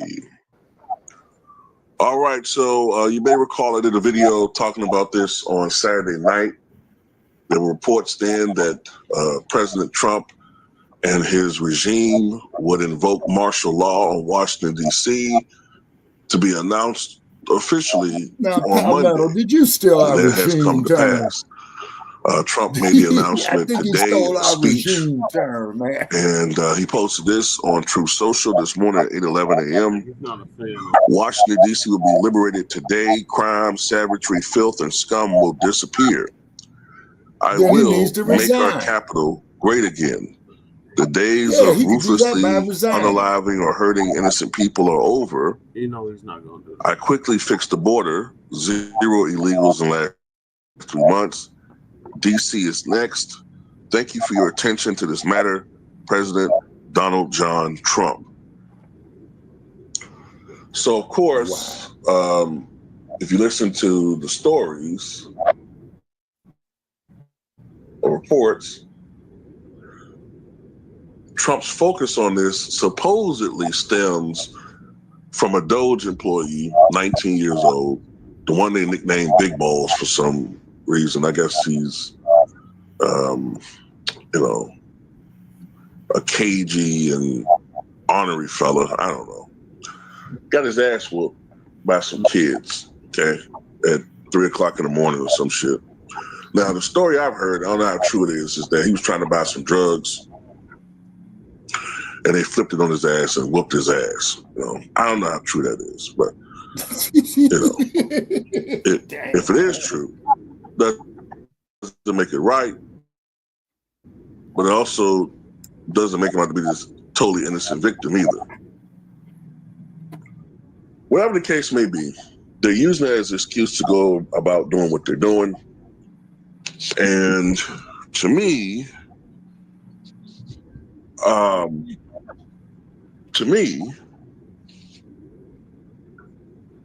I think this is a glaring shift of focus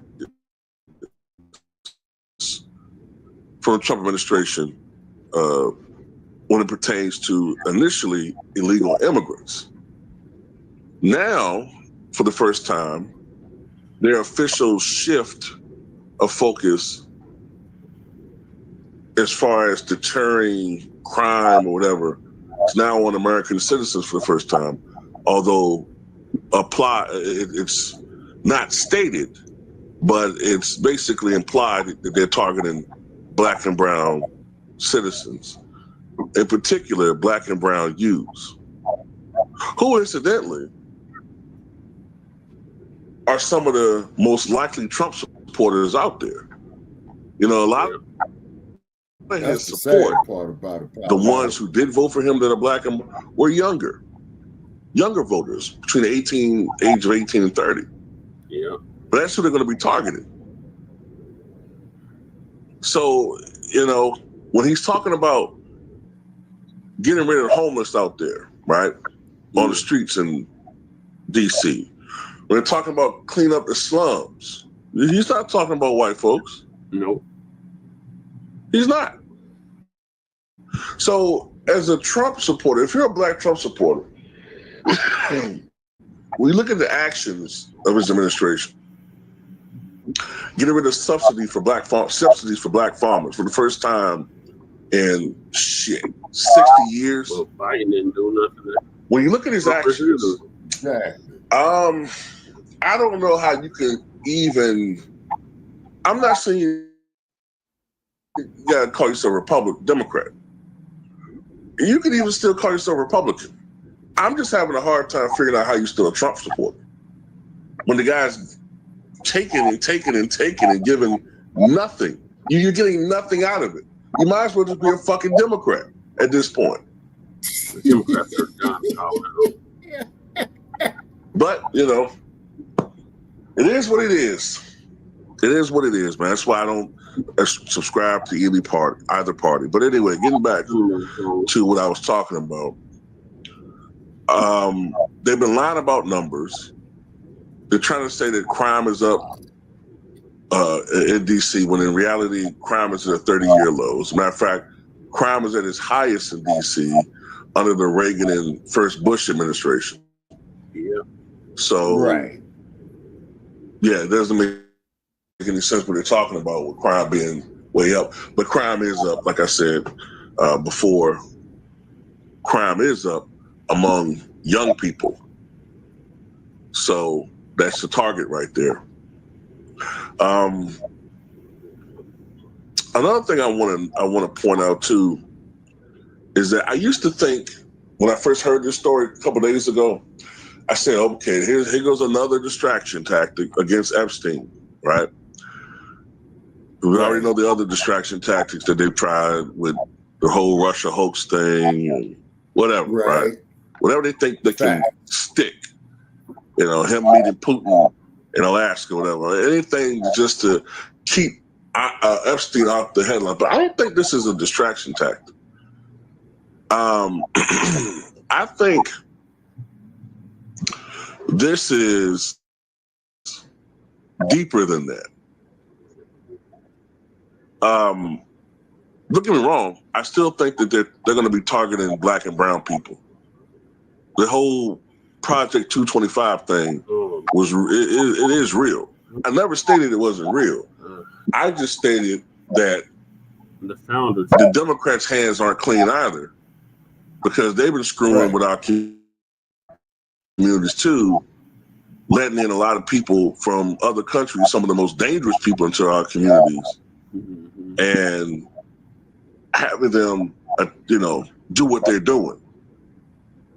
Attacking us, you know what I'm saying, pillaging, unaliving our kids and unaliving women and raping women and all this other bullshit that they were doing over in their countries. You know what I'm saying? But the Project 225 shit is real. Yeah. But on top of that, though, I look at this whole situation as like an attempted beautification of the city. Because Trump is a businessman. Trump is associated with businessmen. Trump also, in my opinion, I think he is trying to find some way around the 22nd Amendment. When you look at the story about how Trump has gotten rid of the bust of Dr. King, and now reportedly he's gotten rid of pictures of Obama and George H.W. Bush and George W. Bush, and replaced it with photos of himself. When you look at the fact that he's basically decorized Washington, D.C., excuse me, the White House, as if it was Mar-a-Lago. This is a guy that's not planning on just staying there a couple of years. I'm starting to wonder if they're going to try to find some way around this shit, bro. And at some point, people are going to have to be exposed as... No, he's going to put his son, Don Jr. in. You motherfuckers aren't about the Constitution, never were. Yeah. You're self-serving, authoritarian, you know what I'm saying, fascists. You motherfuckers really are. And, you know what I'm saying, it might have to lead to another American Civil War. Pick a side. So it might have to get to that point, bro. Because if that happens, we have to do it. What other options are there?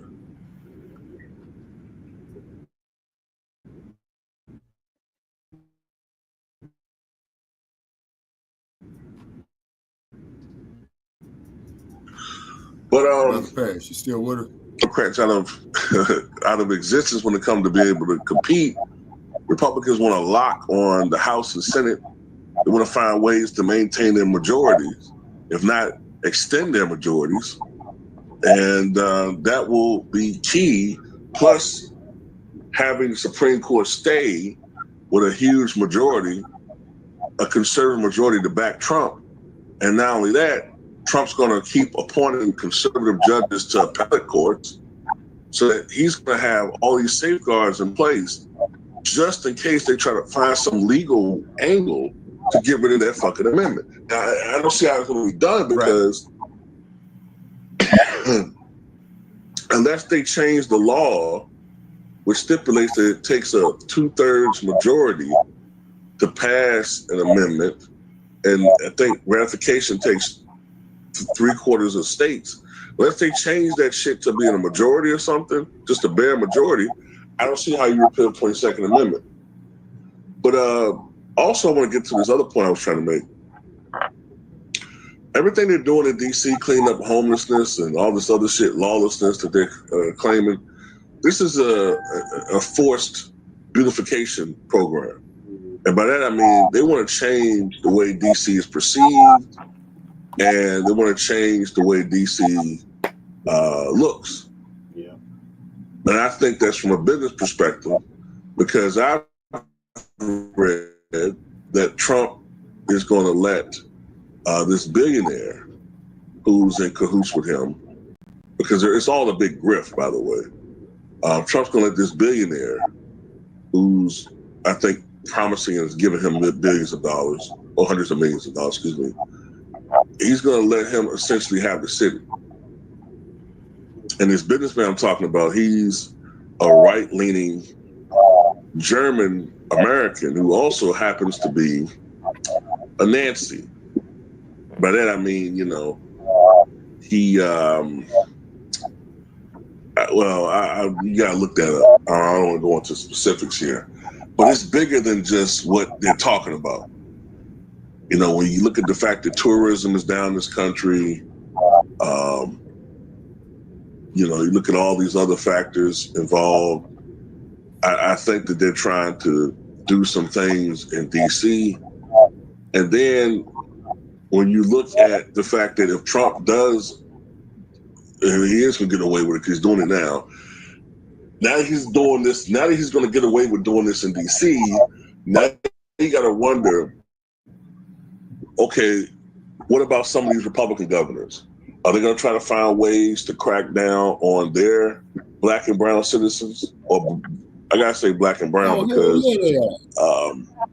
that's who they're cracking down on.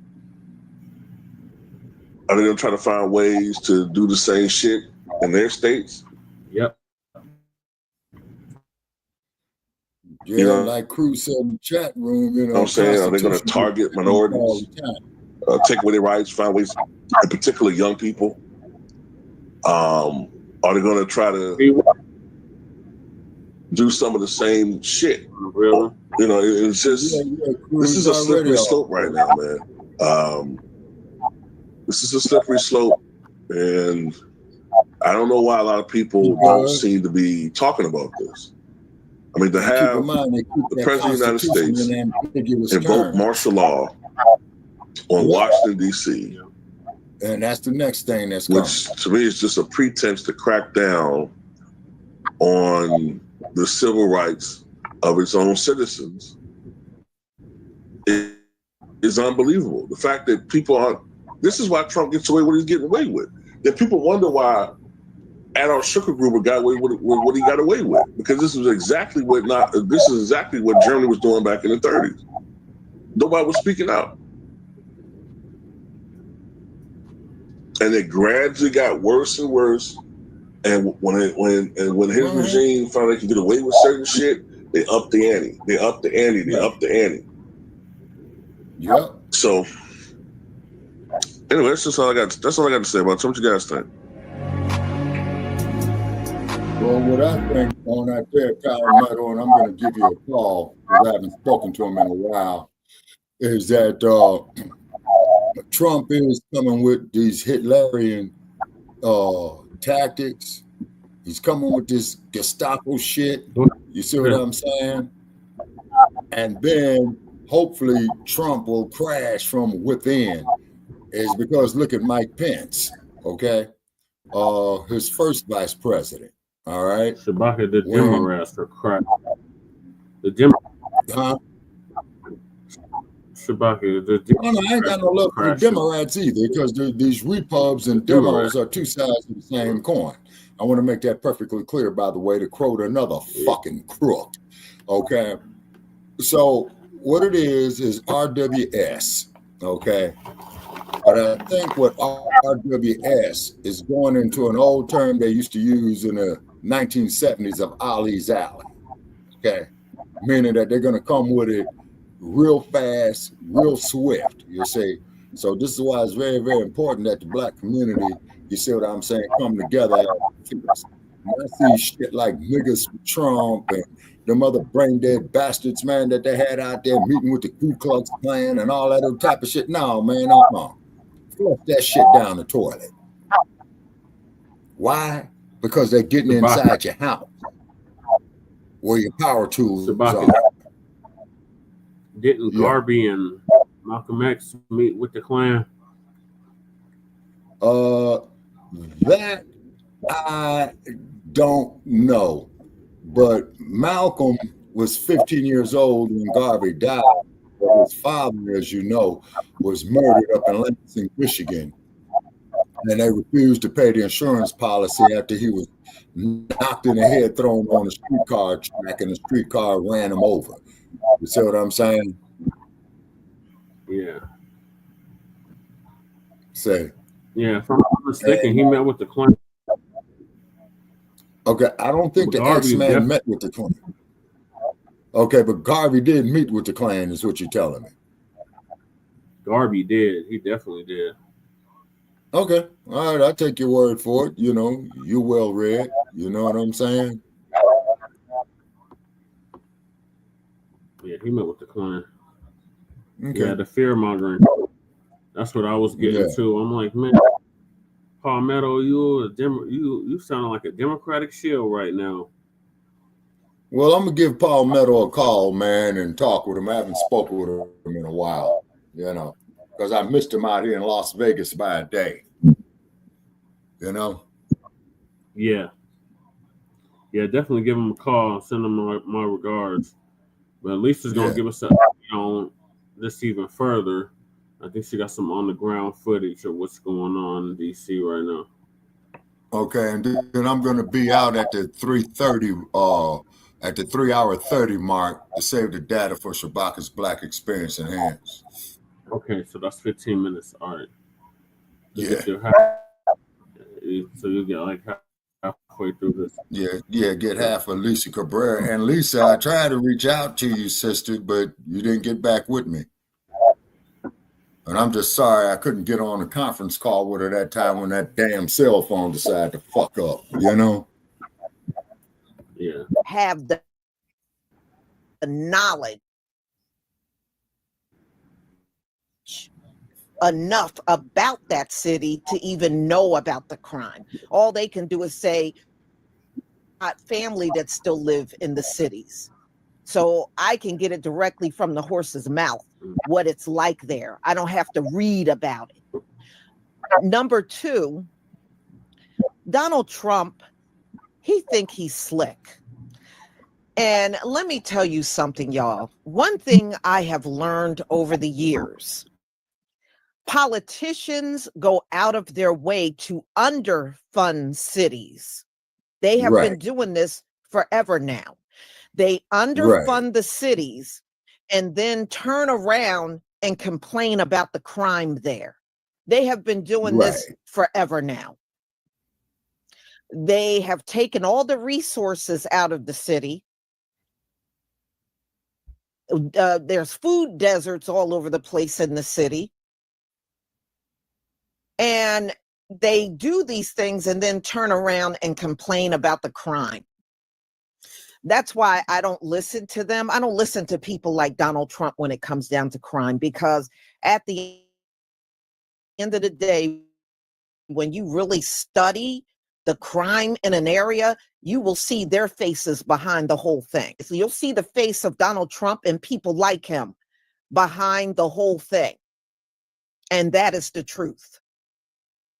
So they create the situation and then come in and try to act like the hero, like they're fixing the situation. They have been doing that forever. Now, I want to show y'all a chart before I show you videos. Chart. Here it is. So you can see Donald Trump is lying about the crime and it's out of control and all this stuff. No, he's lying. All right. This chart came out today on Axios, and this is the violent crimes reported in DC. As you can see, 2025 is the lowest. Crime is actually going way down in DC. So this goes from 2010 right here all the way down to 2025. And you can see the crime has been, it's the exact opposite of what Donald Trump is trying to tell you. Crime is way down in DC. It is not up. It is not all wild and out of control. And see, that's why I don't listen to these people. Because whenever there's talk of the inner city, oh my, it's violent. They act like the wild, wild west is going on in these cities, and it's not. It's not. I got family that have never left the hood, y'all. And they said it might be one murder a month, maybe two here and there, but it is never the amount these white people try to tell you that's going on in these cities. Crime is not going on like that. Is there crime? Absolutely, but not the way they're describing it. They always greatly over-exaggerate crime that's going on in the city. Crime has been going down all over the country, not just DC, but everywhere. It is not more crime going on in DC. And see that ex-Doge employee that got his ass beat out on them streets, he started that mess. You know, and I was talking to True Royal earlier today, and I told her I'm convinced that these folks are taught, even if they start the fight, they're always innocent. They're innocent no matter what.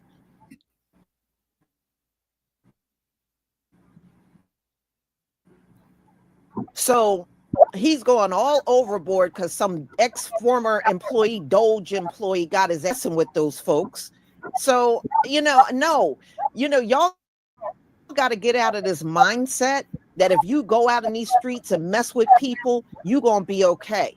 Look, I even saw a video about a week ago. Some white guy was messing with an old Chinese woman. Do you know that old Chinese woman knocked his ass out?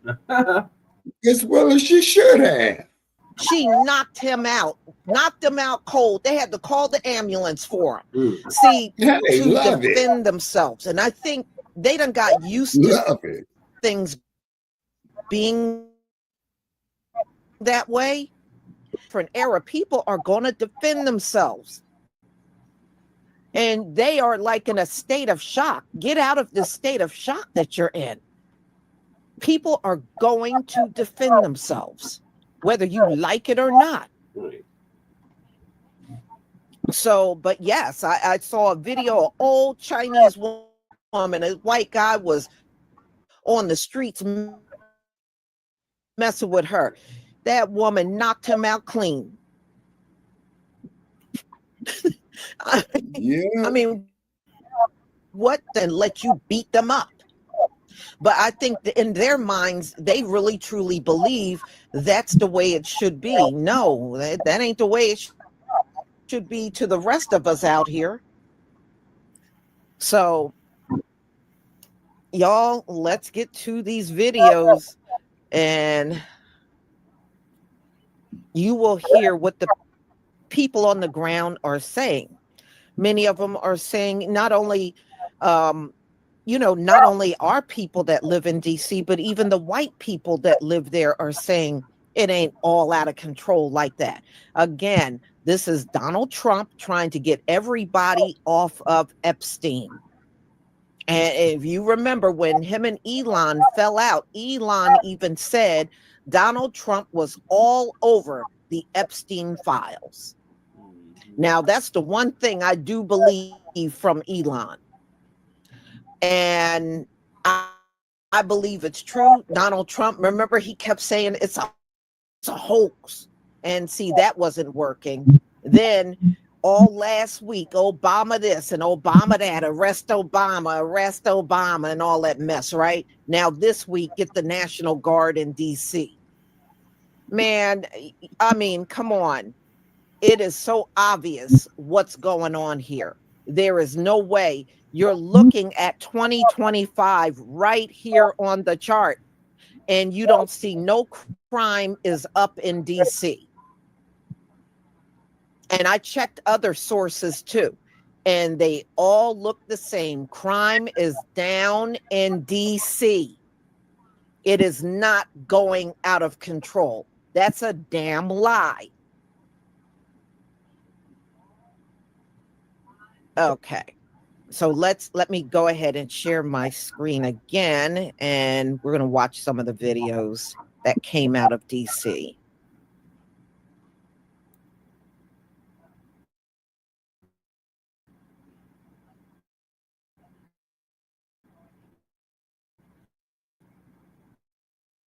Please give me a 1 if you can see my screen.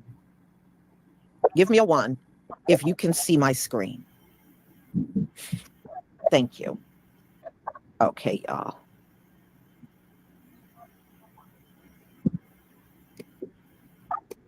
Make it make sense, because National Guard isn't making it make sense. The woman you just heard from lives in Washington, D.C. I am on the streets of the Washington, D.C. area talking to folks who are angry over what President Donald Trump just announced. If If you missed it, you really need to pay attention to this because this would impact so many American cities. President Donald Trump is now putting the National Guard on the streets in Washington, D.C., and putting the police under federal control. Here's what he said during the press conference. Our capital city has been overtaken by violent gangs and bloodthirsty criminals, roving mobs of wild youth, drugged out maniacs and homeless people. And we're not going to let it happen anymore. We're not going to take it. What is he talking about? When you look at the numbers, crime in D.C. is actually going down. Believe me, take it from the U.S. Attorney's Office. Here's what they're saying, what they published on their website. Violent crime in the nation's capital is down to a 30-year low. From 2023 to 2024, homicides down 32%, robberies down 39%, armed carjackings down 53%. Overall, violent crime is down just from last year, 26%. When you start policing at that level, federal level, it gets too over the top, because then you're going to start policing people in their homes, in their private spaces, in their church, in their schools. The problem is not just what's happening in D.C. How about these places in Florida and Texas and all these places where there are major problems and the crime is up? Crime is an issue. Crime is an issue in Southeast. Crime is an issue in Northwest. It's an issue across the district. However, it has been going down. I think the mayor can step up and do a little more. I think her office can bring more things into options for policing the area in a better manner. Critics are saying this is not about stopping crime. This is essentially about creating a narrative that a lot of these Democrat-run cities, these big blue cities, are out of control, and the only government coming in, paving the way eventually for a federal takeover. Supporters are saying, listen, D.C. has problems. There have been a lot of high-profile cases, including a member of Doge who was badly beaten, blood just dripping from his body. Why shouldn't the federal government take in? The problem here is that it would be more understandable. For at this moment in time, though, with crime at a 30-year low, according to the federal government, why would the federal government send in the National Guard? It's not making sense to some people. If it's making sense to you, let me know in the comment section. I want to hear from folks, people who agree with the move, people who don't agree with the move. Just tell me what you think. We have some news right now. We have another big protest breaking out in D.C. Hundreds of people are currently marching across the city right behind me, as you can actually see. It's not as big as the one from this morning. It's a couple hundred, few hundred people. And what they're marching against is what Donald Trump's takeover of the Washington, D.C. Metropolitan Police Department. Here you can see them right behind me. And at the front of the protest is a person holding a sign saying, release the Epstein files, because that's ultimately what this is about. Many people say that this is just a distraction, which in a lot of ways it could be. But anyways, you have hundreds of people right now marching across D.C., protesting Donald Trump's mobilization of the National Guard, protesting his federal takeover of the local law enforcement. So we'll see what happens. I'm on the ground. I'm not going anywhere. I'm providing you coverage every step of the way. Hundreds of people out here. We're good. We're safe. Follow along for more. And subscribe to my Substack at the link in my bio to support my work. I'll have much more to come. Man, you better break off her some Administration bread, is now man. using hundreds of federal officers to patrol the streets of Washington, D.C., as President Trump argues they are needed there to fight crime. Local officials, meanwhile, say crime is already falling. Washington, D.C. has a police force of nearly 4,000 officers, but at the White House's direction over the weekend, those officers were joined by Secret Service, FBI, and U.S. Park Police on the streets. The president has long called Washington graffiti-filled and dangerous, but his rhetoric escalated over the past few days after the alleged assault of a young staffer with the Doge office, the office once run by Elon Musk. The White House says approximately 450 federal agents were deployed over the weekend, and a spokesperson tells CBS News that includes agents with the Washington field office of the FBI. That is not among their typical duties. In posts on Sunday, the president also escalated his rhetoric, saying people experiencing homelessness should leave Washington, D.C., saying no more Mr. Nice Guy and we want our capital back. But because Washington, D.C. is not a state, the federal government can exert some control over the operations of D.C., but local leaders are pushing back, saying this is all unnecessary and political. Over the weekend, the mayor cited city police data showing crime is down 26% from this time last year, and that homicides are down about 12%. And the mayor has said that is from working with the community and with federal leaders. Hey, just for the record, I've lived in the dead center of Washington, D.C. for 10 years. I don't even have a car. I walk everywhere I need to go in D.C. Been walking the streets for 10 years in this city and never had a single crime. Long, rich movement of people fighting for liberation. We have nothing to lose but our chains. We must support each other. It's issues that any city has, but it's absurd. And, you know, if his mouth is moving, he's lying, one of those things. So, I mean, it's all distractions. Every city that he named, Chicago, Oakland, Baltimore, all of them are black cities. So it just feels not only like a target on DC's back, but also mine as a black man in DC. It's just, it doesn't feel like home anymore. If you don't live in DC, you would think that, damn, DC is like he said, yeah, it's not at all. Like, yeah. But those issues are coming because they don't see us. They make sort of us. Scared for neighbor. Actions like Trump's and words like Trump's are indicative of like an overwhelming fear of people who are different from you. And I think that like with that fear of people being different from you is usually you not putting a lot of effort into getting to know the people around you and getting to know your neighbors. And I think that's evidenced by the fact that it's so easy to say, oh, call in the National Guard or call in all of these agencies to police a neighborhood of people who have just as much of a right to be here as anyone else. And that fear is a disconnect between someone who's living there and people who are living like right down the street from you. I think you can see that the mayor has established as well these new juvenile curfew enforcement zones, and they're primarily in black and brown neighborhoods, right? And so both from the mayor's standpoint and the Trump's standpoint, this is about race. I've lived here a long time. I feel safe, right? Like, this is a safe city. Taking federal control of the police, and that's just not okay. I feel like these are the sorts of things that you start to see in dictatorships and in really, you know, in regimes that want to consolidate power. This is the nation's capital, and we have home rule for a reason. We should be a state, but we're not. So, like, get the f out of here. If you don't live in DC, you would think that, damn, DC is like he said, giving Baghdad or something, but it's not.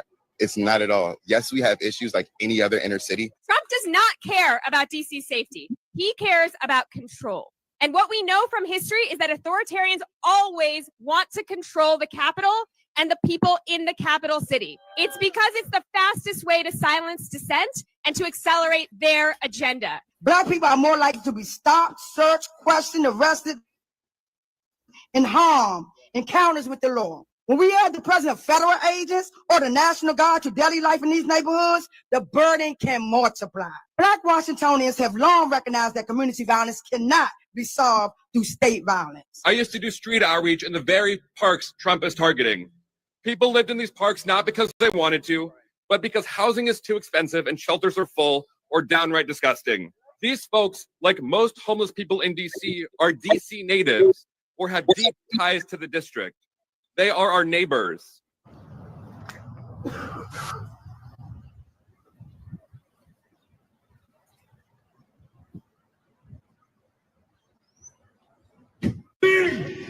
Whose house is this? Whose house is this? Be a DuPont circle at 5 o'clock. You cities from the outskirts, come on in. Pennsylvania, New Jersey, come out, support us. We need your help now.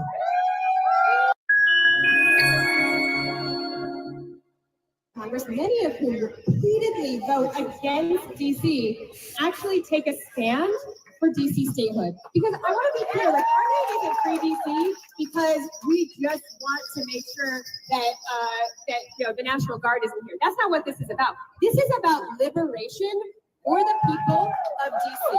This is about the people of DC.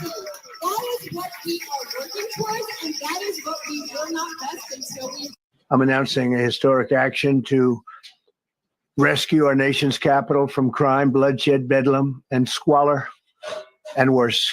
Under the authorities vested in me as the President of the United States, I'm officially invoking Section 740 of the District of Columbia Home Rule Act. You know what that is?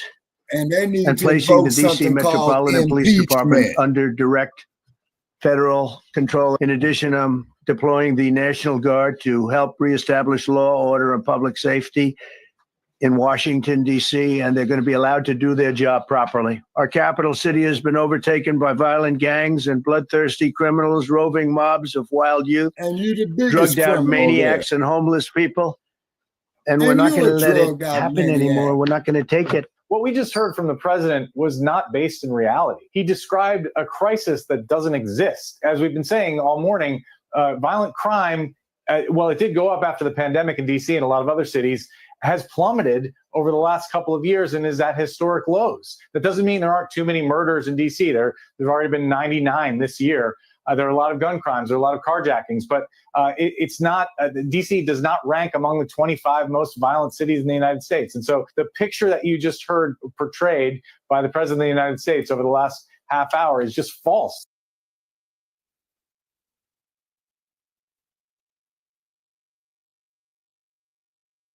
Yes, what he is saying is false.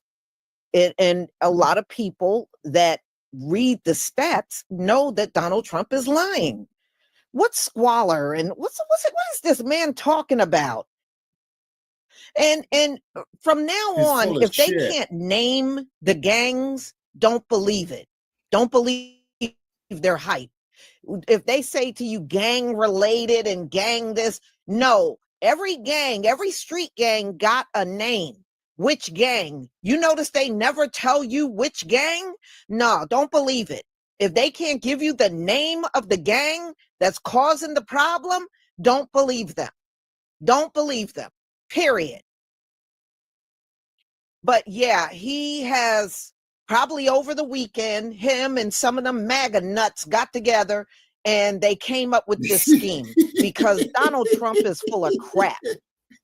He has been doing a lot of very extreme things. And this is since why we all the refer to chatter him came as out the dump, as in human shit. about the Epstein files. And now this is another one of those extreme things. And I know he had to drop the arrest Obama stuff because who's going to do it? Nobody's going to do that. Arrested for some crap you made up in your head? I mean, come on. Donald Trump is a trip. He will do anything to take the heat off of himself and put it on someone else. And that's all he's doing in this situation exactly. Arlene Foster deflecting. And that's all this is. I mean, I know about the crime in DC, but it ain't what he's describing. Donald Trump act like they are just in the street shedding blood all over the place. That is not happening at all. And I also listened to Marion Bowser. She was talking about how they don't have enough judges and all the things that DC is lacking. Again, that's due to underfunding. They do this all the time. They underfund the cities, don't give them the things they need, and then turn around and complain about the crime. So I'm glad, we got to come together and I got to show you the crime stats, and it was also backed up by the media in this country. For one, they did something right. And y'all, nobody is backing up this crime everywhere, squalor and blood and all this stuff that Donald Trump is talking about. The White House is right there. If all of that was going on, surely you would have heard about it long before now. And when you look at those crime stats, yeah, they have crime there. But like they said, they don't even fall under the top 25 cities that have the most crime. Yeah, this is another shit show Donald Trump is putting on. That's all this is. For real. So y'all, I'm not going to hold you any That's longer. Let why me I'm looking. thank you here. Danielle Meyer, thank you for getting a 28-month membership. Stay on alert, dear B1 family. Yes, absolutely. Yeah, and those of you that are in DC, be careful, because it's no telling what they instructed the National Guard to do to the people there. So y'all always be on the alert, watch your surroundings, and make sure your children know what's going on, because I know they're going to school now. Make sure your children know what's going on before they leave the house. All right. And know what to do if something goes down. I don't trust this whole thing. You don't know what kind of instructions they gave the National Guard to detain people and stuff. Y'all be careful out there in DC, for real. Thank you for being here, and be on the lookout. I'm going to be talking about U.S. Steel tomorrow, the explosion there. A lot of our people worked at U.S. Steel. When I was growing up, the two places that people worked from our community in big numbers was the Bud Company. That was where my dad worked. And also U.S. Steel. A lot of our brothers and sisters worked up in there. A lot of women too. So those were good paying jobs. And whenever you spoke to people on the street, they either worked at the steel plant or they worked at Bud's. That's how it was. But y'all, I'm just, what I was looking at just before I came here? Do y'all know there are no more mummified bodies in Egypt? You know why? They ate them. The Europeans ate the damn Egyptians. There are no more mummified bodies because they ate them and ground their remains into powder and put the powder in different foods. Yes, there are no more mummified bodies. They ate all of them. Yes, I am telling you the truth.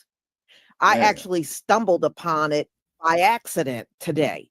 And then I clicked on the videos. They used to even have these parties where they would unwrap the mummies at these parties. But yes, they would even cut the bodies up and have them on plates where they would eat these mummified. That's why there are no more.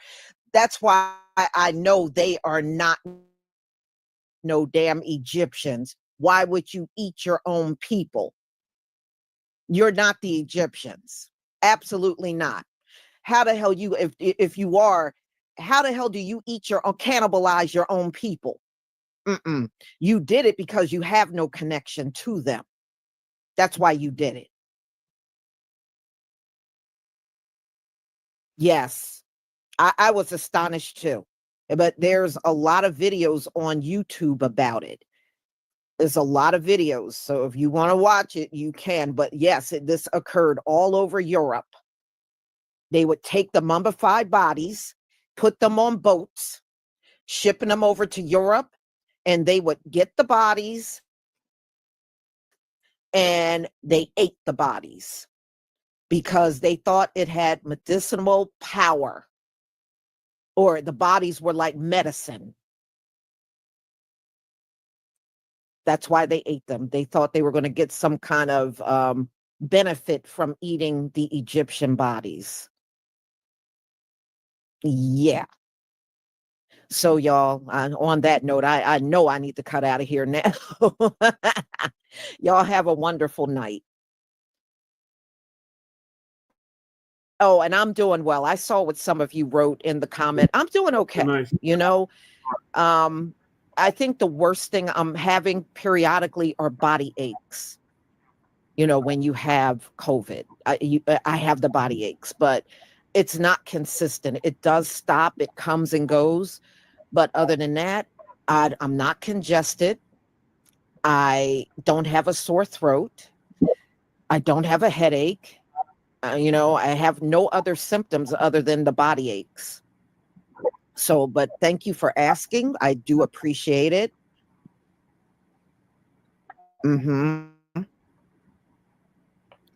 So y'all enjoy your night. Shalom, family.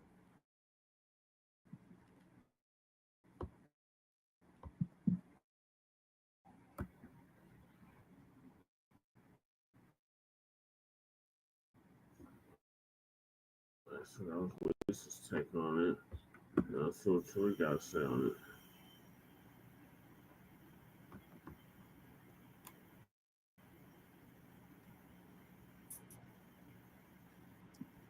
it. Shalom, fam.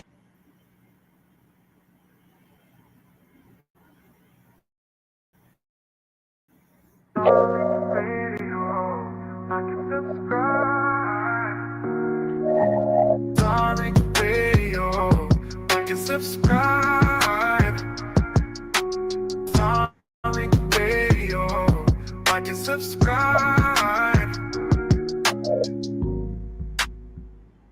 News that we've just received into our newsroom. So we're getting this information from multiple sources and with MPD telling us that as of 6 o'clock this evening, they strongly believe, sources both within the mayor's office and within Metro Police Department, that President Trump, come tomorrow, will deploy the National Guard along the streets of DC. That is the information that is now coming into our newsroom about what is likely to happen tomorrow at that news conference. That again, the president is expected to deploy the National Guard, the DC National Guard, in and around Washington. This, from what we're being told at this point, has never happened before and would mark a significant turn in events. But no doubt, the continuation of what has been several days of an escalation by the White House to officials in DC about complaints regarding crime, and even most recently, as we heard just a minute ago, about the homeless encampments that we've seen in and around the city as well. All right, what's up, man? We're in the building. We are here. We are here, ladies and gentlemen. Round of applause for you. We are happy late put it in. Much respect to you guys. Much respect, much love and respect to you. We are here, ladies and gentlemen, and give me a retweet. Let everybody know that we are indeed live, ready to chop it up as we do, my good people. And before we get everything cracking like we needed to crack, I got to do a real quick roll call. Shout out to some of the regulars in here. Real quick. I ain't going to take too long. I see Zuri Ali. I see Panamera. I see King Troy. I see Monisha, FBA Chuck, Roger, Rhonda, Maroc, Ani Asaru, Derek, Trinity, Miss Skyline, Cousin Jerry, Ernez, Rashonda, Brother Ryan Locks, and we have the Tethinator in the building. Much respect to you guys. Much respect to you. A lot of stuff we got to touch on. I hope you guys checked out my broadcast on my my YouTube channel. And y'all need to subscribe to my YouTube channel. Make sure you're staying subscribed, because a lot of people say that they get unsubscribed automatically. My YouTube channel should have had well over 1 million subscribers, but YouTube play these little janky games with my subscribership.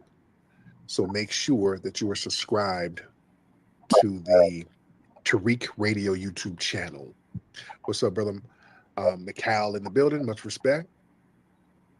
But listen, now there's a press conference that President Trump is going to be having later today, and many people believe that he's going to deploy some National Guards out there in DC. There was another incident where they said there was 100 black youths running around in the streets. So this seems like something that was manufactured and orchestrated. It just looks real weird and contrived. So, you know, looked like they manufactured something to justify getting this National Guard situation popping.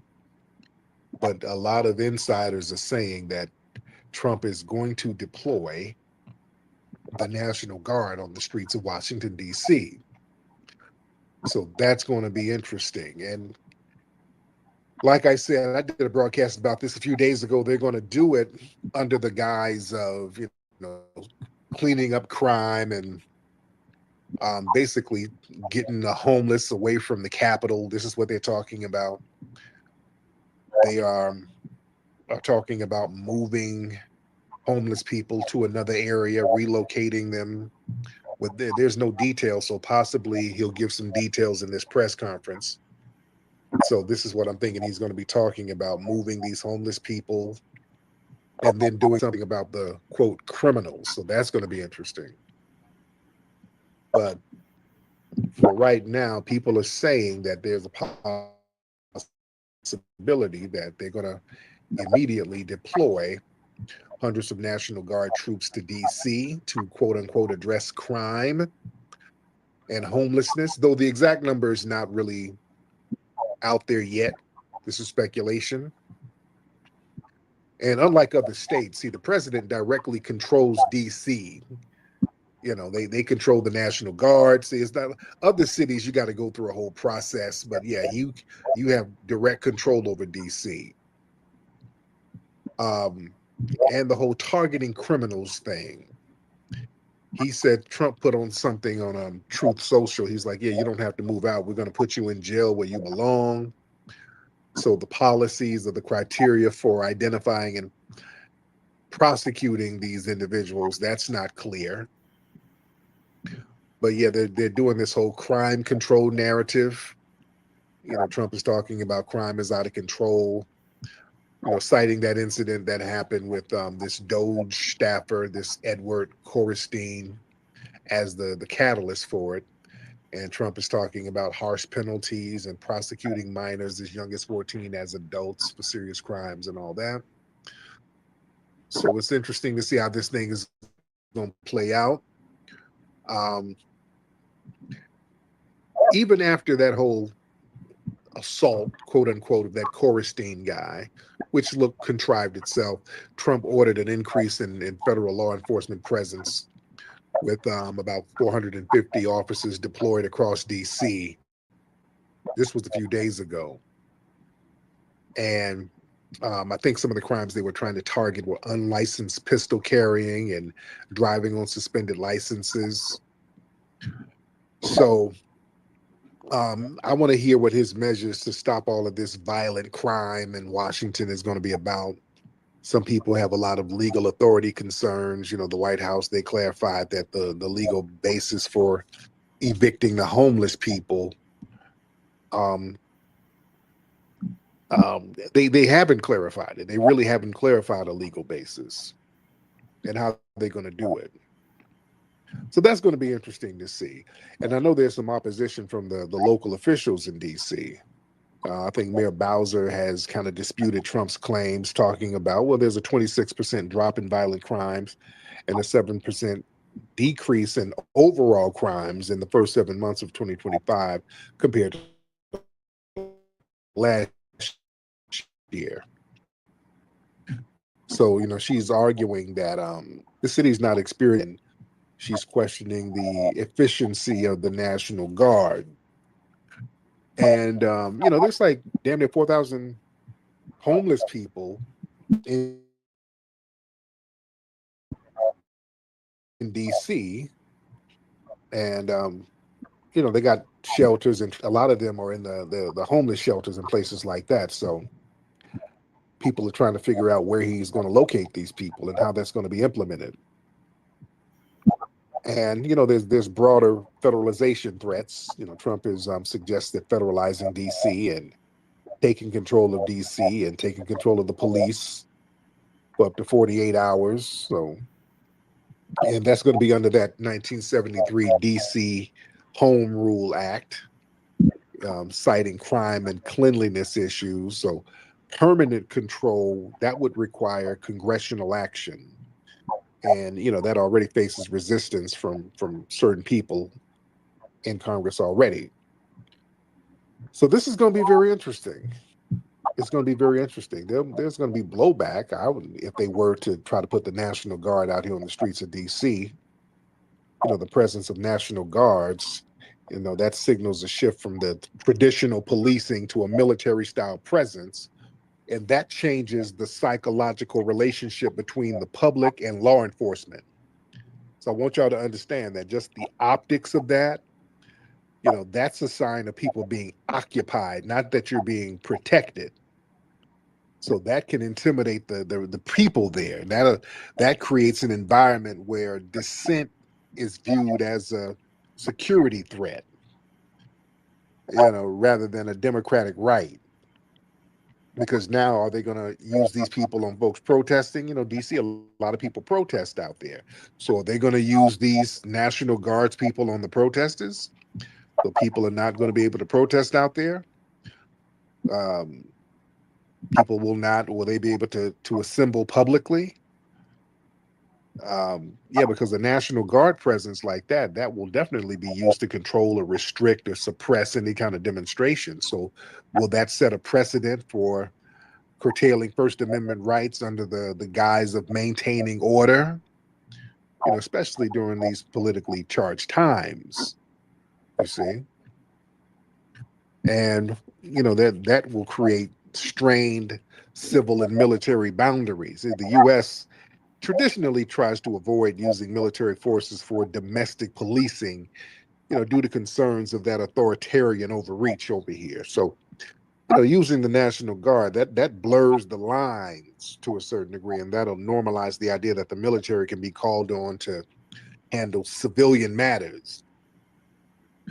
So my DC people, you got to really keep your eyes open on this, because this will impact, if they put the National Guard out there, that's going to impact daily life, local economy. Just imagine, you're going to have armed checkpoints and roadblocks and possibly curfews, and that's going to disrupt local business, transportation, tourism. Those are critical parts of DC's economy. It'll create delays for workers and residents moving through the city. So, the message is, a lot of people look at it like the messaging is going to be about political control, not public safety. A lot of people might think the deployment could be interpreted less as a safety measure and more like a political statement, especially if it coincides with some kind of controversial. Let's see how this play out. But let's chop up with the family. Let me chop it up with you guys. Y'all raise your hand if you're ready to get on. Ladies and gentlemen, raise your hands. Let me chop it up with you. Let's get Sud JG in the building. Sud JG. Sud JG. What's up, Sud JG? Unmute your mic if you can. And while we're waiting on Sud JG, Gia, you ready? I am ready, Tariq. Hey, Gia, how are you, ma'am? Oh, thank you so much. Really powerful show tonight. Thank you. I have a quick question for you. Yes, ma'am. That I really want to dig into, and that is around the argument of FBA.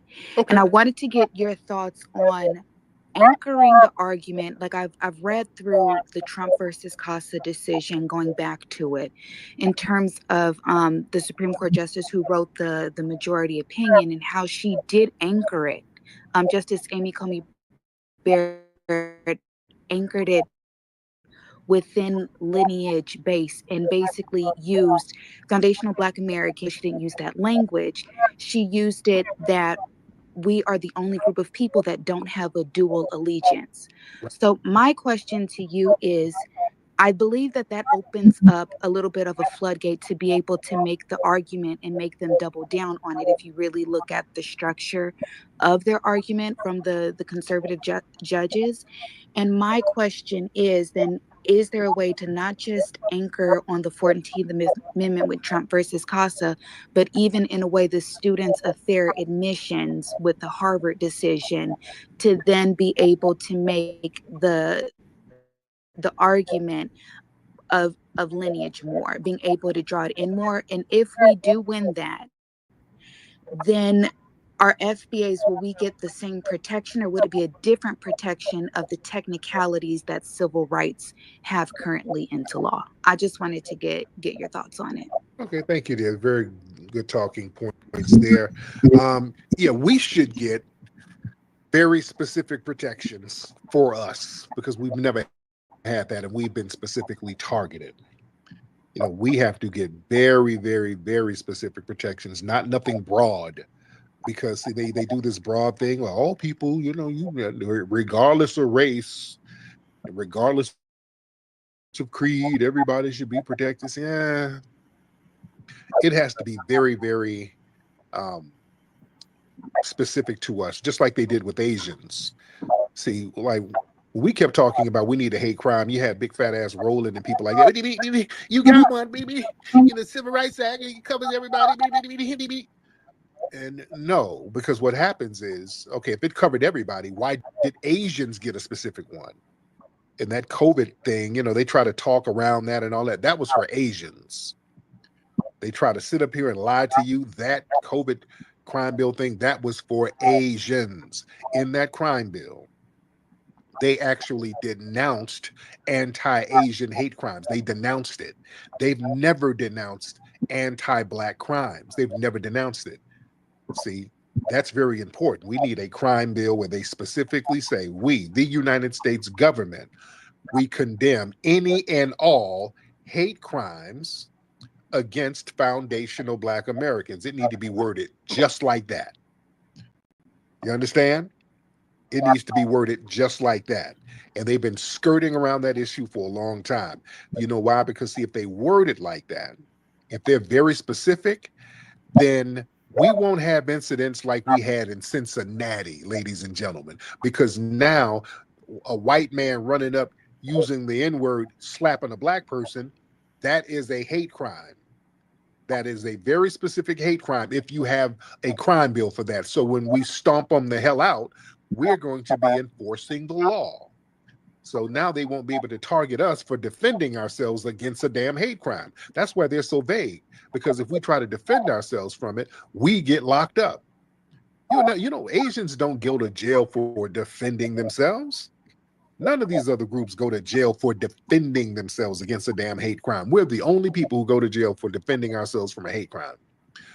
That's why we should have stopped all that vague nonsense a long time ago and got very, very specific. You see, we got to get very, very specific. And we're getting there. Everybody just got to remain on code about it. Everybody has to remain on code and keep delineating. Delineate harder. Don't let no naysayers throw you off. They love to come around us splaining and trying to dismiss our lineage, trying to remix it. Yeah. No, we have to be the defining people of what the lineage is. And the lineage is foundational Black American. Foundational Black American means 43 million plus Black people in America whose lineage and ethnicity traces back to the founding of this country. That's what it is. And then the tether class will come with, nigga, the government don't recognize FBA. Listen, lineages and ethnicities don't need government recognition to be real. Listen, the government didn't recognize Hispanic until 1970. That don't mean Hispanics didn't exist. They existed. You understand?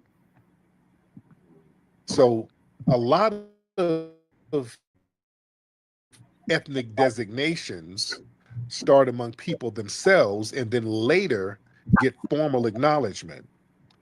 Sometimes never, but it still doesn't change what that group is. That don't make them illegitimate. You know, we're still an ethnic group. And some people say, well, that's the FBA term is new. No. A lot of ethnic identities adopt new terminology to basically accurately reflect their history or to reject imposed labels. For example, the term African American, that didn't get mainstream use until the damn 80s. Now, people point out that it was in a book in the 1700s. It didn't, one book, that shit didn't mean nothing. Black folks were not calling themselves no damn African American in the 18th century, 19th century, and much of the 20th century. That shit didn't start becoming mainstream until 1988. You understand? Black people were never identifying themselves as that.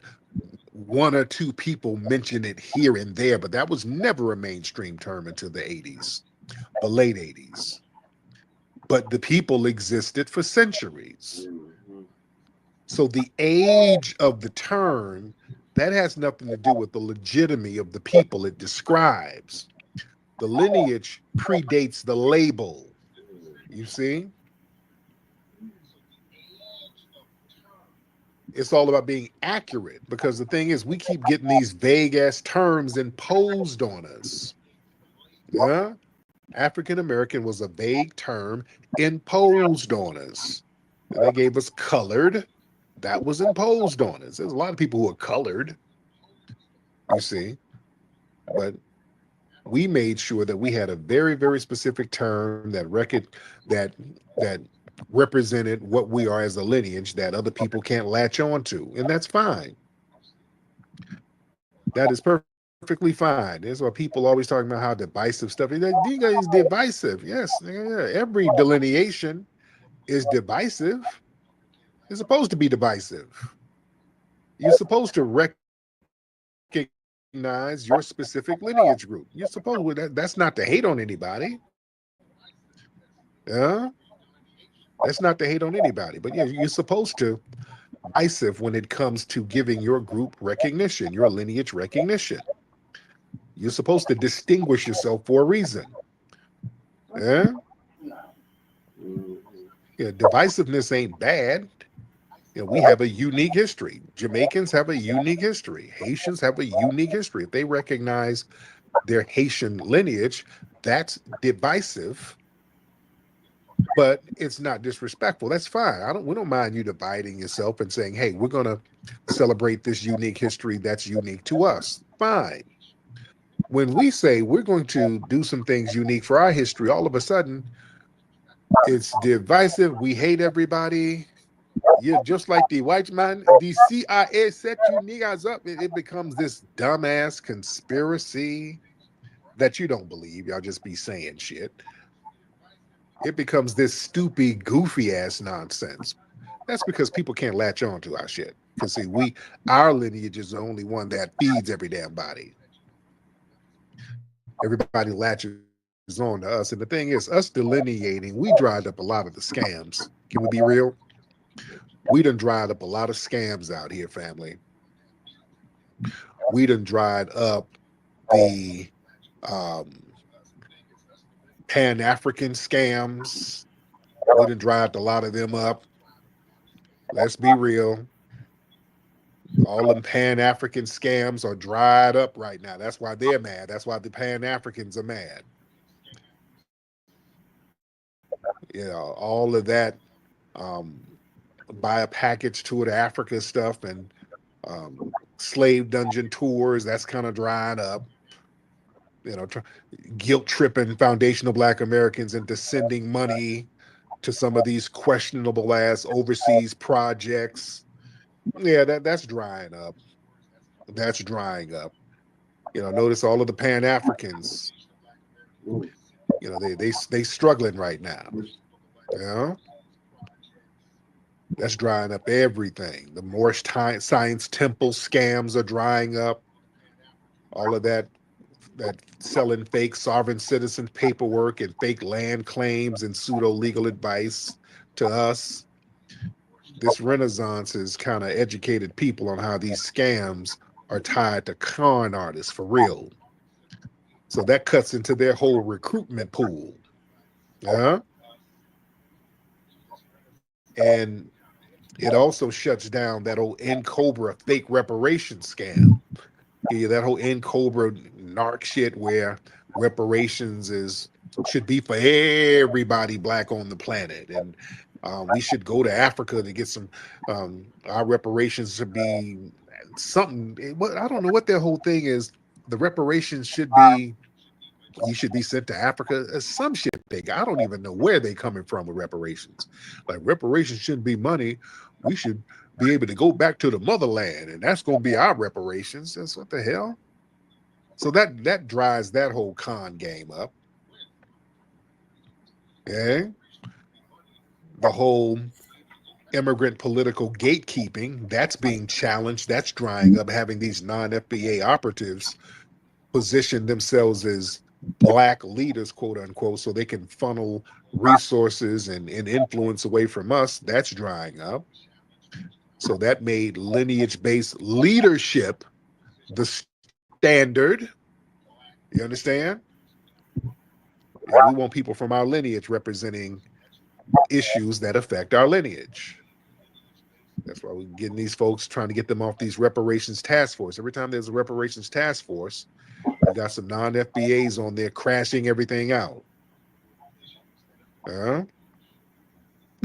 This is drying up a lot of the cultural appropriation for profit. That's drying some of that up. All of these FBA, these non-FBAs who've been monetizing our culture, music, slang, fashion, history, while trying to erase the originators. Yeah. So yeah, we've documented and we've reclaimed all of our contributions. So that's making it harder for a lot of the outsiders to profit unchecked and then erase us in the process. See, we didn't stop that stuff. The whole academic and nonprofit scams, you know, that's being looked at under the magnifying glass right now. I know a lot of these academics who do these Pan-African studies and all of that stuff.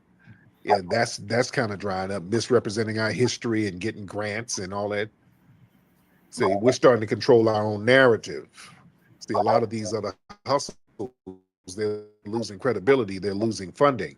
All these fake ancestry, all of that shit where we got to do some DNA ancestry, that some tribal affiliation, some Igbo, Yoruba, Zulu tribe, and all of those little scams are drying up too. All that's drying up. All those little fake genealogical services selling us fake tribal affiliations and royal African bloodline, that's drying up. That's drying up too. Ain't nobody trying to hear none of that shit. Let's be real. That's why you look at folks who's always whining about foundational Black Americans. It's one of them, somebody who had their own scam. They're always projecting some scam on us, by the way. Whenever somebody's trying to, Tariq, he's making money scamming with FBA. That's a projection. That's a projection. Yeah, no, your scams are drying up. Yeah? Your scams are drying up. You ain't fooling nobody.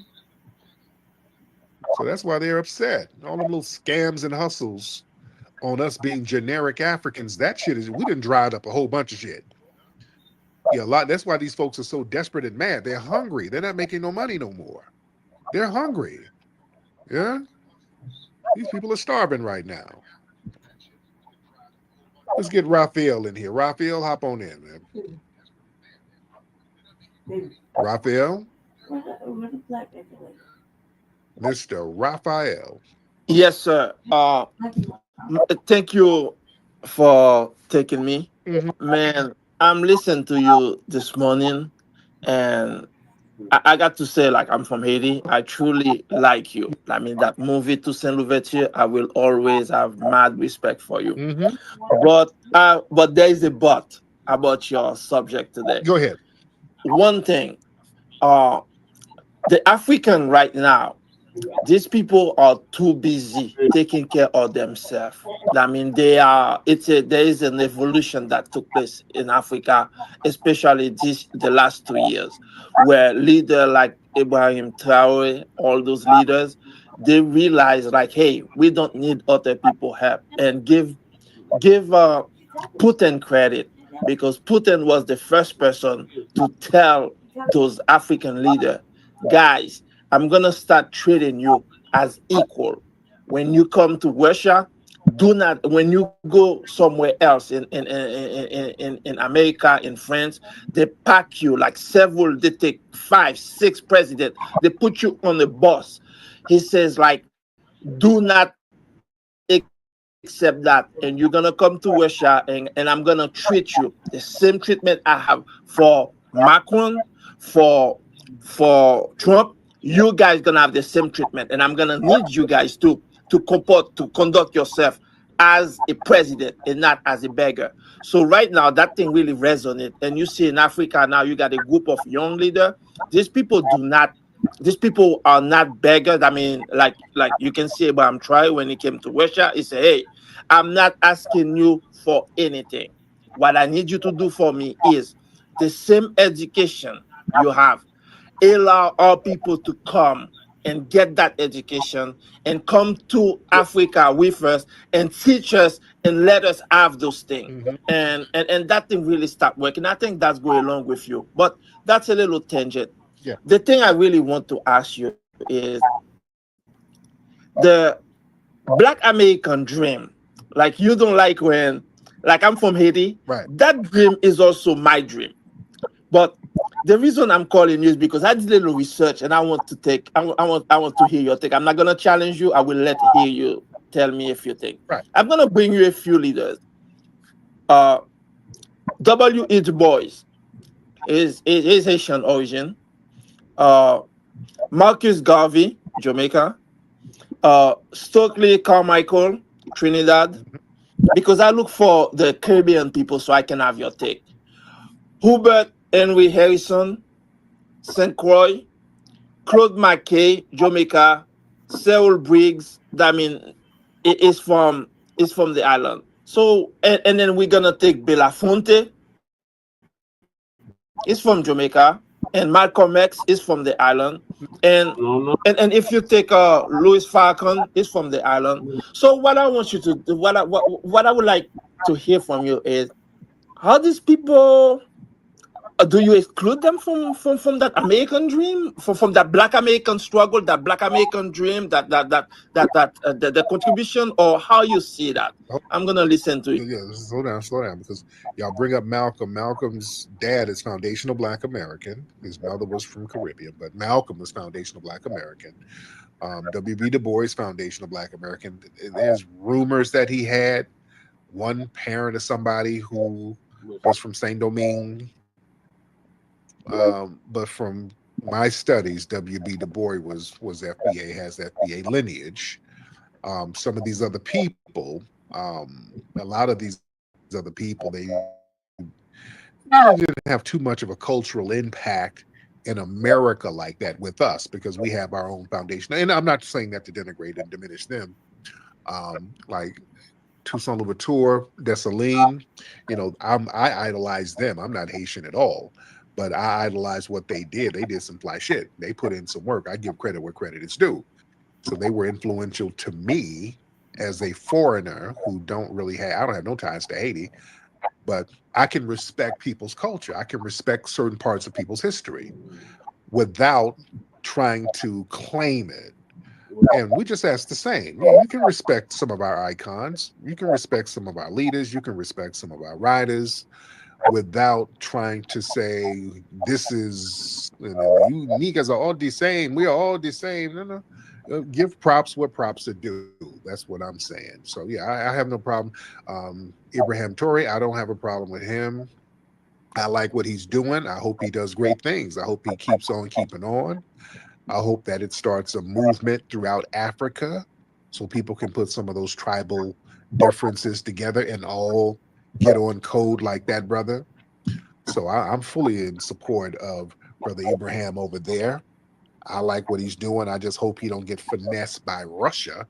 Right. I hope he don't get in the trick bag with Putin. So I would like to see other African nations lock in with him. All right. Spock, what's up, Spock? Yep. Well, I'm actually Mr. Spock ain't saying nothing. Let me get Brainiac. Is it Brainia or Brainia? Brainiac or Brainia? Brainia? I would like to know, why are you so disillusionate? Why people What? What kind of accent you got, sweetie? I don't know what you're saying, dear. Why'd I do what? This is the one that got somebody talking to her in the back. Brain? why are you so delusional? About what, ma'am? Ain't this the tranny? Is she? Uh-oh. Brain, are you a Mr. Sister? No. Huh? Okay, Lord. Okay, you using your man and your woman voice over there? I just wanna. Why are you so delusional? Okay, why are you using your man voice and your woman voice? If you're a man, that's okay, beloved. It's okay. I'm not a man. Yeah, I hear some whispering, and it sound like you're whispering to yourself. No, there is no one to whisper myself. Yes. It's okay. If you're a Mr. Sister, that's fine. No, I just want. I hear somebody whispering. I hear that person, and it sounds like a tether. Now, are you in like an East Indian? Are you in an East Indian hoe house somewhere? What are you doing? You got one of your customers in there whispering to you. What's going on over there? No, I don't have any men here. Now, why come ask him to get on the phone? Put him on the phone. Why is he whispering to you? No, there is nobody whispering of me. Ma'am, I can hear him. No, there is no one. Yes, I can hear him, and there's a goosey on his lips. Hey, get your ass on the phone. Get your ass on the phone, dude. Why you got this woman saying all this weird shit? No, get on this woman, dude. Get your mustache on the phone. Why are you so delusional? Okay, and she can't even talk. Then get your mail order bride on the phone. You get on the phone, dude. How you hiding behind your mail order bride that you paid $8 for, nigga? Get out of here. Dig it. I'm on my way. Where you going, Root Work Jones? There's some musty suckers on the streets. I got to go handle that. I got to split, baby. Can you dig it? When you need to clean the stank off the streets, you don't call your mama. You call Rootwork Jones. Rootwork Jones is a stone cold dude that keeps the stanky suckers shaking in their boots. Listen up, chumps. I'm looking for Dolomus. Can you dig it? Rootwork Jones is getting down to the nitty gritty, digging on the mustiest sucker in the city. Dolomust is my name, and staying good and musty is my game. Where is Rootwork Jones? Soup's old rid of the stank for show. Take that to the bank. Take that, you musty jive turkeys. When Rootwork Jones is not dealing with drama, he finds time to deal with foxy mamas. Why don't you come on over here and give me some of that root work, sugar? Rootwork Jones. He's bold. He's bad. And he's keeping the suckers musty mad. Rootwork Jones coming to a theatreworkstyle.com.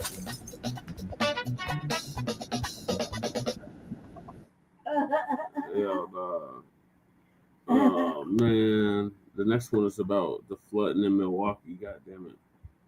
I hate when this ad starts acting stupid.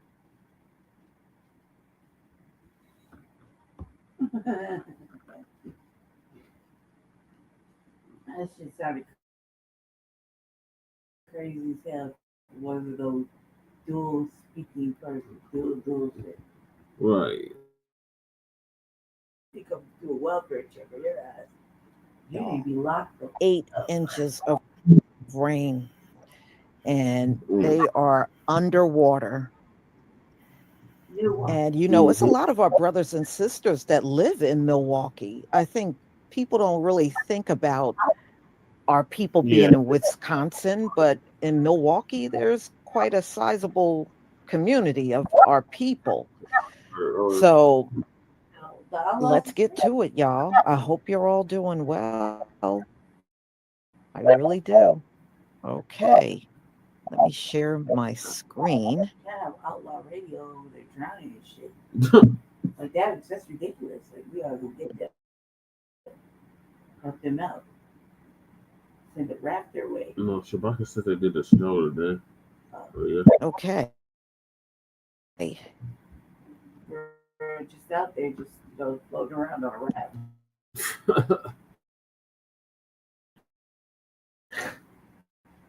You know what I mean? Yeah. Look at that though. That's just bad. Yeah. What they think about us like that is something terrible. But you have the front line over there drowning. What they gonna do? They'll float on crazy.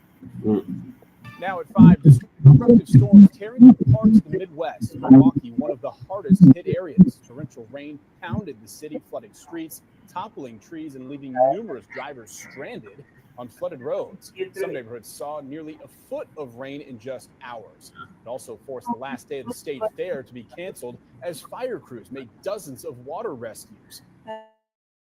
Nearly 6 inches fell in just hours. That's about a month and a half's worth of rain for the area. Looking at something that Milwaukee hasn't seen in perhaps a decade or more. Pushed out about 4 cars out of the water that's been stuck over here by McDonald's. Helps their mirror. Yeah, it's been pretty crazy.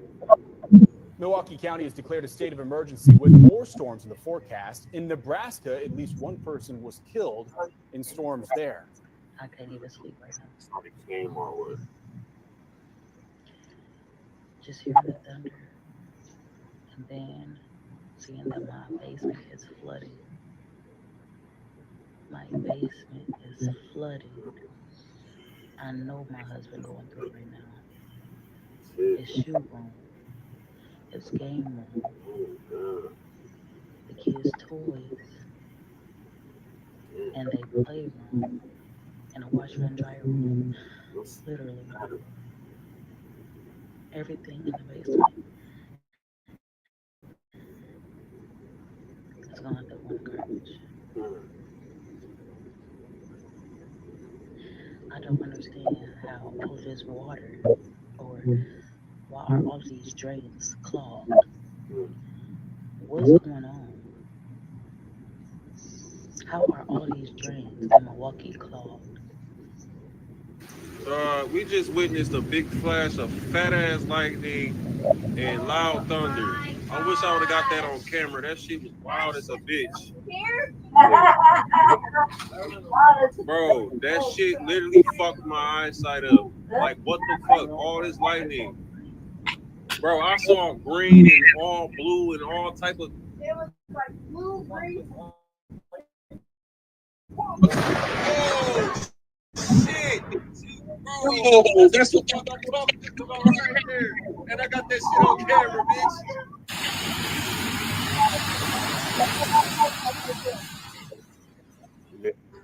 Right.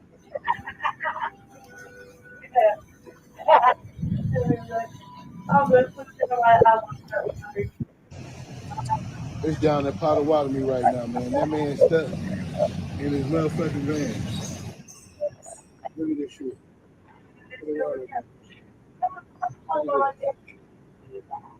Wow.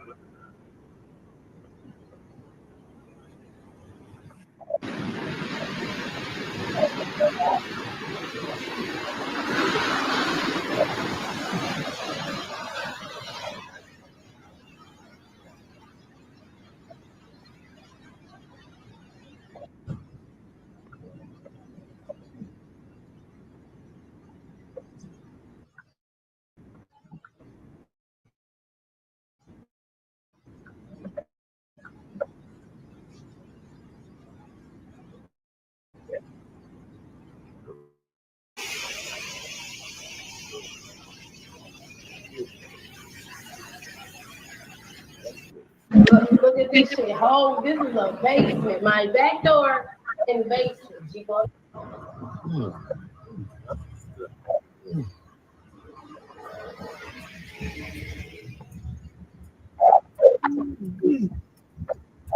This shit is horrible, though.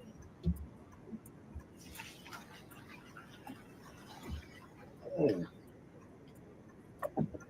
Like here, man.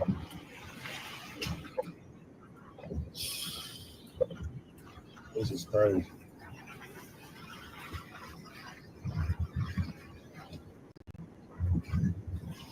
Right.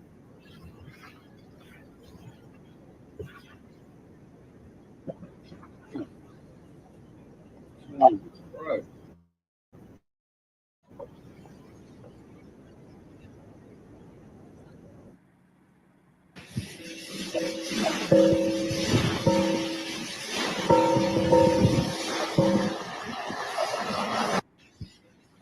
Hurricane Katrina, man, in Milwaukee, man. I know they was going through some things in Houston for a while, but we out here, man. We going through things in Milwaukee, man. I got my J's out here, man. I'm just chilling out here in this water. Damn. Wow.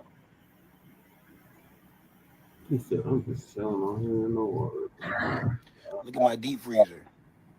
Hell no. You know I'm black. I got clothes on the floor. You know black people keep their clothes on the floor, man. Look at my clothes, bro. All my clothes is destroyed. Yeah. It's on Reddit. Jesus. Lord help me. It's not good. Holy crap.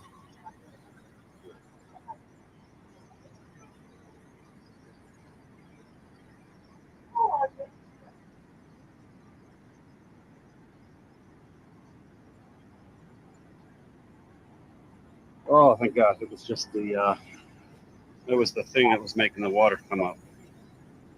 Oh, okay. Holy crap, it's like wake. That is so gnarly.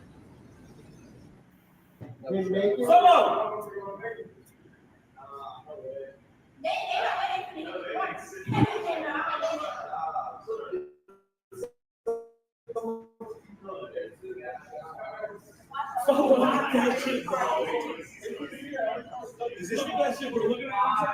Looking at the track.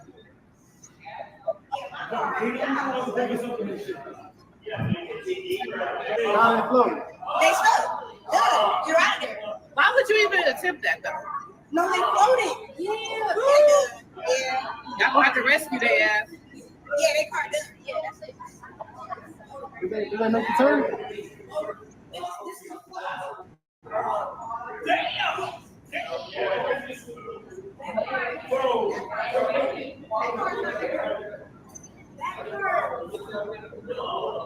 What's this? Bro, look at his width. His trunk open.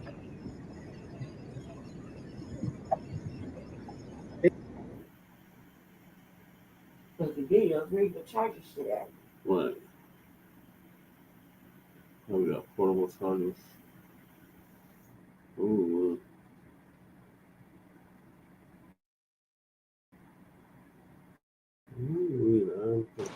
Working live. Make sure to say, listen, y'all. Look at all these. Look at that. Listen, y'all, if you on Capitol, it's flooded all the way from fucking Atkinson. Look at that. Slow down. Oh, you just busted right through there. My word, man. Come on, y'all. Look at the street. Jesus. Blow their motors. Come on, y'all gotta clean these sewers up. Listen, it's flooded all the way from here, Sherman and Capitol. So if you on Capitol, look, it's way up in Garfield. Oh, wow. They're piling through this shit. I can't even open my door.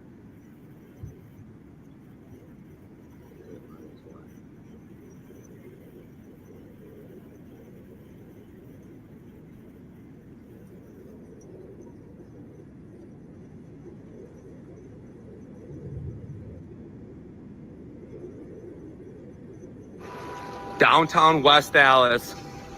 This is a 84th Street, 83rd. Those are cars completely underwater.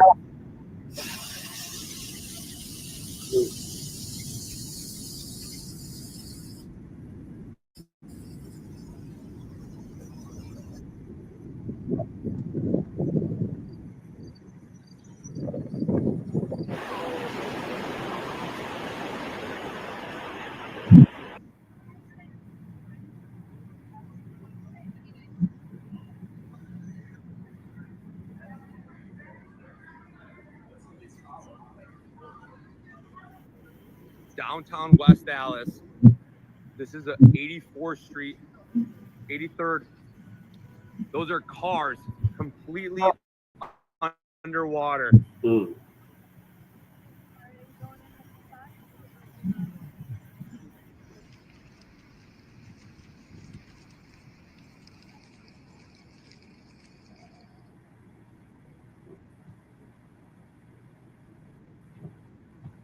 Well, there are people in a boat being rescued.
The mega flood situation continues here in Wauwatosa, Wisconsin, just to the northwest of Milwaukee. We had double-digit rainfall totals here on the northwest side.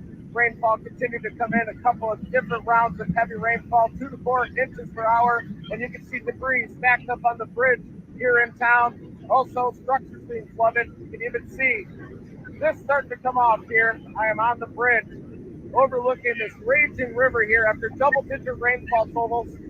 Wauwatosa, Wisconsin, big-time flooding. We have major flooding in Wauwatosa, Wisconsin from double-digit rainfall totals on the northwest side of Milwaukee. You can see debris, all kinds of debris getting stacked up against the bridge here right along the railroad tracks. We have railroad personnel here monitoring the flood. It looks like another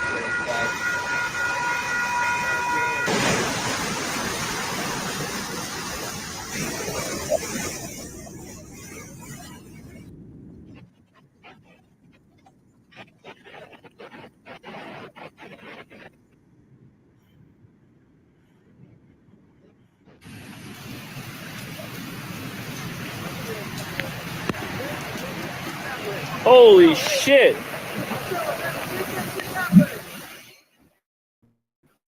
Whoa.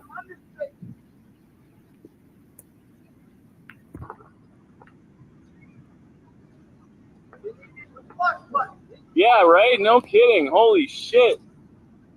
Whoa.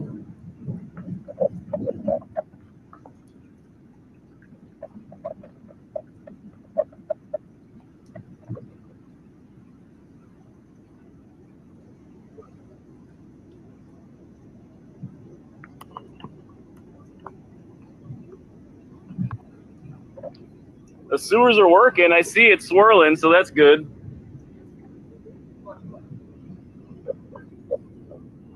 Holy shit.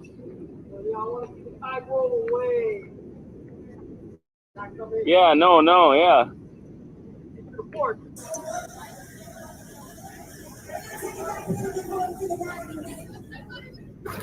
We literally in this bitch drowning. grown men. It is a flood in this bitch. They're calling it the 1 in 1,000-year flood. Milwaukee, Wisconsin, experiencing flash flooding and nearly 10 inches of rain in certain parts of the city. The Wisconsin State Fair also wrapping the day early, and officials saying they're canceling last day Sunday. People are still learning about the scope of the damage in their neighborhoods, flooded cars, basements, homes, as they're waking up on Sunday. Just to put in perspective how much water fell from this storm in downtown Milwaukee, meteorologists are saying that they received a month and a half of rain in one night, and there's more rain on the way.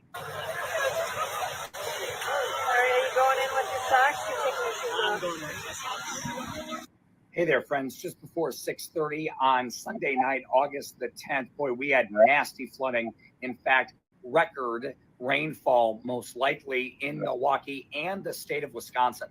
On Saturday night into Sunday morning, over 14 inches of rain falling on the northwest side of Milwaukee, which will likely set a 24-hour rainfall record for the entire state of Wisconsin. All right, here's the deal tonight. We got more storms firing in the southwest part of the state.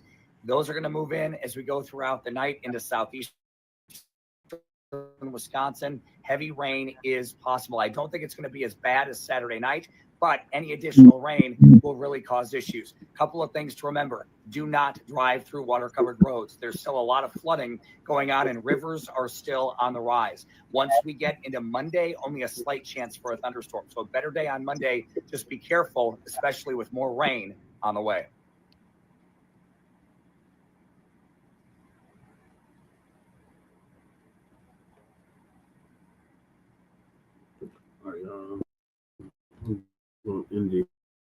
All right, y'all. That was pretty bad. Just looking at that, that looked almost as bad as But yeah, y'all, this is what, didn't I tell you? This is what the storms, rainstorms, not even a hurricane. Everybody is getting flooded out by just a rainstorm. Okay? And look at what's happening. You can't tell me this is not clear judgment on America. All right? You can't tell me it's not. Too many times in too many different places, and people are literally losing everything each time this happens. Homes getting flooded, cars completely flooded out, even places of businesses are getting flooded. So no, this is we didn't see this. Think about this, y'all. We didn't see this all over the place the year before, but this year, whenever a rainstorm hit, the place floods. It just floods. And it's like, now Wisconsin, they're estimating about 8 inches of rain fell. And what they said they get in a month and a half fell all at one time.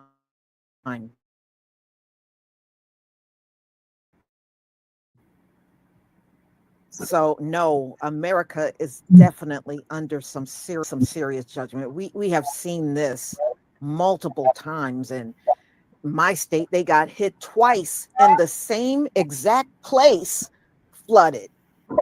So yeah, no, this is definitely judgment we're looking at. For real. And y'all, this is probably going to hit more places before this summer is out. Oh yeah. And you can best believe these places that are getting hit, just like New Jersey, they're wicked. These places are all wicked that are getting hit.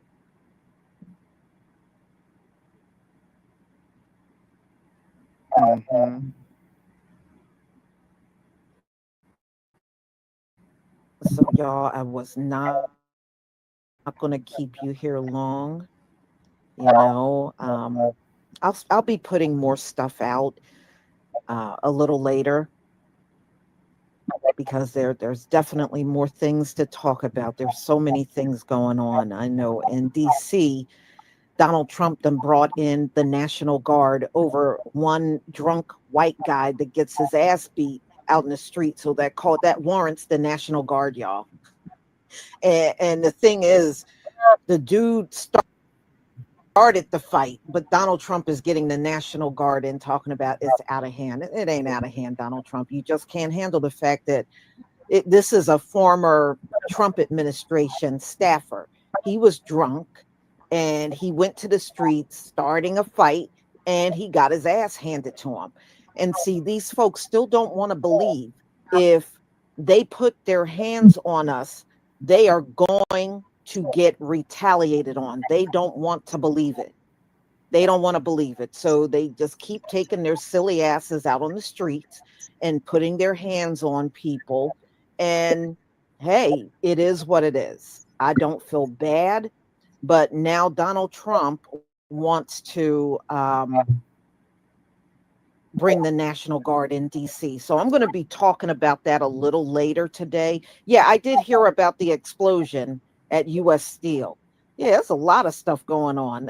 Judgment, America, judgment. Judgment. How you doing, True Royal? Judgment. So y'all, I'm going to go ahead and conclude. Thank you so much for being here. And we will come back. Oh, Lioness, I ain't seen you in a while. How you doing? I just saw you pop up in the chat. I'll be back.